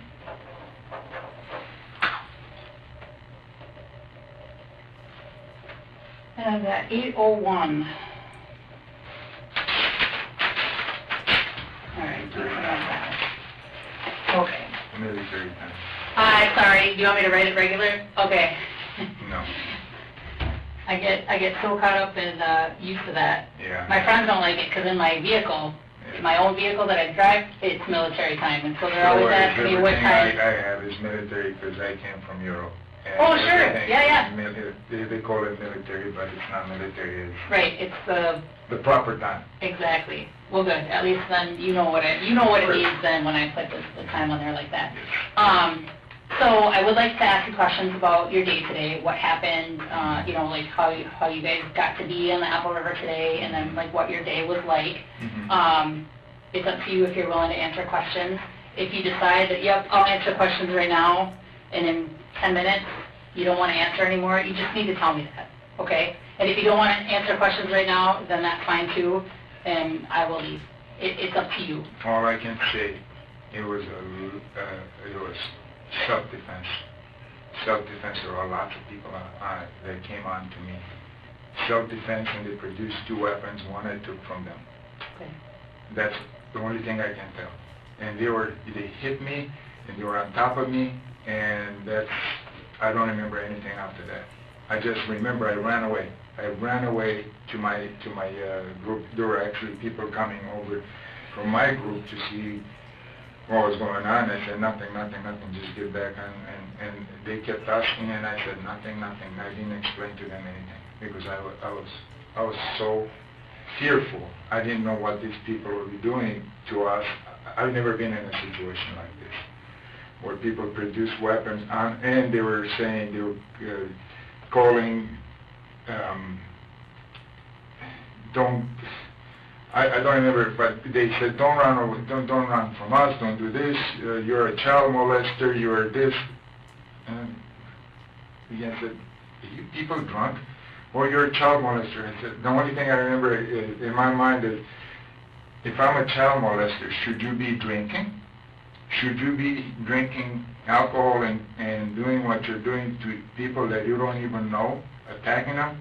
And I said, if I'm a child molester, you should be having alcohol, you know? And they took my, I was snorkeling, so they took my snorkel away, they threw it in the water. They grabbed my pants, one wanted to pull my pants down, and I grabbed onto him, and I don't know who that kid was, but he had a knife on him. And then there was another knife, a longer knife, looked like a kitchen knife, kitchen or something, I don't know. And I don't know what happened to either one of them. I just know that when the kid attacked me, I took that from him. The kitchen knife or the other No, knife? the smaller knife. Okay, what did that knife look like? Do you remember? I don't even remember. But it was smaller? Smaller, yes. Okay. So, that's all. How did you get to be by them? Or who are these people? So, Ariel lost his phone. Okay. The phone was in the floor. One of those bags that Yeah. they gave you? I Okay. mean, everyone had one, but his phone was in the floater, so he says, well, let's go look for it. So I put my snorkel on, and I looked, and this guy found something. And they were talking about it, and I said, okay. This group of people? This group of people, gotcha. yeah. I went over and I said, did you guys find the phone? And if you did, can I see it? Can I identify it? And they started calling me names. They got off of their tubes. They came at me. I said, all I need.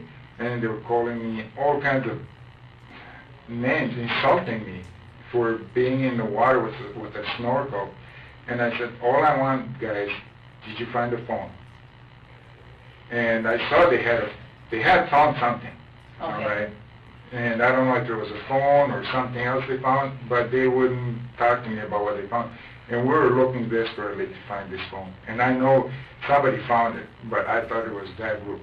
Okay. You know, and then they went over, they came to me and they grabbed my snorkel and they threw it in the water. Well, the water was so fast, it went under.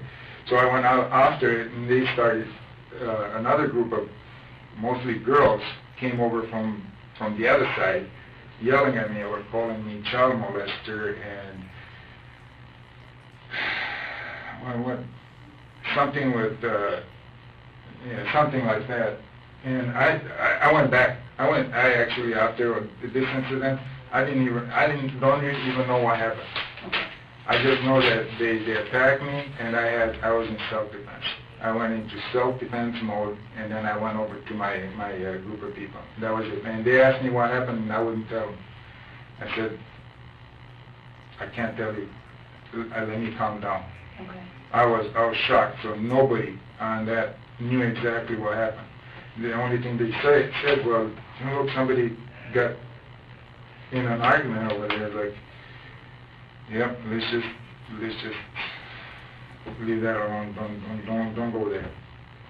Are you able to draw for me, like, where you were looking for the phone, like, and where was Ernesto and Sandy, and where was this group?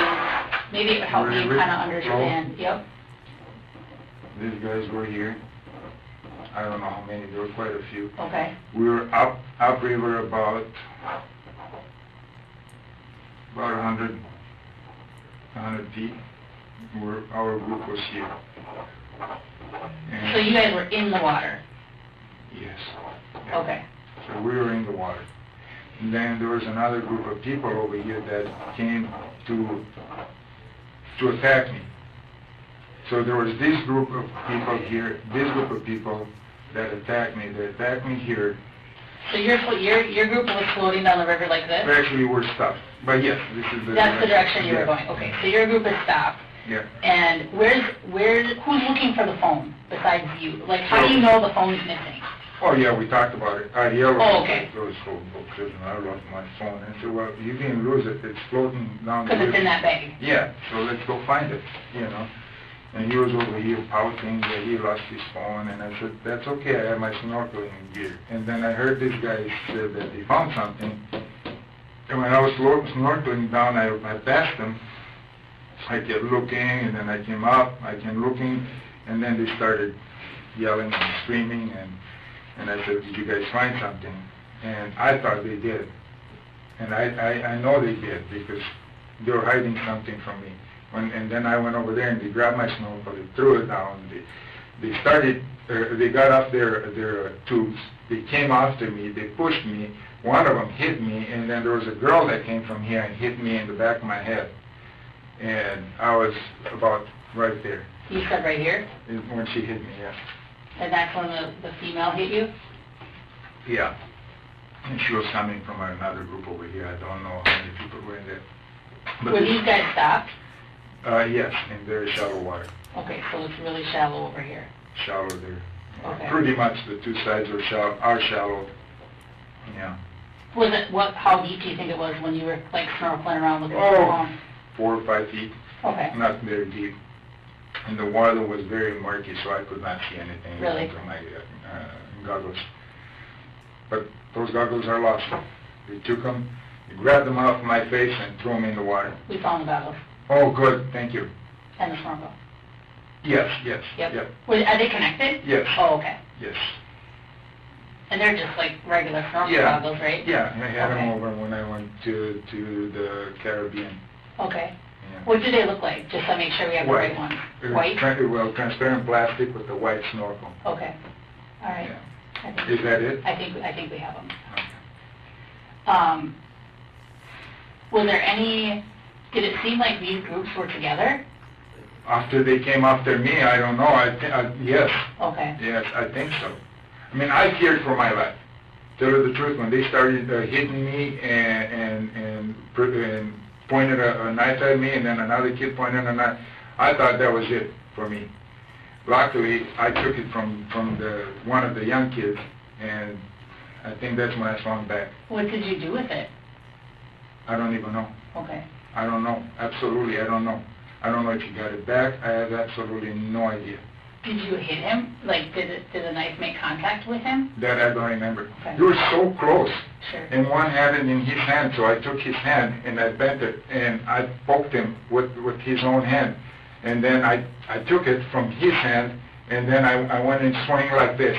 So I don't know who I hit. I just know that I took the knife from one of the kids. Okay. The other one, I don't know what happened to. I didn't get hit. Because as soon as this happened, I started running across. So I went across to my group, and then my group was wondering what just happened. Was it? And I didn't want to tell them anything. Just because you didn't want to... I didn't want to get anybody aroused. I didn't want my group to go say, well, we're going to go talk to those kids. No, they were too drunk, I believe. They were too drunk and too set on going after people, I think. What were these guys doing? Did they know anything was going on? No. So they didn't know you were getting punched or... Well, they saw the scuffle because at one point Ernesto was coming towards me like, hey man, did you find anything? And I said, no, I didn't. I don't know. These guys must have it or something. I don't know. And he says, okay, well, he will just get another phone on Monday. You were concerned about getting the phone. And like, okay, so what are you doing? I said, I don't know. I'm just gonna go late to sit in my thing. And then Sandy said, okay, are you okay? And said, I don't want to talk about it. You know, and then they asked me, hey, what do you want to do? You want to stay here? You want to go down? And I said, I want to go down. And then some girls from my group heard that something was happening over here, and they said, well, we're calling the police. And I think they called the police. Okay. One or two, I don't know. Did you see any of...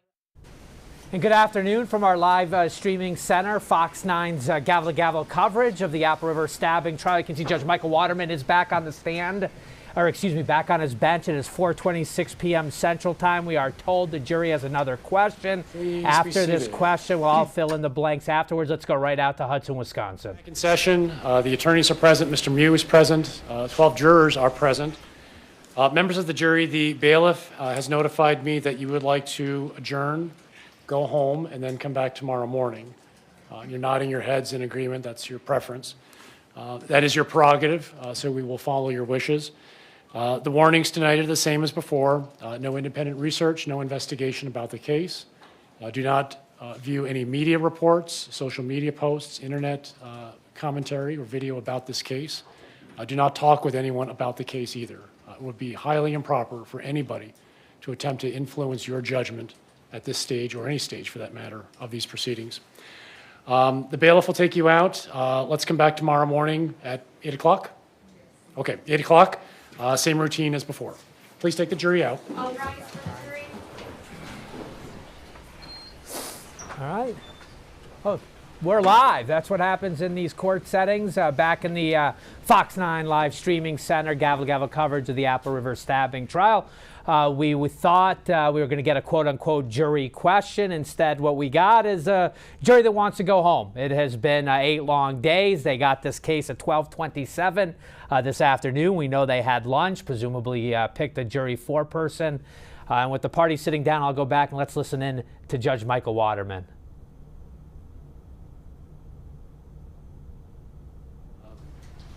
Again, the exact wording is, can we see the Cockfield video tomorrow morning from 10 seconds before the confrontation with Maddie Cohen to 2:27 seconds, signed by the foreperson. Comments, Mr. Anderson? No objection. No objection. All right, since there's no objection, we will plan for that. As soon as the jury arrives, we'll assemble in the courtroom. I'd like to have the video connected and ready to go. And then we'll follow the same procedure as we did earlier today. No comments, no commentary, no opportunities to persuade or influence the jury.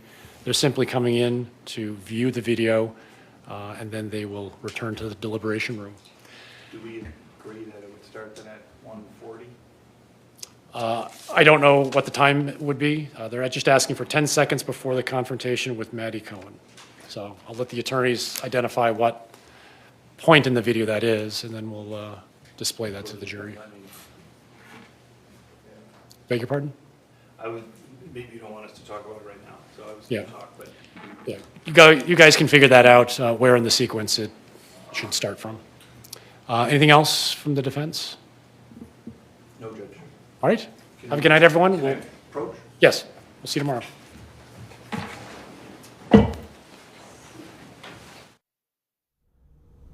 And good afternoon again. Paul Bloom here in our Fox 9 streaming center. That should be a full lid on today's court proceedings in St. Croix County Circuit Court, Hudson, Wisconsin.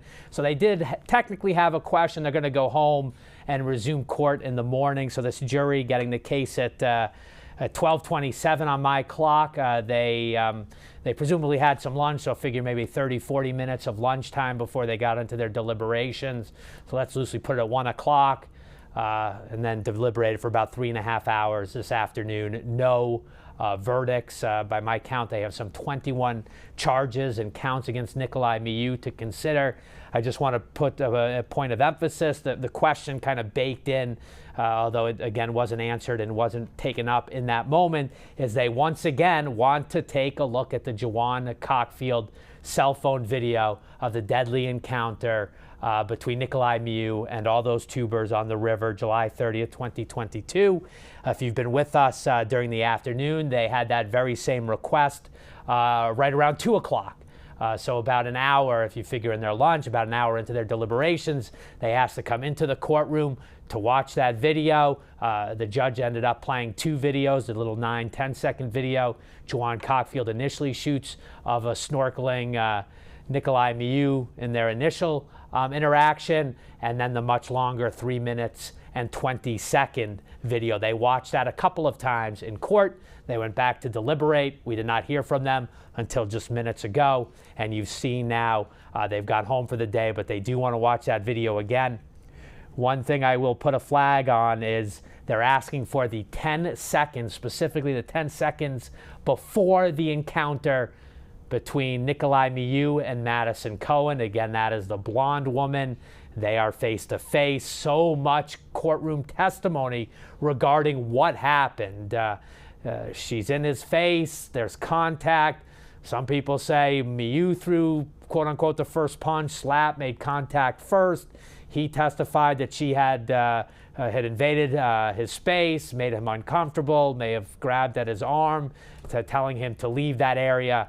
And then there's that physical confrontation. From there, things just spark and escalate. They want to see those last 10 seconds, which is important. And the other thing, and I pointed out when they watched the video the last time, they said specifically they want to see up until the 2:22 mark, which is the end of the confrontation. And I will point out again that pre-trial, the defense, in relation to that video, actually asked the judge not to allow the state to play the last 45 or 50 seconds, sort of the aftermath, the blood filling up the river turning blood red, Juwan Cockfield turning his camera towards him and being absolutely freaked out. They thought it would be prejudicial. It didn't go to the actual confrontation, the claims of self-defense. I would just point out this jury has now taken note that the key elements of that video are up until the 2:22, 2:25 or so mark, and they want to see 10 seconds before the Miu-Madison Cohen encounter.